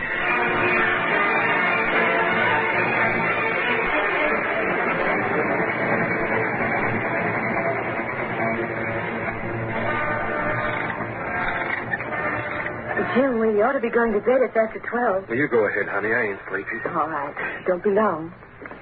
Good night, Jim. Night, honey. It's taking plenty out of me to be paying off to Slagle. If he's going to make it any tougher with him, I might as well quit. And that reporter, why'd I sock him in the first place? I certainly must have looked yellow to him. Gosh, if I did have any dope on Slagle's racket, I would call that reporter. That's a good idea, Jennings. Oh, it's you again. What do you want now? I'm your friend. You put me on a spot with Slagle. For one purpose. To take care of Slagle. It don't make sense. First you swipe that dough, then you bring it back so Slagle's collector can find it. Exactly. If it wasn't for you, I wouldn't be worrying about what Slagle's going to do. Plenty. I don't need a guy in a mask to tell me that. Jennings, I'm going to help you stop him. You? You don't believe me? I've heard plenty about you, Hornet, and none of it good. Perhaps this will convince you. That's money. Dollar bills. Look at them. Where's it? The money I get to Slagle's collector. What he took was nothing but strips of paper. I had this money with me from the first. I can't figure you, Hornet. Don't try to. But the whole thing's screwy. The money, Slagle. Jennings, I want to get Slagle as much as you do. Yeah, I guess this proves it. But how can you get Slagle when nobody's got the goods on him? Be at your gas station at 4 this morning. But it's closed. I closed it up at 12 when my helper leaves. Never mind that. Call the cops, too. Call this reporter if you want to. Be there and watch what happens.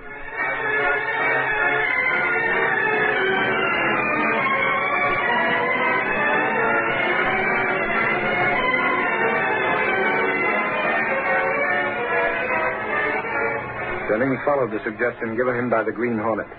He called the office of the Daily Sentinel and asked for Lowry. I want to talk to a reporter named Lowry. Yeah, this is Lowry speaking. Who wants me? This is Jennings. Jennings? Yeah, I'm the guy that runs that gas station. Oh, you. Well, listen, Jennings. If you want to take another poke at me for getting that picture in the Sentinel, you can forget it. I didn't want that picture released either. Well, you don't get it, Lowry. I'm calling about something else. Here's a tip for you. Be at my gas station around 4 o'clock. What for? The police are going to nab Slagle. I got the dope from the Green Hornet. The Green Hornet? You mean he's in on this? Will you be there? Will I be there? Try and keep me away. Wow, talk about a scoop. So the Slagle mob are up to something. Hello, hello. Listen, get me Clicker Benny. Show her on the phone. How else? I don't know where she is. Try every place. Try her home. Try the movie around the corner. Try any place but get her. No, it isn't personal. It's business. I got inside information that the Green Hornet's going to bust Slagle's gang wide open.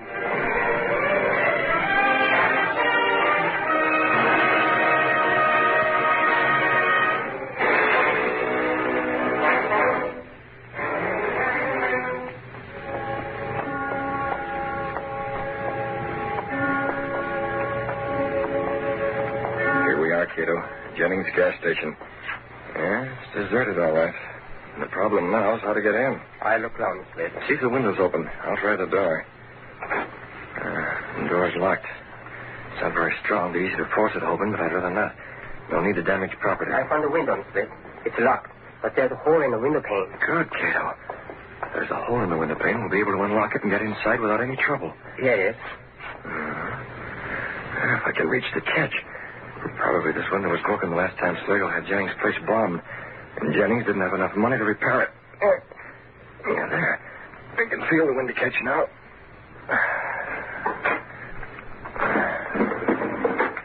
You have Slagle and Kruger, Cato? Yes, sir. I'll go in through this window and open the door. Then we'll bring the two of them in and put them right where Zelly will find them. Yes, sir. They're still unconscious. Working carefully and hurriedly, Britt Reed opened the door. Together, he and Cato carried the unconscious racketeers into Jennings' gas station. They moved in almost total darkness. You never think to look at Slagle that he weighs so much, Cato. Hey, be careful of that chair. All right, put him down here next to Kruger. That's it. The two of them side by side where Zelly can find them. Yes, sir. We'll leave the door unlocked so that Zelly can get in without any delay. Yeah, time for us to leave. They're not staying? No, we can't afford to stay here. It's too risky. But we'll be near enough to check if anything goes wrong. Will Slagle and Kruger recover soon? Positive. They'll wake up in a little while now. Fine. I may be wrong, but Slagle's apt to be overconfident. He'll try to play out his hand in spite of everything. And that will mean his finish. Come on, Cato.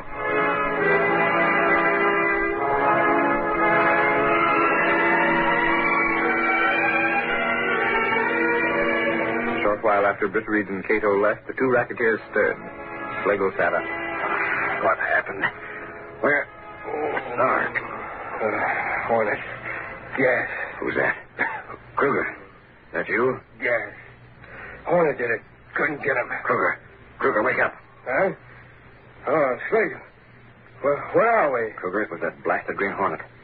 I remember now. He gassed us in my office. Snap out of it. Yeah, your office. That's where we must be now. He snapped off the lights and left us. Sure, that's it. Got scared and took a powder. Now we'll find a light switch and then... Slagle, this ain't your office. No, it ain't. Then where the devil are we? Look out the window. Look at them gas pumps. Hey, this is Jennings' place. I recognize a plane. Yeah, just lights up to see things outside. So the Green Hornet brought us here. Guess he figured we'd still be unconscious when Zelly came around to do a job on the place. We'd have been done for. Yeah, only he figured wrong. That gas he used wasn't as strong as he thought. We'll just walk out when Zelly shows up, and nobody the wiser. Hey, there's somebody coming now. See him? Through the window. Huh? Well, that's Zelly. Come on. We're going outside and meet him. What the? Who's that? Take it easy, Zelly. It's me and Kruger. I didn't expect you down here, boss. What's the matter? Checking up on me? We know you can handle it, Zelly. With the Green Hornet. He brought us here. The Hornet? He tried a little scheme to take care of me and Kruger. Only he slipped up, see? Now let's get busy. You got the bomb? Right here, boss. Okay. We'll set it down right here next to the gas tank. Now give me a match for this fuse.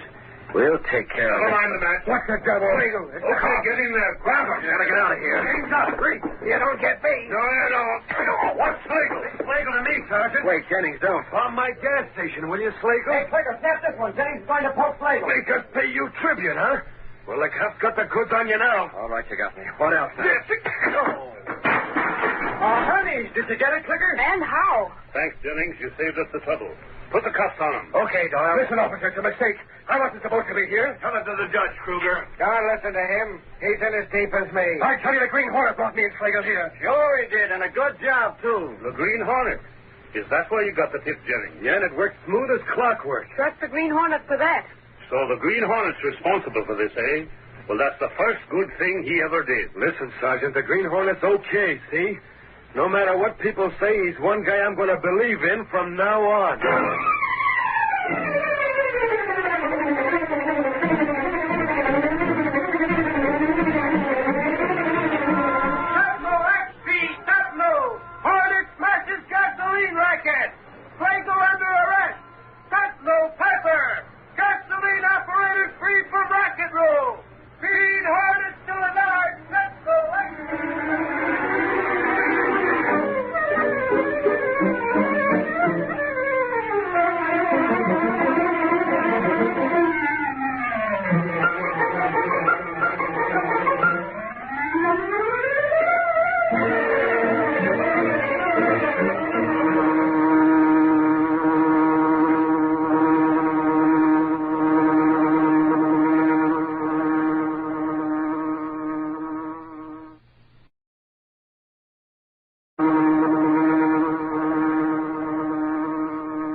A fiery horse with the speed of light, a cloud of dust, and a hearty hi-yo Silver, the Lone Ranger.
Reached out to develop the vast resources of the far west, decided to strike at the heart of the Barbary Coast. In an effort to stamp out the viciousness, Gerson sought for and found the Lone Ranger. This masked rider of mystery, though reluctant to leave the plains and mountains of the cattle country, answered the call and smashed the forces of evil in the Barbary Coast. His work in San Francisco finished, Tonto and the masked man headed north for the gold fields and the land of big timber. Return with us now to those thrilling days of yesteryear. From out of the past come the thundering hoofbeats of the great horse Silver. The Lone Ranger rides again. Home, Silver! Buster, boy! Buster! Home, Silver! Hooray!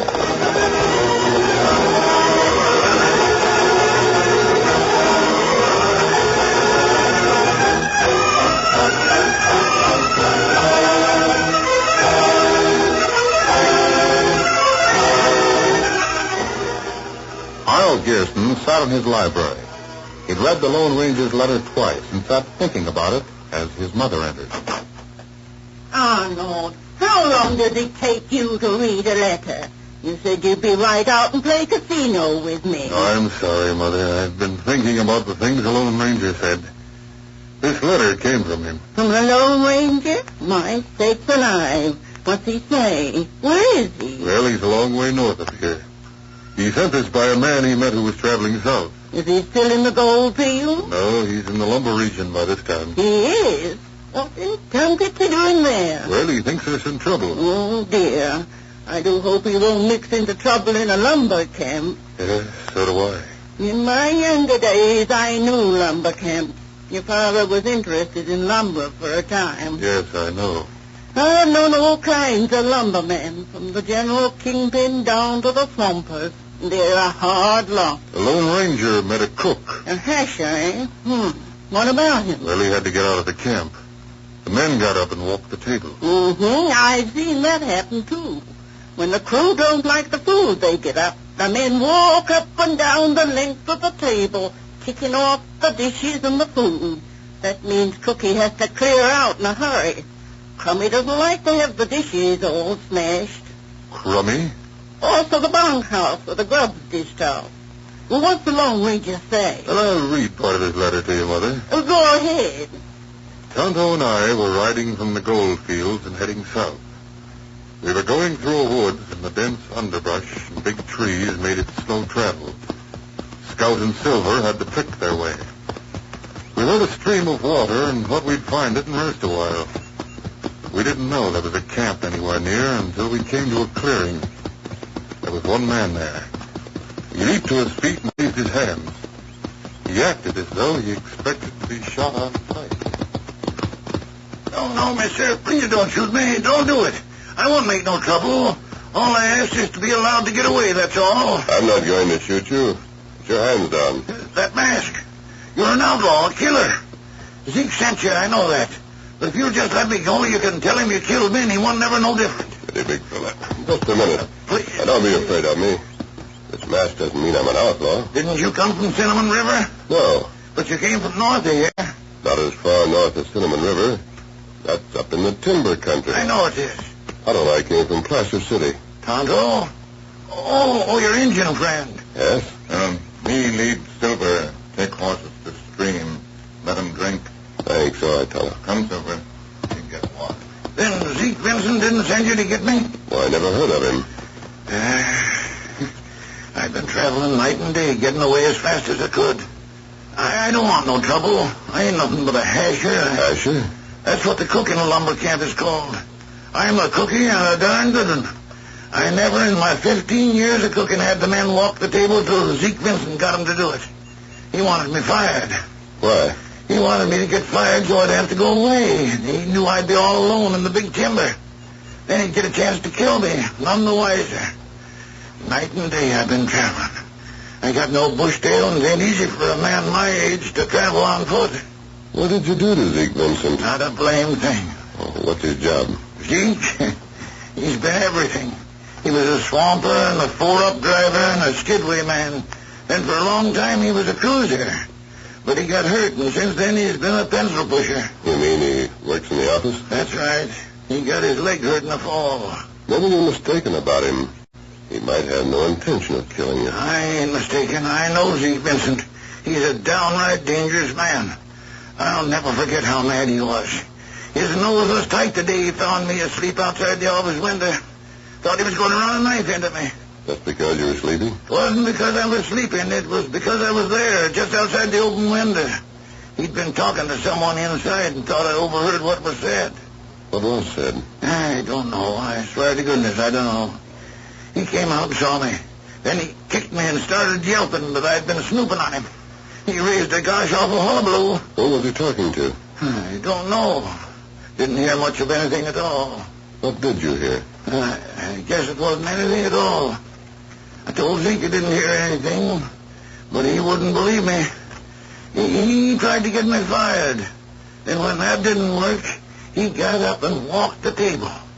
The rest of the men followed him, and that done it. I was through. If it hadn't been that I traveled faster than Zeke could with that bum leg of his, I'd have been caught for sure. Clem, you did hear something, didn't you? No. What did you hear? That wasn't anything at all. Zeke told someone to give Hickory Jones one more chance. He said if Hickory didn't sell, he'd wish he had. Who's Hickory Jones? He owns a valuable stand of redwood on this side of Cinnamon River. Cinnamon River? That's quite a distance north. Yeah. It divides Hickory Jones' land and the land of the lumber syndicate. Hickory's a hard man to deal with. Is he cutting his timber? No, and he won't let anyone else cut it. Oh? Clem, Tonto and I are going to camp here with you for a little while, if you don't mind. Clem was willing for us to camp with him. I couldn't learn much more about Zeke Vincent or Hickory Jones, but I'm going to go north to Cinnamon Creek and investigate. Clem will take this letter to the nearest post office, Mr. Gearson, and by the time you read it, Tonto and I will be near Hickory Jones.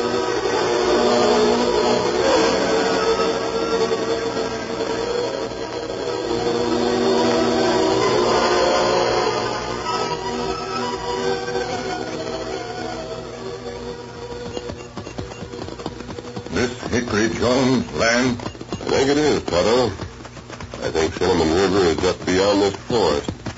There's supposed to be an open valley on each side of the river. Oh. Jones' house is in that valley. He smells smoke. Smoke? Not like forest fire. Smoke like camp. Small fire. Tonto, look through there. Oh, open valley. There's a house. That's where the smoke's coming from. Hickory Jones' house. Oh, that's good. We see him plenty soon. Nice them. Oh, boy. Oh. Get up, you're covered. Fullerton, please. Bring out the horses, Dirk. I got them covered. Come on. Well, one of them's masked. Don't resist, mister. I've got the drop on you. And me, too. What's the idea of the mask? We're not resisting. This here is private timber, mister. Maybe you knew that when you came here. I'm on my way to see Hickory Jones. This is his land, isn't it? It is. And you're sure going to see Hickory Jones. Ride straight ahead. Go to the house and don't go fast. I ought to say we ain't lay a hand on anyone unless they try to resist. Come on, Silver. Get him up, Scout. Get up.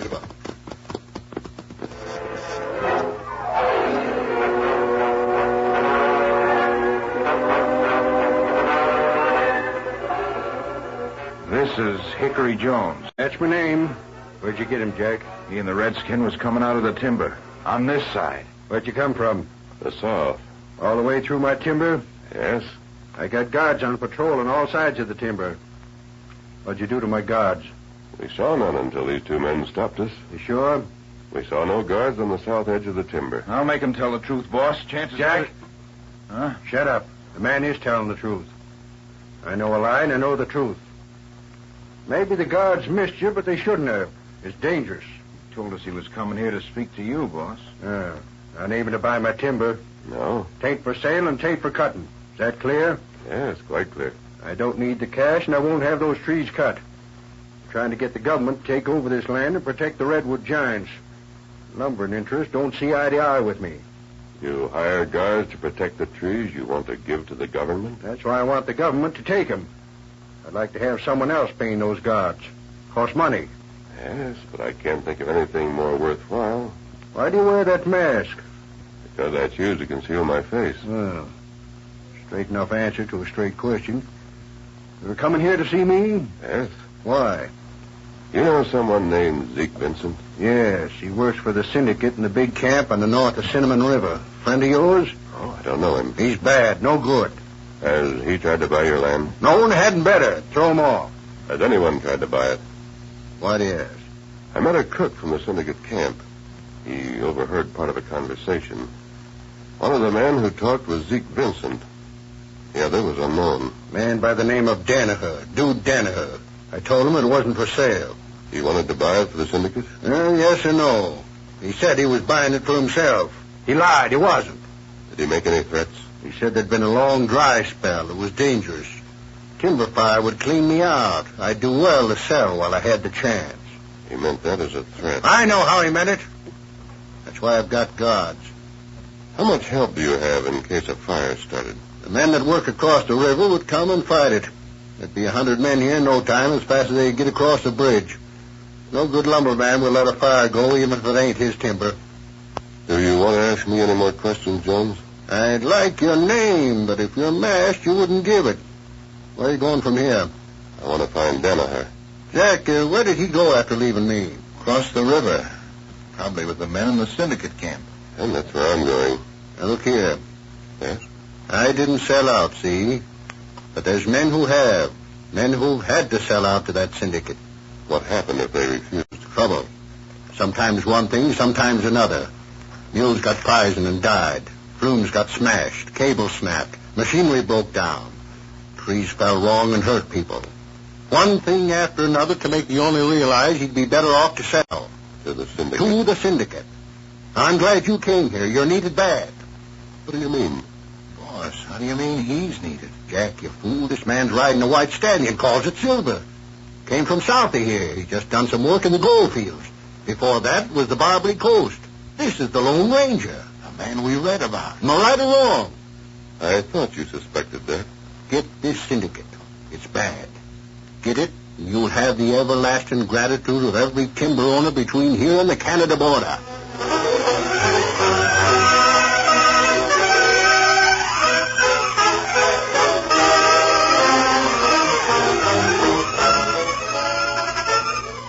The curtain falls on the first act of our Lone Ranger story. Before the next exciting scenes, please permit us to pause for just a few moments.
to continue our story. The Lone Ranger and Tonto rode beside Cinnamon River, a turbulent stream both wide and deep, spanned by a bridge. It isn't long since this river filled the whole valley, Tonto. That's right. That's why not many trees near water's edge. Valley means something else, too. What's that? Well, if Hickory's timber burned, it'd take a very high wind to jump the fire to the timber owned by the syndicate. Heavy high wind. The syndicate timber would be comparatively safe. What we do when we get to Syndicate's camp? I want to find Danaher, Zeke Vincent. Oh. Bridge back of us now. We on Syndicate land. Yes. I can see part of the camp halfway up the side of that hill. Otto, bridge go up. Look at it. Other side blow up, too. Big clear, falling like rain. Come on, Silver. Get him up. A blast at both ends of the bridge threw heavy timbers, heavy planks, and rails high into the air. The masked men and Tonto were barely able to avoid the rain of massive sections of the heavy bridge. Then, when the last had fallen... Tonto, that man over there. He's running from the camp. It's him. We want him. Come on, Silver. Scout.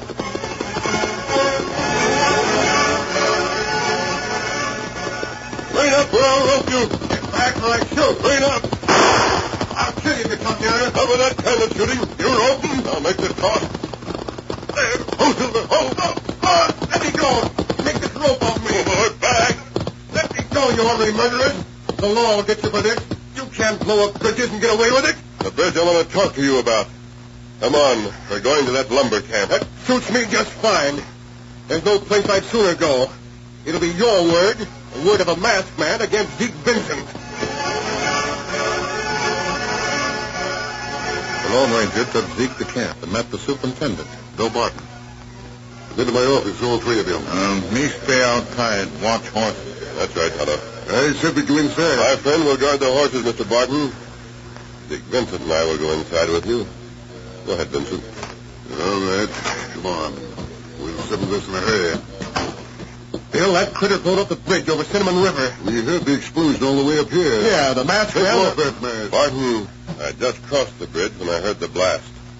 We would have been caught if we'd been a few seconds earlier, but the fuse had been an inch shorter. You deny fixing the blast, huh? Yes, of course I do. I saw that man riding away from the water's edge some distance upstream. I went after him. Blame me, it broke my back by roping me. Vincent has been with us a long time. I'd take his word against the masked man's. I see. You'll hand over your guns and masks. Vincent, where's Danaher? What? How'd you know about... I don't know anyone by that name. He's the man you talked to when you discussed making Hickory Jones sell his land. What's this, Zeke? I don't know what he's talking about. Barton, maybe you're in this, too. I don't know. You know what? Have you ever heard of a man called Danaher? No. He told Jones to beware of a fire if he refused to sell. Jones wasn't concerned about a fire because he knew all the men in this camp would be on hand to fight it. The bridge has been blown up. Now those men can't cross the river to fight a fire. You see, Zeke, I met old Clem. What do you have to say about this, Zeke? Chances are he told it straight. All but one thing. He's the one in cahoots with Danaher, not me. Then why did I have to chase you after the blast? I told you a minute ago to surrender your mask and gun. I'll keep my gun. No, you won't. Oh, my hand! Where are you going to shoot? I'm going to do more than that. I'm going to get the men together and tell them what's happened. You're too one-sided. All the laborers can't be that way. Put down that gun. Stand where you are. Fire! Timber fire! Timber fire! Fire and timber. It started already. Where? What timber? Far side of the river. Otto, come with me. We're going to take a chance. You go. Come back here. Come back to us. He's back of it, Bill. He's in cahoots with Schemer. Give me that gun. Come on.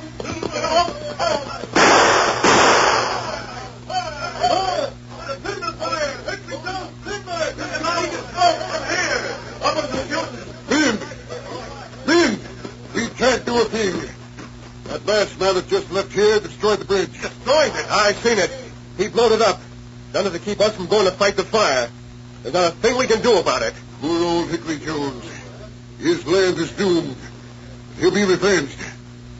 Boys, the masked man's trapped by the river. I'll pay $100 in cash to the man that brings him back here dead or alive. Keep the masked man. Under that triangle. Get alive. Get the masked man. Get alive.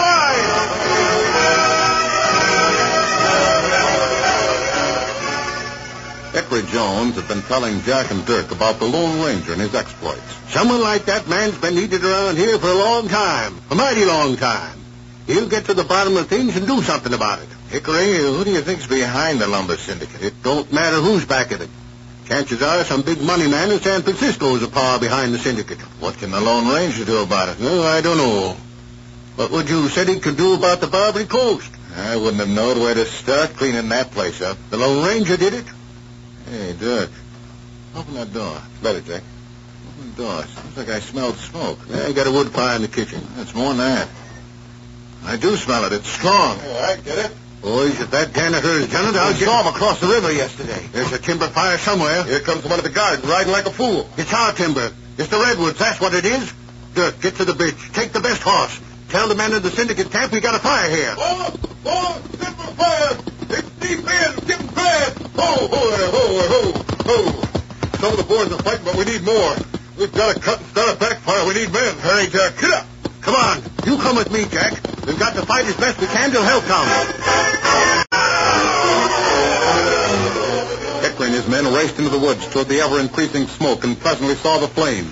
Great giants were blazing, shooting flames as high as a man could see.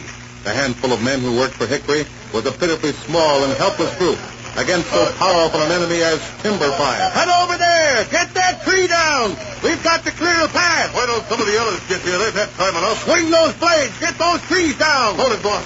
Stand clear. That big one's falling over. Timber! You no use here. You can't get the trees down in time. Move back this way. Follow me. We've got to get a gap cut. Where's Dirk and the syndicate men? Why don't they come? The men fought suffocation and exhaustion. They struggled to drop trees and slow the fire until it could be brought under control. They fought a losing battle. Each minute it became more obvious that without help they couldn't go on. Danger increased. The chance that they might be trapped by the flames. But their love for fine trees gave them superhuman endurance. Hickory was everywhere, swinging a heavy axe with titanic blows.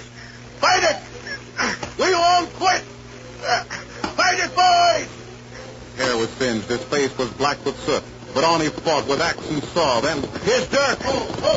Dirk! Dirk, where are the others?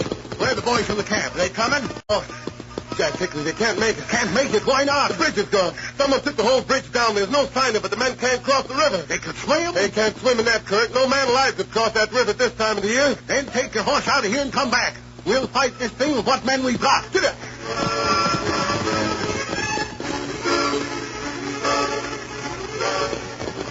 In the meantime, the Lone Ranger and Tonto reached the bank of Cinnamon River. There's one chance for men to get across the river to fight that fire. How that? I'm going to cross the silver and carry one end of a rope. Hurry, give me your rope. Here. Our two ropes tied together will reach. There. You hold one end. Me savvy. Add to your saddle. If any horse can cross this river, Silver's the one to do it. Then come this way. Come on, run. They're after us. Tell them to grab the rope and pull themselves across the river. Come on, Silver.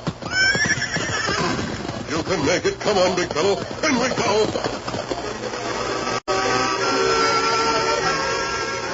Struggling against the raging current, Silver fought toward the south shore while the lumbermen came up on the run. Stop! Come back here! You can't get away! Hey, you girls in that stream! We'll get him if he don't! You listen! Him not start fire. Him take rope to other shore. You grab rope, go fight fire. Hey, is that what he's doing? He's carrying a rope. Yes, he is at that. Redskin's got one end of it. He can't make it. Look at that current sweeping him along. Oh, boy. Hey, listen here, Rich. Dick said the masked man blew up the bridge. Dick lie. Why masked man risk life to help get you over water if him fellow who blow up bridge? He's making it. He's going to make it. Come on, masked man. Get that rope over there so we can fight that fire. Come on, masked man. We're for you. He's made it. He made it. All right, Tonto. Raise your horse against the rope. Up. Me ready. Listen to me. Man inside the fire somewhere in the forest. His name is Danaher. He's on Joe's side of the river. If you find him, hold him. Now come on over here and fight the fire.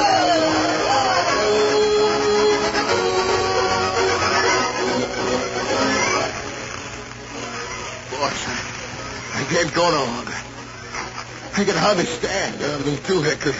Come on, Lynn. We can't give up. If you men want to quit, go ahead. I'll fight these flames till they lick me.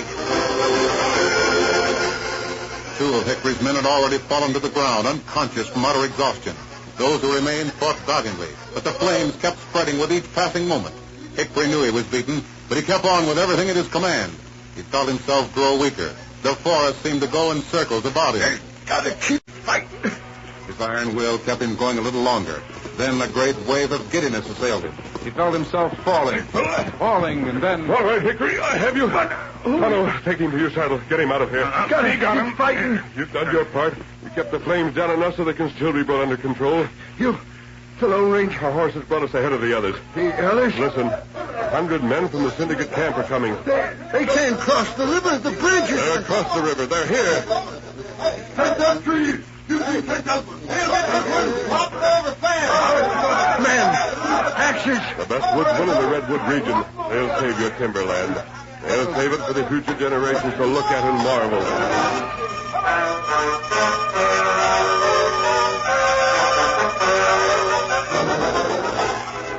Tonto, the men come out of the forest? Oh, me see now.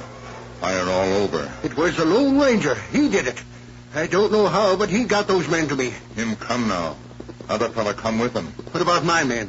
Jack, Dirk, and all other fellas sleep in bed. Them all right, only tired. You? Are you all right, Hickory? You bet I'm all right. You saved the biggest trees in the world. I want you to identify someone. Bring him in. Get in there. All right. All right, don't shove. Danaher, you fire-setting skunk. I'm not admitting a thing. Some of the men found him in the timber. He was just about to start another fire. I'll fix it. Steady. Law will take care of him. Maybe when he gets through talking, we'll have Zeke Vincent to jail with him. I guess we're stuck on this side till we can build another bridge, Hickory. Men, I don't know how I can repay you for saving those trees.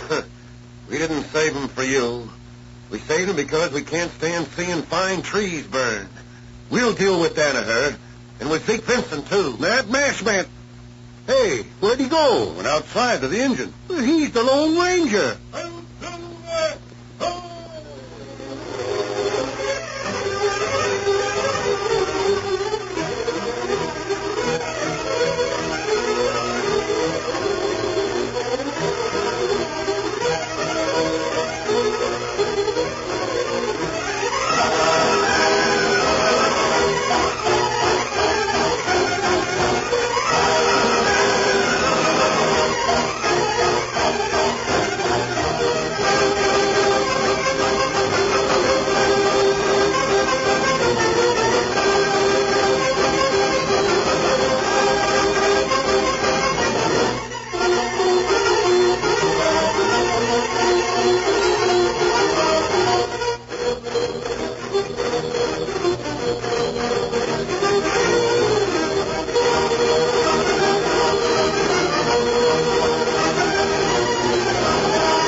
You have just heard is a copyrighted feature of the Lone Ranger Incorporated.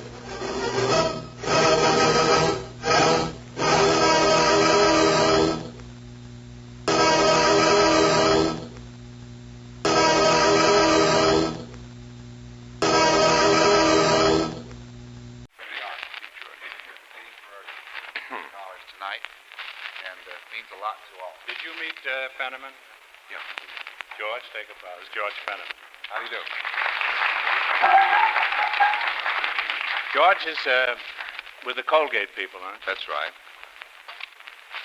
You've heard George, I'm sure, in the afternoons. disc jockey. I love that commercial they have there in that Colgate. Brush your teeth with Colgate's. Oh, Colgate's dental cream, it cleans your teeth. What a toothpaste, what a toothpaste.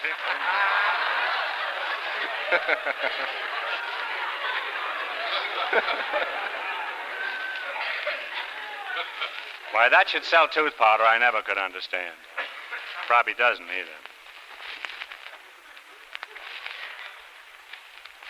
Which one has the Tony? You know, they never ask about the other one who hasn't got a Tony. They just always talk about the one with the Tony.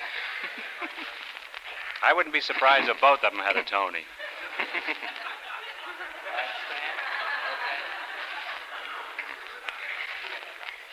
Ridiculous way to sell hair powder. Ladies and And gentlemen. another thing I wanted to bring up, too, is... Show them when you don't want them to see your teeth. That's when they don't pick up his option. Well, go on. You know. Oh. I don't care. It's all right with me. I don't care. Smoke a lucky.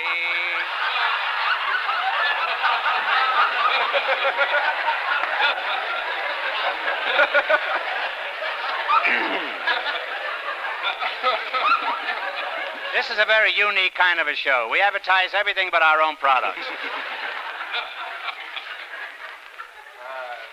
No, I don't mind. I know he's determined to go through with that, anyway. Palo Alto. Of all places to be on the stage. Ladies and gentlemen, don't let this get around.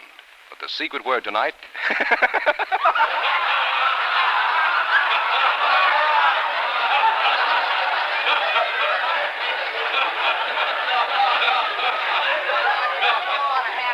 Well, that's the last stages, you know, when they start laughing when you don't say anything, they're ready for the snake pit.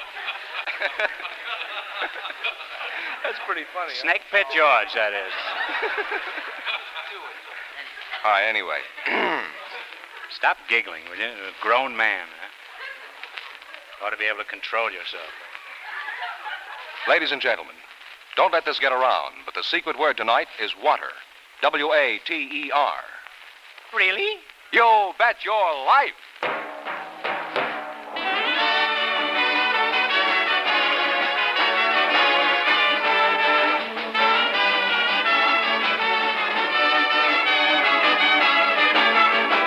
Elgin American, creators of America's most beautiful compacts, smartest cigarette cases, finest dresser sets, present Groucho Marx in the Elgin American show, You Bet Your Life, the comedy quiz series produced and transcribed from Hollywood. And here's that sterling Elgin American, the one, the only... Well, what do you know? That's me, Groucho Marx!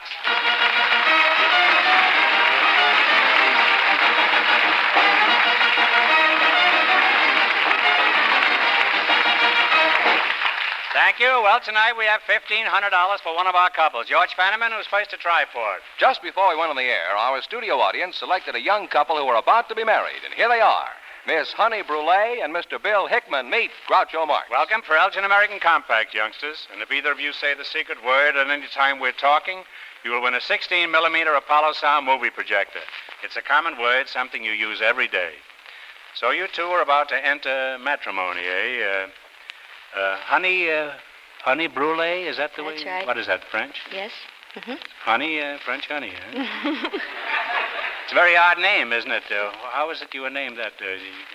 Well, were you around a beehive when you were born? Huh? I was about 3 years old when they pinned that on me. They pinned it on you, and you've had it on you ever since? That's right. Was there some, when is the wedding going to be, honey? Well, this coming Friday, if not this coming Friday, the next Friday, or the next Friday. Are you crazy about fish, or why is it Friday?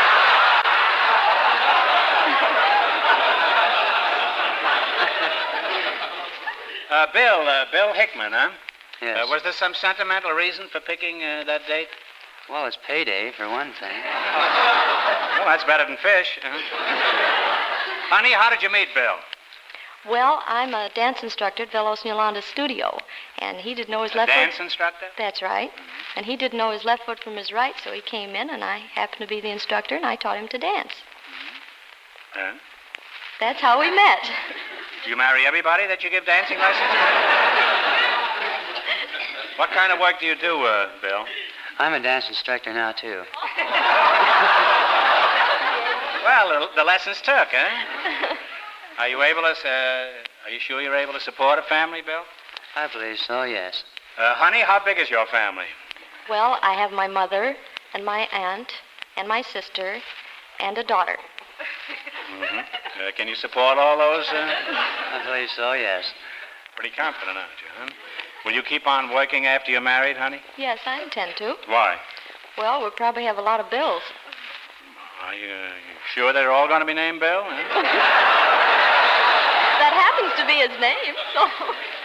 You might have an occasional girl, you know, huh? Bill, what does your best friend think about your marriage? He thinks it's a very good idea. Mm-hmm. I see. Is he married? No.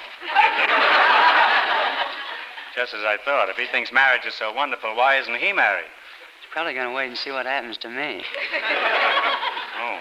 Who did the proposing, you or Honey? I did. Mm-hmm. What was she doing at the time? She was knitting. Well, pretend I'm Honey, and I'm sitting in the parlor, gnawing on a Tootsie Roll and mending holes in my nylons, and you get up enough courage to pop the question. Now, you go ahead and pop it and see how it works out. Huh? Well, darling, we've been going together now for about a year, a little over, in fact. I think it's about time we got married. That's all you? That's all you said? Yes. Well, she didn't get through the stockings by that time, did she? Not quite. Or the Tootsie Roll, huh? Well, Bill, you know, marriage is a serious affair. Are you prepared to give up some of your bachelor habits? Well, such as what? Well, what habits would you give up?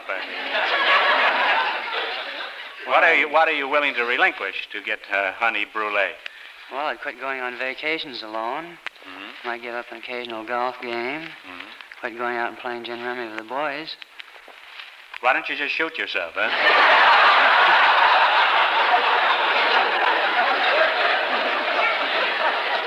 Honey, as a wife, what sacrifices are you prepared to make? Well, my worst habit is taking so long to get dressed, so I suppose the thing for me to do would be to get up and turn on the fire and close the windows and put all my makeup on, get breakfast all ready, and then call Bill. What would you call him, then? Do you think a wife should get dolled up for breakfast? And remember, millions of husbands are waiting on this reply. Well, I definitely do. I think a wife should look her best for her husband. Well, do you look your best at breakfast, huh? I try to. You try to, huh? And how do you feel about it, Bill? I agree with her there entirely. You do, huh? Well, just what do you have to do to look your best at breakfast, honey? Oh, heavens.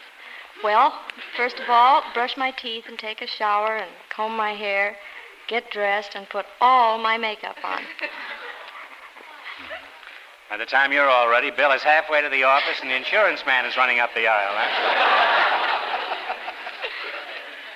Now, honey, how are you doing on wedding gifts? Did you get any yet? We've gotten quite a few pots and pans. Pots and pans, huh? Well, I have some perfect wedding gifts for you, too. A sterling silver cigarette case for Bill. And this exquisite sterling silver compact engraved in 14-karat gold for Honey. Oh, they're by Elgin American. Beautiful. Beautiful, aren't they? Oh, thank you. You know, Bill, many emergencies occur around the home. Let's see how handy you are. Suppose Honey got her hand caught in the electric egg beater. What would you do? Quick, you got to act fast now. I'd run outside and get the wire cutters or something. You wouldn't even jerk the plug out first, huh? Would you plug the jerk out first, huh? Didn't come out right. Now, Lefty, how do you feel about that? You think that's what he should do? No, I don't think it's very nice. To run out to the garage and get the pliers? No. Well, my advice to both of you is to take out heavy insurance the first thing in the morning. You two are certainly going to be true to the very end, and the end isn't too far off. Honey, what was your most embarrassing experience? Well, I've been a dancer, and I was working an engagement at the Utah Hotel in Salt Lake City, and I had my hair all done up in long curls, but I had quite a few extra ones pinned on. So right in the middle of a very pretty little part of the dance, I started losing curls, and before the dance was over, they were all over the floor. And? That's the end. Well, did you crawl around and pick them up, or you just leave them there? Yes, I had some help, though. From who? Well, my partner and waiters and busboys, everyone was picking up curls. They were all around the floor grabbing your hair, huh? And did you have anything to say at the conclusion of that? No, I was too embarrassed. You just sneaked away from the joint, huh? Mm-hmm. Now, what was the biggest mistake you ever made, Bill? We're probably about to make it.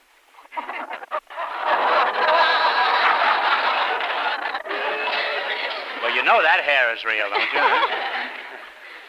Now, Bill, tell me, where are you going on your honeymoon? I imagine we'll go down to the beach, along Malibu or someplace like that. Why? Why do you go to Malibu?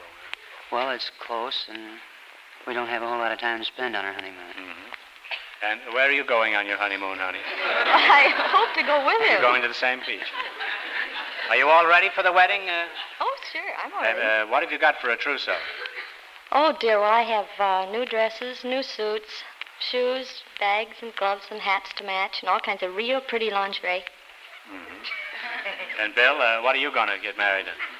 I'll just get married in what I have on. You sound like an old married couple already. Honey with a lot of new clothes and Bill with last year's suit.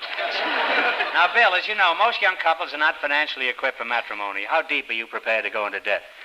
Well, I don't think a young couple should go more than $500. $500. Well, that seems like a reasonable amount. And, honey, do you think that's reasonable? Well, I don't think that a newly married couple should go into any more than they can actually afford, say not over $2,000. Bill, I have news for you. After the wedding, the Bank of America is going to carry her over the threshold. Well, you're a very attractive couple, and I wish you great success on the sea of matrimony. May you never get seasick. Now, in just 1 minute, you'll play the Elgin American game for $1,500. You bet your life. But first, George Fenneman has a question to ask. Fire away, George. Have you looked at your compact lately? One look now can save your reputation in accessories. If that look shows you a compact that has seen its best days. Remember, your compact is the one accessory you use most, that other people see you use. And it either adds to or subtracts from the smart impression you want to make. Compacts are such important fashion accessories today that every woman needs 3. One each in the correct mood for her daytime, sports, and evening clothes. Only Elgin American offers such a thrilling variety of designs, shapes, and sizes for every apparel need. And in such a wide price range that every woman can have an Elgin American compact to reflect her good taste and glowing terms. Look at your compact tonight. And tomorrow, get the compact fashion prefers. America's #1 compact. An exquisite Elgin American.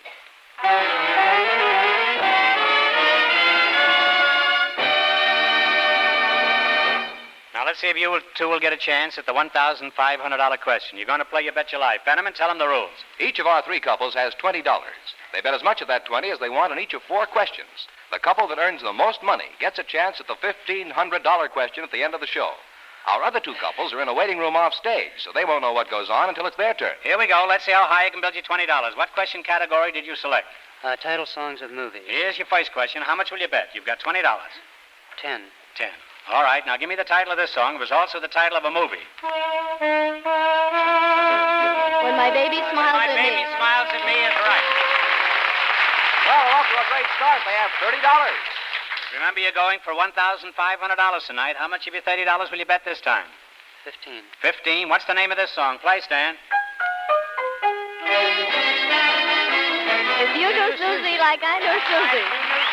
Correct. They now have $45. All right. You not only knew Susie, but you knew the answer to that song. Now, here's your third question. How much will it be? You've got $45. That's 30? 30? Here it is. Olivia de Havilland won the Academy Award for this picture. Here's the title song. Okay, Stan. To each his own. To each his own is right on the button. They're really on their way. They have $75. You have $75, and here's your last chance to beat the other couples. How much of the $75 you going to go for? 65. 65. What's the name of this song? Laura. Laura is correct. And they wind up with $140.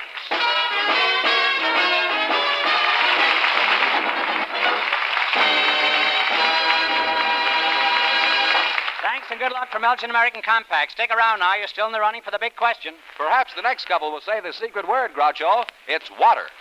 They've been in a waiting room off stage. Okay, boys, bring them in. Just before we went on the air, our studio audience selected a motorcycle officer and a woman driver.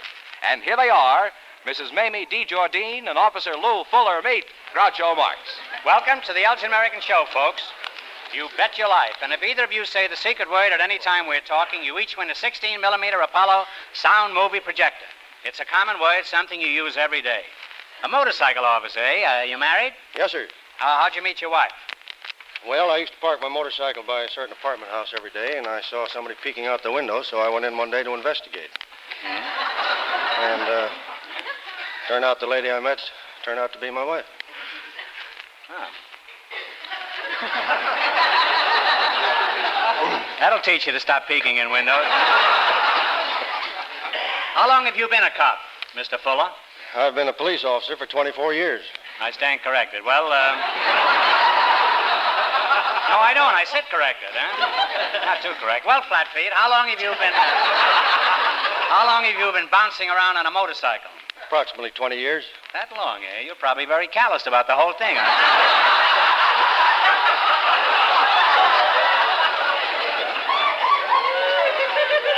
Being a motorcycle officer, would you say you're a mounted policeman? Oh, you could say that. Well, thanks. I'll say it. You're a mounted policeman. Obliging fellow, isn't he? You'd see him on his motorcycle. Now, Mrs. Desjardins? Yes. What, is that the French name? Yes, my husband was French. Your husband was French? And typically French. Typically? What do you mean by typically French? By being very selfish and very peevish. You know, they have peculiar ways, the Frenchmen have. You must have been nuts about him, huh?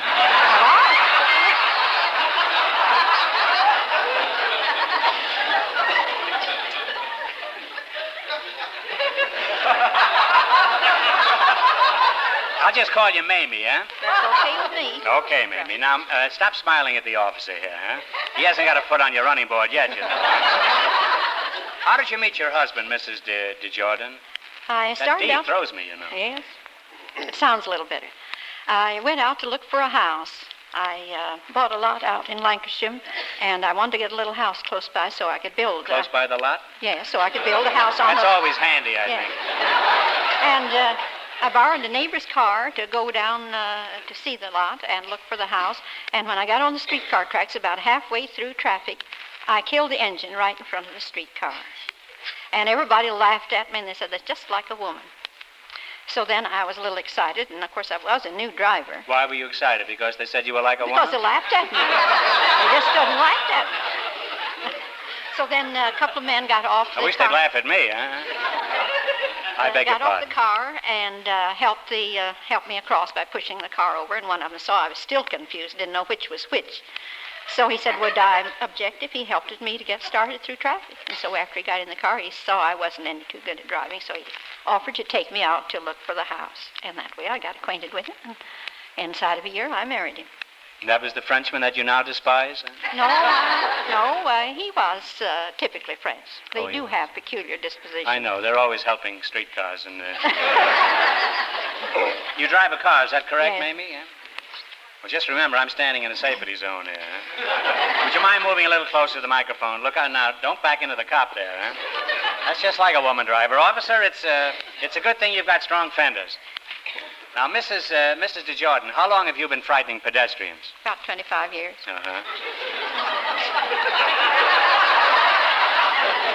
Well, you're man enough to admit it, anyhow, huh? Have you ever had a traffic ticket?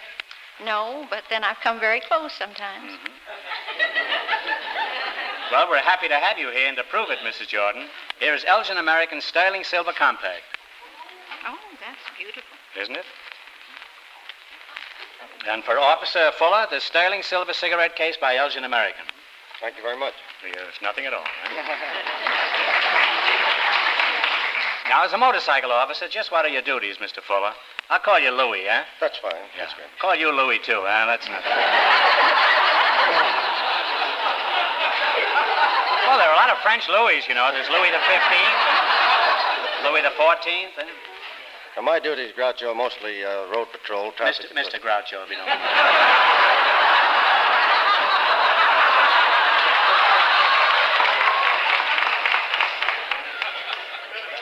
My duty, Mr. Let me Groucho. see your driving card, huh? I'll show you mine, too, huh?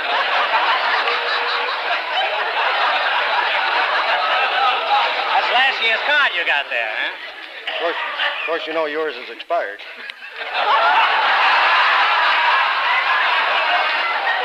Officer, it isn't the card that's expired, it's me. Just what are your duties, Louis?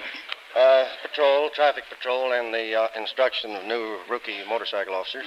You mean motorcycle officers have to be trained? That's right. How long does it take? Approximately 3 weeks of training. Why so long to teach Los Angeles cops? There's a lot to teach them. Only took me a week to train a Boston Bull. Of course, I threw him a bone when he was finished, huh? Now, suppose I wanted to become a motorcycle officer. What qualifications would I need? Well, you'd have to be a member of the department to start with, then. You'd have to be between the age of 21 and 30. Minimum height, 5 feet 9 inches. Huh? Minimum height, 5 feet 9 inches. 5 minimum feet weight, 9? That's right. And minimum weight, 160 pounds, and you'd have to be able to pass certain academic examinations and physical agility tests. Well, I'll get on a bus instead. As a matter of fact, I'd make a very good policeman. I have long arms. I could snatch bananas from a fruit stand without getting off my motorcycle. Suppose I went to your motorcycle officer's training school. What could you teach me in 3 weeks? Well, it could teach you laws, ordinances, court procedure, presentation of evidence in court, proper approach to drivers, and how to care for your equipment, motorcycle, and how to ride. Who teaches cops how to snarl at the drivers? Do they pick that up themselves? No, we don't teach that, Groucho. We use psychology. I see. You're a psychologist now, huh? You carry a couch on the back of your motorcycle?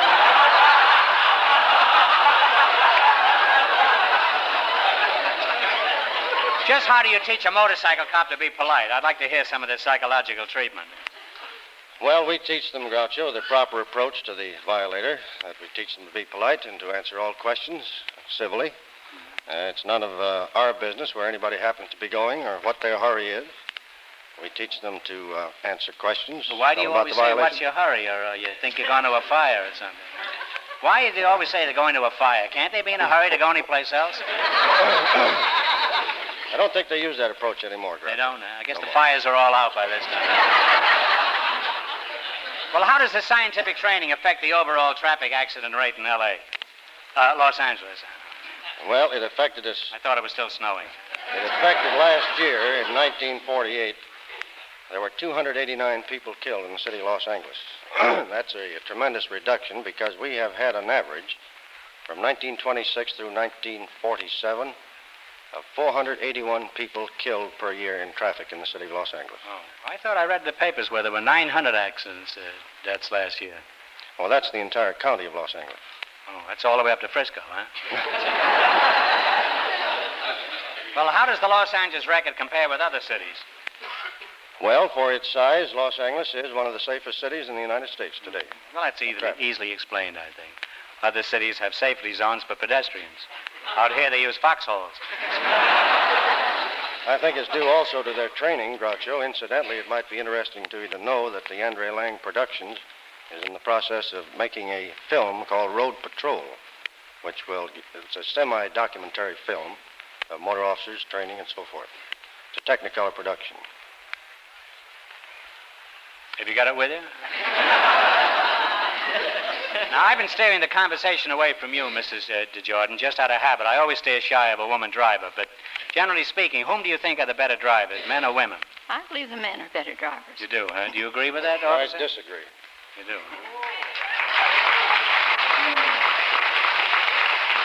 Why do you think men are the better drivers, Mamie? Well, I don't think they're so nervous as a woman is, and they don't become confused as quickly as women do. And why do you think women are the better drivers? Well, after observing them for 20 years and seeing that the usual high-speed ride that you have to take after some vehicles, where they turn the lights out, try to get away and dump you and so forth, it always turns out to be a man. You never see a woman involved in that kind of a procedure.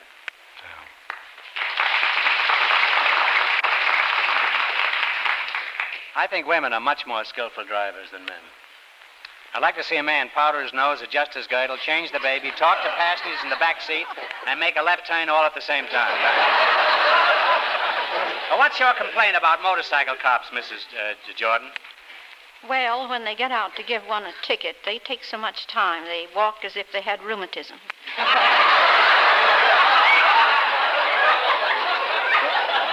Louis, would you mind walking up and down? Let me see if you got rheumatism. They do take a lot of time. I think they like to torture you, you know. They so leisurely. You told me you never got arrested. Now, here I understand you know all about it. Well, I've observed by being in cars with other people. Oh, I see. Not on my own, I haven't been. I've had several close calls, but didn't make it. Now, as a woman driver, have you any other complaints against other motorists? Well, I think when you're out in the heavy traffic, I think there's a lot of selfish people driving. And they all want to get there before the other fellow. Yeah. And lots of times it causes accidents. And Officer Broadbeam, what is your chief complaint? What is your chief complaint against motorists? Oh, I think basically that it's impatience on the part of the average motorist. They just must go a certain place in a certain speed and make that particular turn at that time. They just can't take a few extra seconds to wait. Don't you think an awful lot of accidents are caused by the slow drivers who take the center road and won't move, and the other cars have to keep going around them inside and around the other side? I do, and there's a law. Why don't they do something about that? Well, it's very hard to convict on that particular section because if you stop a slow driver in the center of the road, his excuse, if you write him a citation, is that I was going to turn left at the next highway, the next intersection. Oh. Therefore, he's got to be out there driving slowly.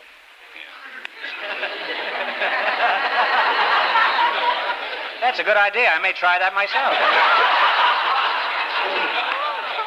I've been trying for years to figure out something to overcome that. Now, tell me, Side Saddle, what was your most exciting experience? What was your most exciting experience as a motorcycle cop?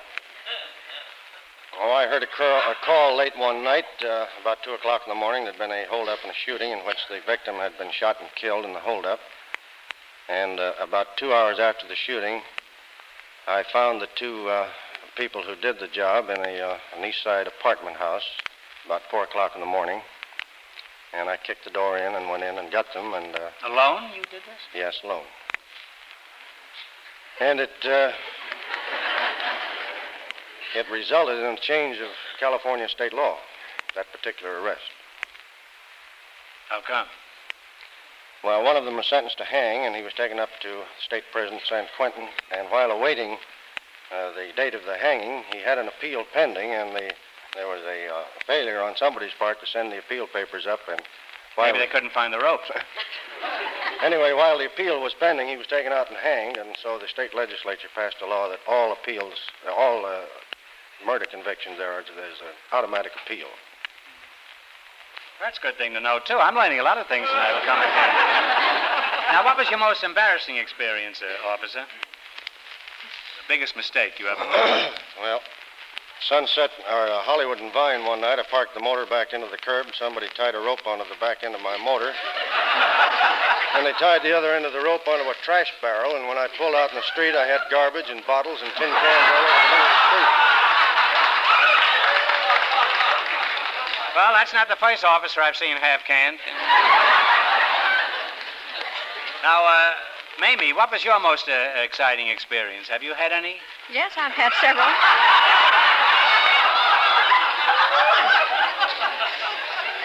One time when I was learning to drive. I beg, would you mind starting that again? Once when you were learning to drive. I went out on a trip. It was quite a few miles. And I left the emergency brake on all the way, and I didn't discover it was on until I got home. And then my husband certainly told me how stupid I was. And I was embarrassed. And he didn't know that before you left? No, he wasn't there when I left. I burned out the brake bands and everything while I was on the trip. Now, what was the biggest mistake you ever made? Just the ash can, huh? That's about all. Mm-hmm. Well, that's enough, I think. Parking at Hollywood and Vine was the biggest mistake I made. The what? Parking at Hollywood and Vine. Parking at Hollywood and Vine? That's right. Were you, did you have your uniform on? Yes, I was in uniform. Well, you can't get arrested for that. No, but they tie ash cans on you there. Oh, they do, huh? Now, suppose you saw me going 60 miles an hour. What would you do, Mr. Fuller? I'd arrest you. Well, it just happens I'm on a fast freight. Now, what would you do? In that case, I'd arrest you for vagrancy.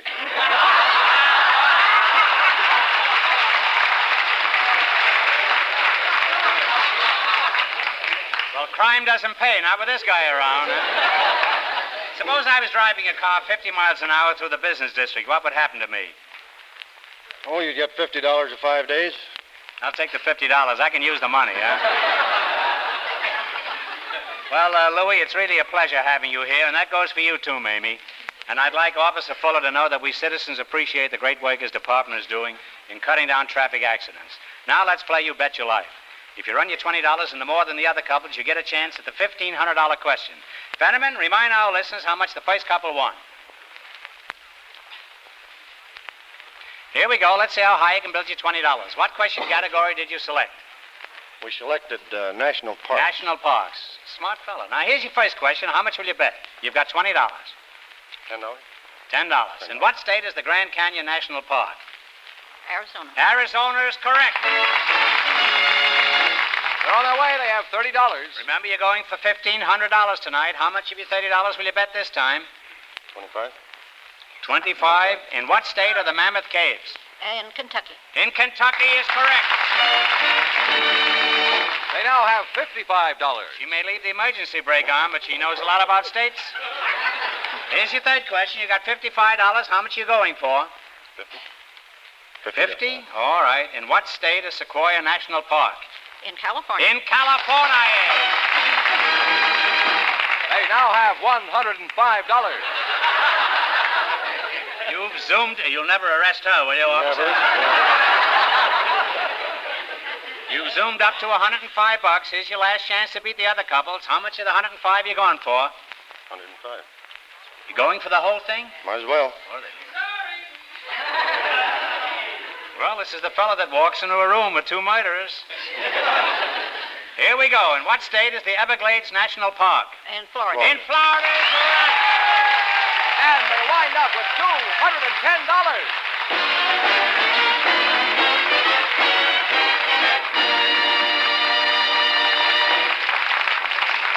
Thanks and good luck from Elgin American Compacts. Now, in just 1 minute, our last couple will play You Bet Your Life, and then we know who gets the chance at the $1,500 question. Fenneman, there's something on your mind. Spill it. Every man and woman will agree that it's much smarter to carry matching accessories. And every man and woman can have that smartness with Elgin American cigarette case and lighter sets. They contribute handsomely to a man's well-dressed feeling. They lend glamour to a woman's smoking. Every lighter is precision made. And for women, many an Elgin American compact can be matched to its own cigarette case, lighter, or to both.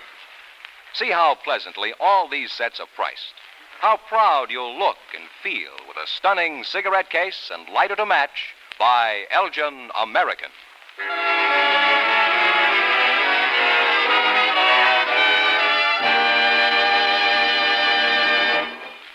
Well, we'll soon know who's going to earn the most money tonight and get the chance at the $1,500 question. George, who's ahead so far? The motorcycle officer and the woman driver are leading with $210. And here's our final couple, Groucho. They've been in a waiting room off stage, so they don't know the secret word is water. Okay, boys, bring them in. We invited some men from the income tax collector's office to the show tonight, and just before we went on the air, our studio audience selected Mr. Samuel Summers and Mr. Bill Randall, a bill collector, to be his partner. And here they are. Gentlemen, meet Groucho Marx. Hello, boys. Ganging up on me tonight, eh? Right. Well, welcome for Elgin American Compacts. You bet your life. And if either of you say the secret word, you each win a 16-millimeter Apollo sound movie projector. It's a common word, something you use every day.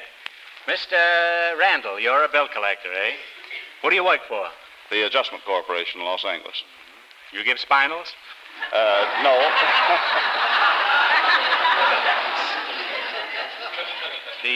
Who did you say it was? The Adjustment Corporation, 1110 Wilshire Boulevard in Los Angeles.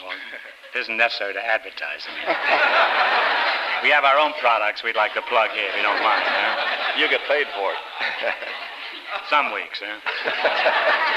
How long have you been collecting bills? About 20 years. Collecting bills for 20 years, eh? What's the matter with collecting Susies for a while, huh? Is that a prop? What kind of bills do you collect, Bill? Well, unpaid bills. Those are the best kind to collect. You ought to come over to my house. I've got some wonderful specimens for your collection. Have you ever collected bills in Buffalo? No, I haven't. I thought maybe you'd collected some Buffalo bills.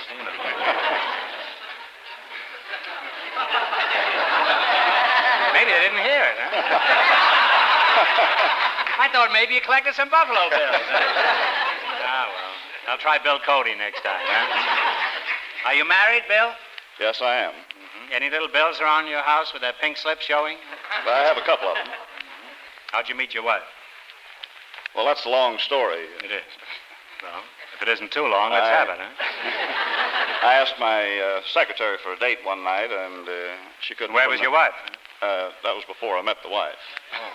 You asked your secretary for a date? That's right, and she wouldn't have anything to do with me, but she said she knew somebody that she felt might go out with me.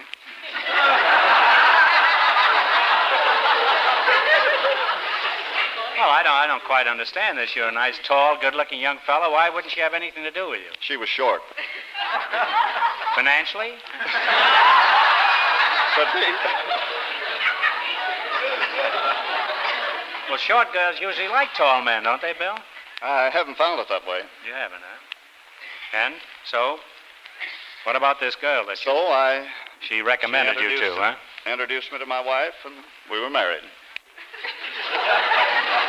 Well, that's an idea. Huh? She introduced you where? Where was this other girl? At the office. She came down to the office. Oh.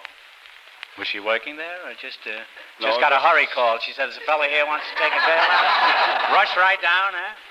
Happened to be my secretary's sister that she introduced me to. Oh, and was she short, too? No. Tall? Just about right. Do you have any unpaid bills, Bill? Well, I have a couple of them. That's going to be worth seeing when a bill collector meets another bill collector. A tax collector, Samuel Summers, huh? Is that right? That's correct. You That's look like correct. a tax collector. Shifty look about him. Why didn't you say that? No, you look very happy, as a matter of fact. Thank and you. why shouldn't you look happy, huh? Thank you. At this time of the year. Yes, any time of the year. Huh? Where are you from? Deep in the heart of Texas? Chicago, Illinois. That's a blood relative of the Buffalo Bill joke, huh? You're from where? Chicago, Illinois. Chicago, huh? Right.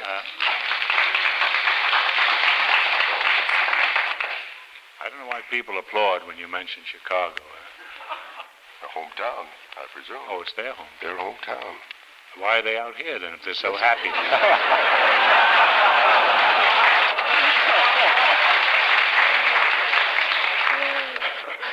They're always so happy, but you notice they're not there, huh?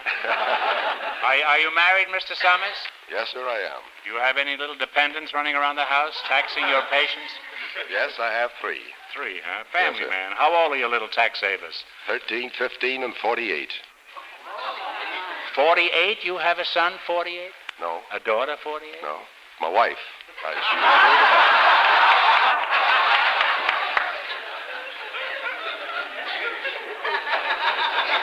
Wait till your wife gets wind of this, huh? Old blabbermouth, you're going to need a little support, huh? Better be careful how I talk to this fellow. If he's the one who goes over my tax return, I could conceivably wind up in Alcatraz. Or Buffalo Bill, huh? Now, Thumbtacks, tell me, how did you meet your wife? I went to a... She was too tall for you? No. She's No, her she- sister? She was just right. Just right. I went to a dance with another I know, girl. her hair fell off, huh? No, with another girl, and my present... You went to a dance with another girl? Yeah, with another girl, and this present wife of mine flirted with me, and she was in pretty good form. What do you mean flirted with you? Well, she gave me the eye. Gave you the eye? Yeah. Now she only has one? No.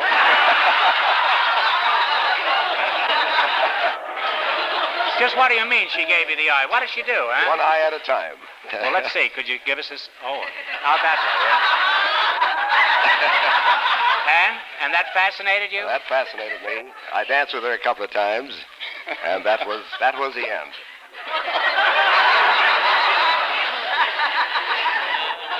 That was the end, huh? That was the end. And you gave her her eye back, I suppose. Well, it's an eye for an eye. That's the way I see it. Now, has your wife got a short form or the long form? Huh? She got a short form. Short form. 1040, that is. 1040. As a tax expert, what are some of the advantages of married life? Well, you have the advantages of filing a joint return. You got to go to a joint to do it. You have a community property allowance there. Uh-huh. And also dependents. And the company of your wife, too, I suppose. Oh, yes. Which you wouldn't have if you were single. Those little dependents that run around.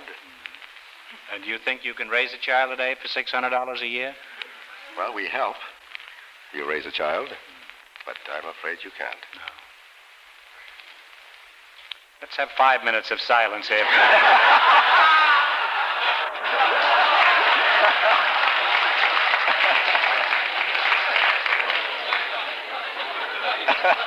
Your marriage proposal must have been very interesting. Darling, marry me and make me the happiest man in the lower income bracket. We can go through life together raising lots of little capital gains. Now, bill collector, tell me, I'll just call you Bill from now on, huh? You can call me delinquent. Bill, what do you do in your job? Well, we handle accounts where people have charged merchandise possibly with the intent of paying for it someday, but they become financially involved and have to leave the town, and it's our job to trace them down. What, do you go out of town after them? Huh? We have someone waiting for them at the other end. With what, a blackjack? No, we're a national organization. Oh, you're a national organization.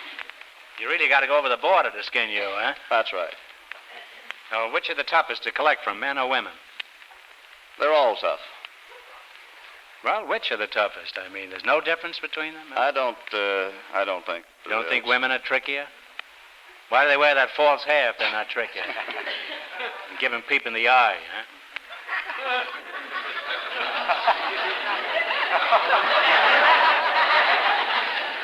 What are the most popular excuses that people use to evade paying their bills, Mr. Randall?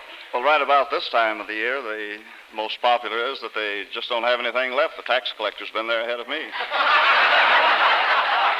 Give him the eyes. See if he likes it. I object. Now, what dodges do they use to escape you? Well, there are many different kinds of dodges. Changing their name, moving. We've had them, sent them letters, done letters as we call them, and they forward them on to general delivery, Tokyo, Japan, or someplace like that. And Tokyo Rose gets them? possibly. They never get back to us. Now, let's see how good you are at collecting. Suppose I owe a $50 bill for vitamins. I've swallowed them so you can't repossess them now. I'm at home, and you knock on my door. Now, you go ahead. Now, you start collecting. Now, let's see just what the procedure is. You're Harpo Marx. No, I'm not Harpo.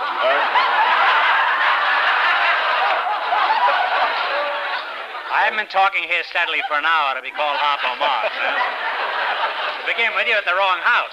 May I ask your first name? My first name is Groucho. Groucho, you're just the man we're looking for. You are, huh? We've been evaded around this bill long enough. That's right. Now, I'm out here to get the money. And?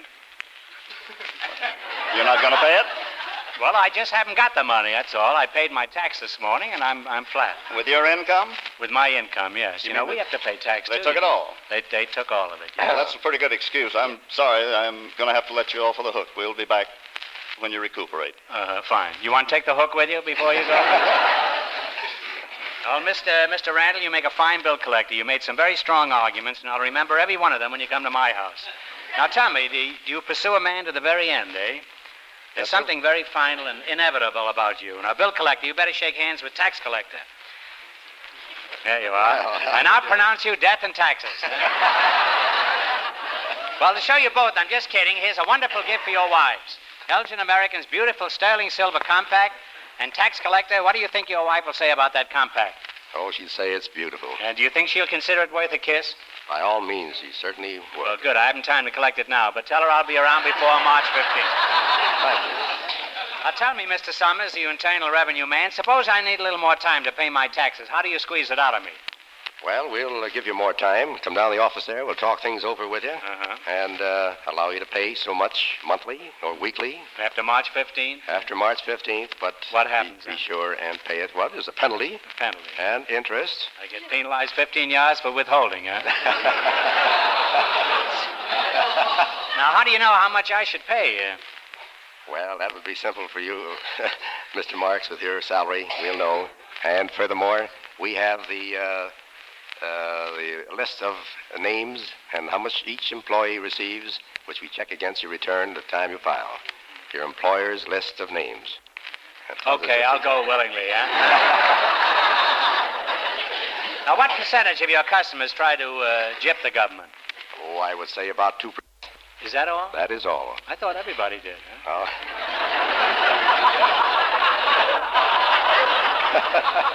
I'm going to have to be more careful from now on. Well, how do you catch the evaders? Other than checking their checkbooks, I presume, and... Well, we have a lot of friends that write into us. And, of course... And what happens? Do they get a cut? They get a cut. Yes, they do. Yes, How they get a much? percentage. I might turn state's evidence, you know, huh? We give you a good share of it if we can collect it, yes. It all depends upon how much we collect. Do you examine each form carefully? Very carefully in each and every form. Which forms do you watch in particular? Oh, the higher bracket forms. Well, how do you study these forms? Do you go to the burlesque show and sit in the front row? What advice do you have for people filing income tax returns this year? Any particular advice? Well, if they're not familiar with it, we'd be more than happy to have them come down to the office there. We have deputies, hundreds of them, that will be glad to help them and give them all the advice they want and save them money if possible.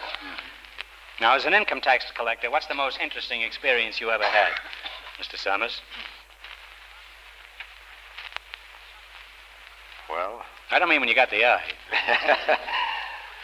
Let's see. In the course of your work, you must have had one outstanding incident that... Well, they handle the stars quite a bit. Yeah. Moving picture stars, radio stars, and their returns are very interesting. Yeah. And very interesting. Are you being shifty when you say interesting? I mean... No, actually... In what way are they interesting? Well, the figures are nice. Yes. Up in the bracket. Yes. They run in the 5 and 6 figures. What's the biggest mistake you ever made in the Bureau of Internal Revenue? Or why aren't you in Alcatraz? Have you ever made a big, serious mistake that you can remember? You don't have to give your real name, you know. No. We call you Spring Street instead. Nothing? I mean, your life has been beyond reproach. You never made a mistake of any kind? Oh, not only in the income tax is what you meant. Yes, in the income tax, yes. Nothing about the other side of your life. Oh, I see. Nothing that you'd care to discuss, huh? Well, tell me, Mr. Randall, what's the most interesting case you ever worked on, huh? You mean as a collector? As a bill collector, yes. Well, I think I wouldn't say it was particularly interesting, but I think the one that gave me the most amusement was the boy we were after, and we went down, made a demand on him for the bill, and he wouldn't pay off, so we sent the sheriff down and levied on his car. That was on a Thursday, and on Monday he came into the office and paid us off in nickels and dimes and got his car, and away he went. About a week later, we got another claim against the same man. Went through the same procedure, went down and got his car, and this went on for about 5 bills. And the last time we picked his car up, he says, listen, man, I want you to go all through your files here now and see if you got anything else against me. He says, the sheriff put more miles on that car this month than I did.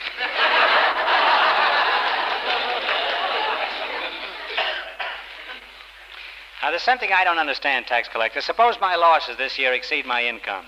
As an official from the Bureau of Internal Revenue, how much do I owe you? You wouldn't owe us 1 cent. You heard him, folks. You've made me very happy. Thank you, Uncle Sam. Well, after talking to you two, I'm convinced I haven't a chance to lay aside a penny for a rainy day. Now, let's see how you can work together as a team for $1,500. You're the last couple to play You Bet Your Life. Beat the other 2 couples, and you get the $1,500 question. I can't tell you how much they won, but George Fenneman is off stage to remind our listeners. Here we go. Let's see how high I can build you $20. What question category did you select? Capitals of foreign countries. You look like a couple of smart fellows. All right, you have $20. How much of your $20 will you bet on the first question? $10. $10? All right. Copenhagen is the capital city of what country? Denmark. Denmark is right. They now have $30. Remember, you're going for $1,500 tonight. You've got $30. How much of it are you going to bet? 20. 20? All right. Cairo is the capital city of what country? Egypt. Egypt is right. They're on their way with $50. You got $50. Here's your third question. How much of the 50 are you going to bet? 40. All right. Helsinki is the capital city of what country? Finland. Finland is correct. They now have $90. Now, here's your last chance to beat the other couples. How much will you bet? You've got $90. Bet the 90. You're going to bet the 90. All right. This is a tough one. Tirana, Tirana, is the capital city of what country? Tirana or Tirana? I don't know which is the correct pronunciation, but I'll give you both. Capital city of what country? One answer between you. Take a stab. Yes, Italy. No, I'm sorry. It's Albania. You went broke. It's going to take an atom smasher to divide the little bit you two won tonight, so I'll give you another chance to win $10.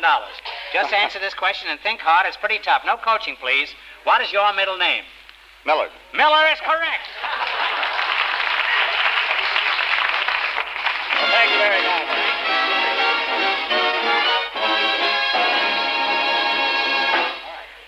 So that means the motorcycle officer and the woman driver with $210 get the chance at the $1,500 question.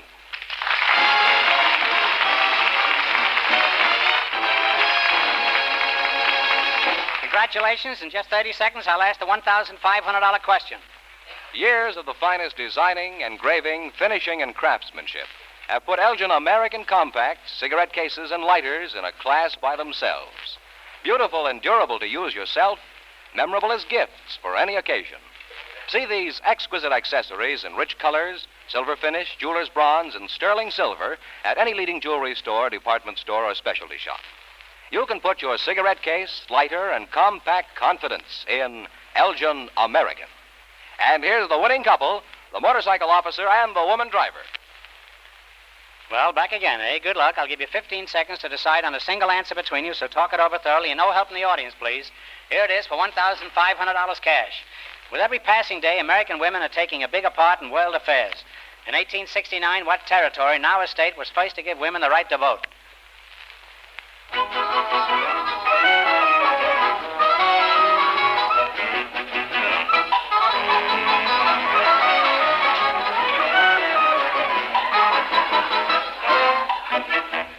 What is the answer you two have decided upon? One answer between you. Wyoming? Wyoming, you had the right answer.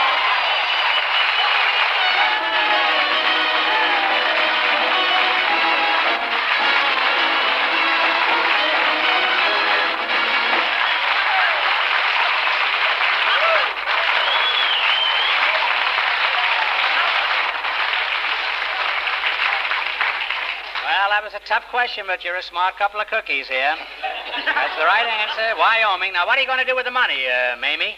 Oh, I need it for so many things. The first thing is my teeth. Your teeth. And then I'm going out and look for a husband. You're going to first get your teeth fixed and then look for a home, huh? Look for a husband? For a husband? Yes. What do you want to do, bite him? No, I want a millionaire, Miss Groucho. I see. And, And he what are you going to do with your money, Officer Fuller? Well, I think one of the most deserving causes today in this country is the Damon Runyon Cancer yes, Fund. yes, the Damon Runyon Cancer I Fund. believe in it, very I believe in sincerely. it, too, and I think that's a wonderful way to spend part of the money.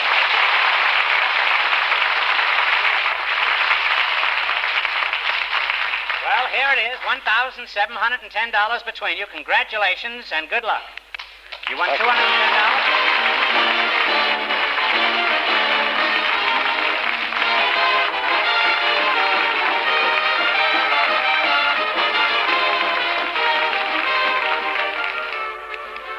The Elgin American Show, You Bet Your Life, is a John Goodell production. Transcribed from Hollywood, directed by Bob Dwan. Editor Bernie Smith. Music by Stanley Myers. Remember, next week's big question pays $1,000. Be sure to tune in again next Wednesday night at this time for You Bet Your Life, starring Groucho Marx. Presented by the creators of America's most beautiful compacts, smartest cigarette cases, and finest dresser sets, Elgin American. Good night, folks.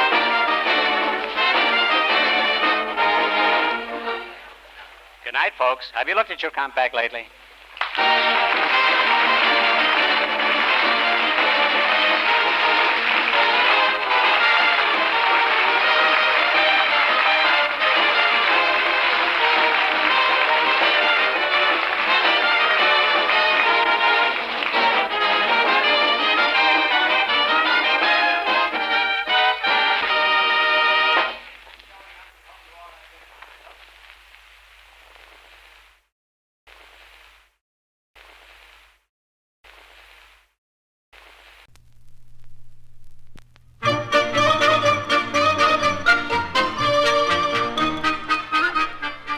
comes a time of year for each of us when we start to count the days till Christmas.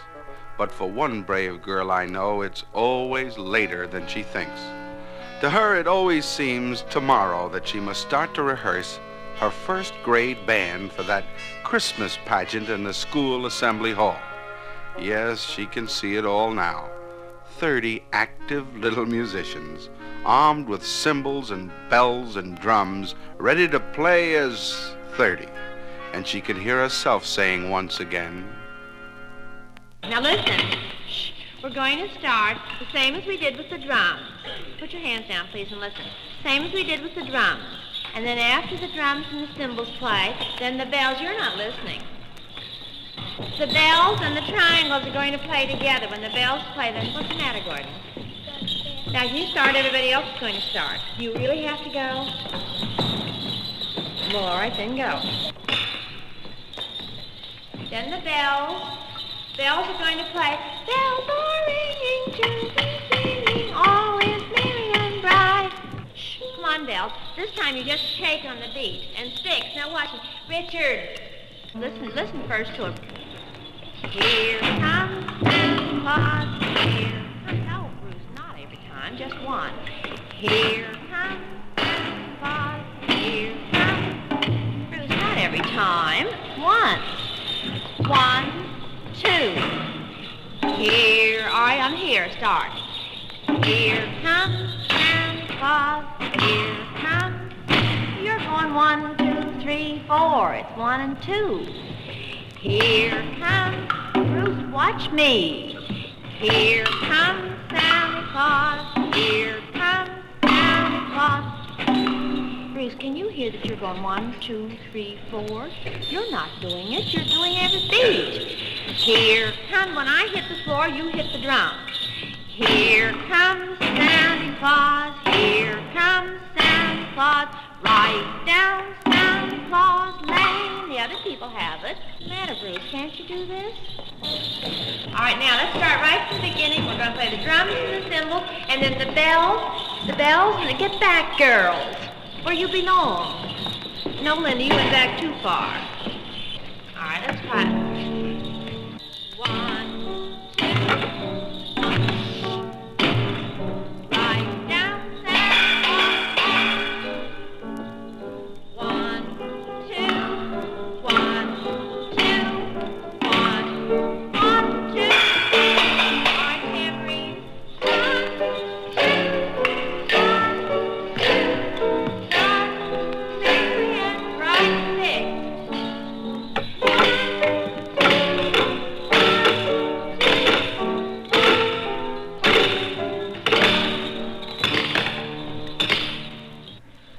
All right, we're going now to Santa Claus is Coming to Town.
Despite the news in the papers, I think the average guy is pretty friendly.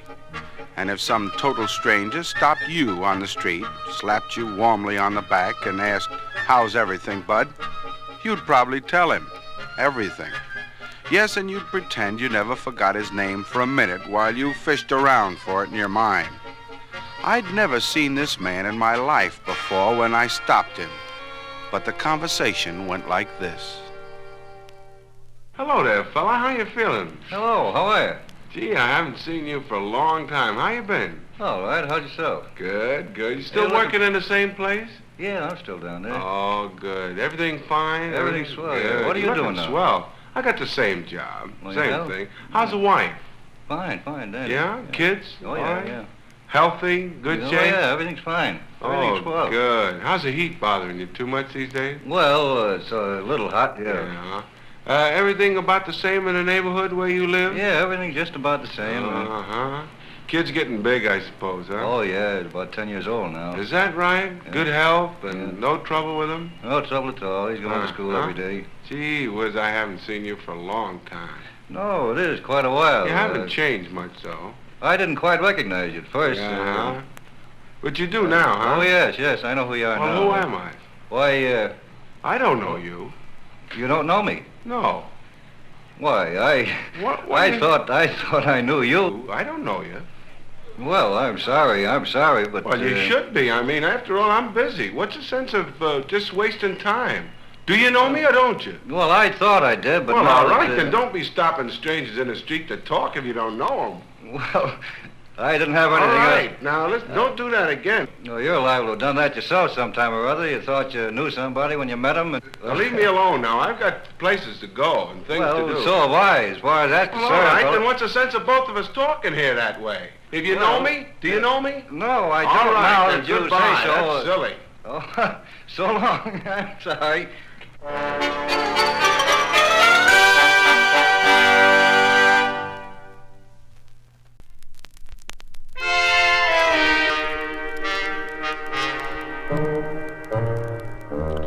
On this very day, somewhere in America, an after-dinner speaker will favor some local club with a few choice words. Around dessert time, the chairman will clear his throat and remark that he is indeed fortunate to present such a distinguished guest. But I've always been curious. By what stroke of good fortune do we get these speakers?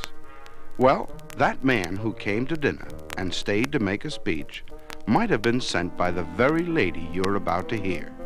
She runs a lecture bureau, and she's telling me about a man right now, a man you might hear someday. This Captain Michael Fielding. Mm-hmm. He is our bombastic. He goes into these foreign countries and he has a way of getting into the interior. He finds out what's going on behind the curtain. Mhm. And a very handsome man and does a very nice thing. You know, I think that's important for them, isn't it? And he's charming. And the women just adore him. Is that so? We had him at the Women's Club at New Rochelle Uh-huh. this past year. And because they loved him so much, he is booked into every woman's club in Westchester County for next year. Well, what is it about his lecture that does that? Well, he's telling them the importance of espionage. Uh-huh. How important it is for every country to have a good espionage system. Yeah. If one country has it, the other country should have it. Because we should know what they're doing on the inside of that other country. But he tells of his experiences. Oh, How as is he, a dashing? kid, dashing, handsome boy. That's Just one of those boys, just like yourself, just sweet and gracious. I mean, a personable, Yeah. friendly type of a person. And women love that. I know. I've heard them come away from other lectures and talk more about the man and what he said. Well, that's true. Yeah. Now, for instance, we've got a chap, he's a count. A count? And he is one of those very suave, gracious, gentlemanly, kind of kissing your hand type, you know. Uh-huh. That can charm a woman out of her socks. He is just charm itself. And the fantastic story of that man's life, why, he was, you couldn't harness him down. And a photogenic mind. He remembered everything he ever came in contact with. He has friends all over Europe among the titled and the peasant. We call him our soldier of fortune. Now we have another man. He worked with Einstein on the atom. And he is one of the outstanding scientists of the age. Yeah.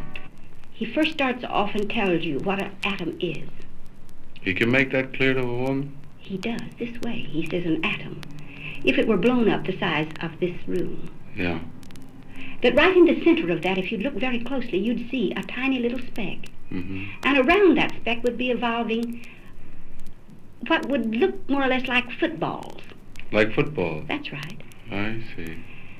And that's all there is to it. It's an empty hole. And they'd understand it? Well, I did. So that is the man. He'll cost you $250. Is there any of them that are bargains? No. Yes, I'm going to make you bargains on these three other boys. How about anybody on nature or birds or something like that? Well, nothing. Let me see if I have. I don't think I have anybody that on that particular subject. This man is a Hindu. A Hindu, huh? And he wears a turban when he speaks. And that little brown man on the platform with all the grace and dignity of his forebears. Uh-huh. And he said, you know, over there, if we fall in love with a beautiful lady, we say it this way. All the moonbeams that settle on the water couldn't tell you how much I love you. What do the women say? Oh, they just love it. Why, it's just one of those most beautiful things. They just adore it. And he is your, Hindu. He's your Hindu. He's a handsome boy. Bless his heart. Nobody on birds? These women are dying to learn something about birds. No, but I can pick you someone up that will give you a good bird lecture. Well, I think I got a good start here. You have, my dear. You have. What's your business? We do one radio program. Perhaps you've heard of it, the Candid Microphone. I've gotten it on the radio, haven't Have I? you? Possibly. You remember it? Not too well, because I don't listen to the radio much.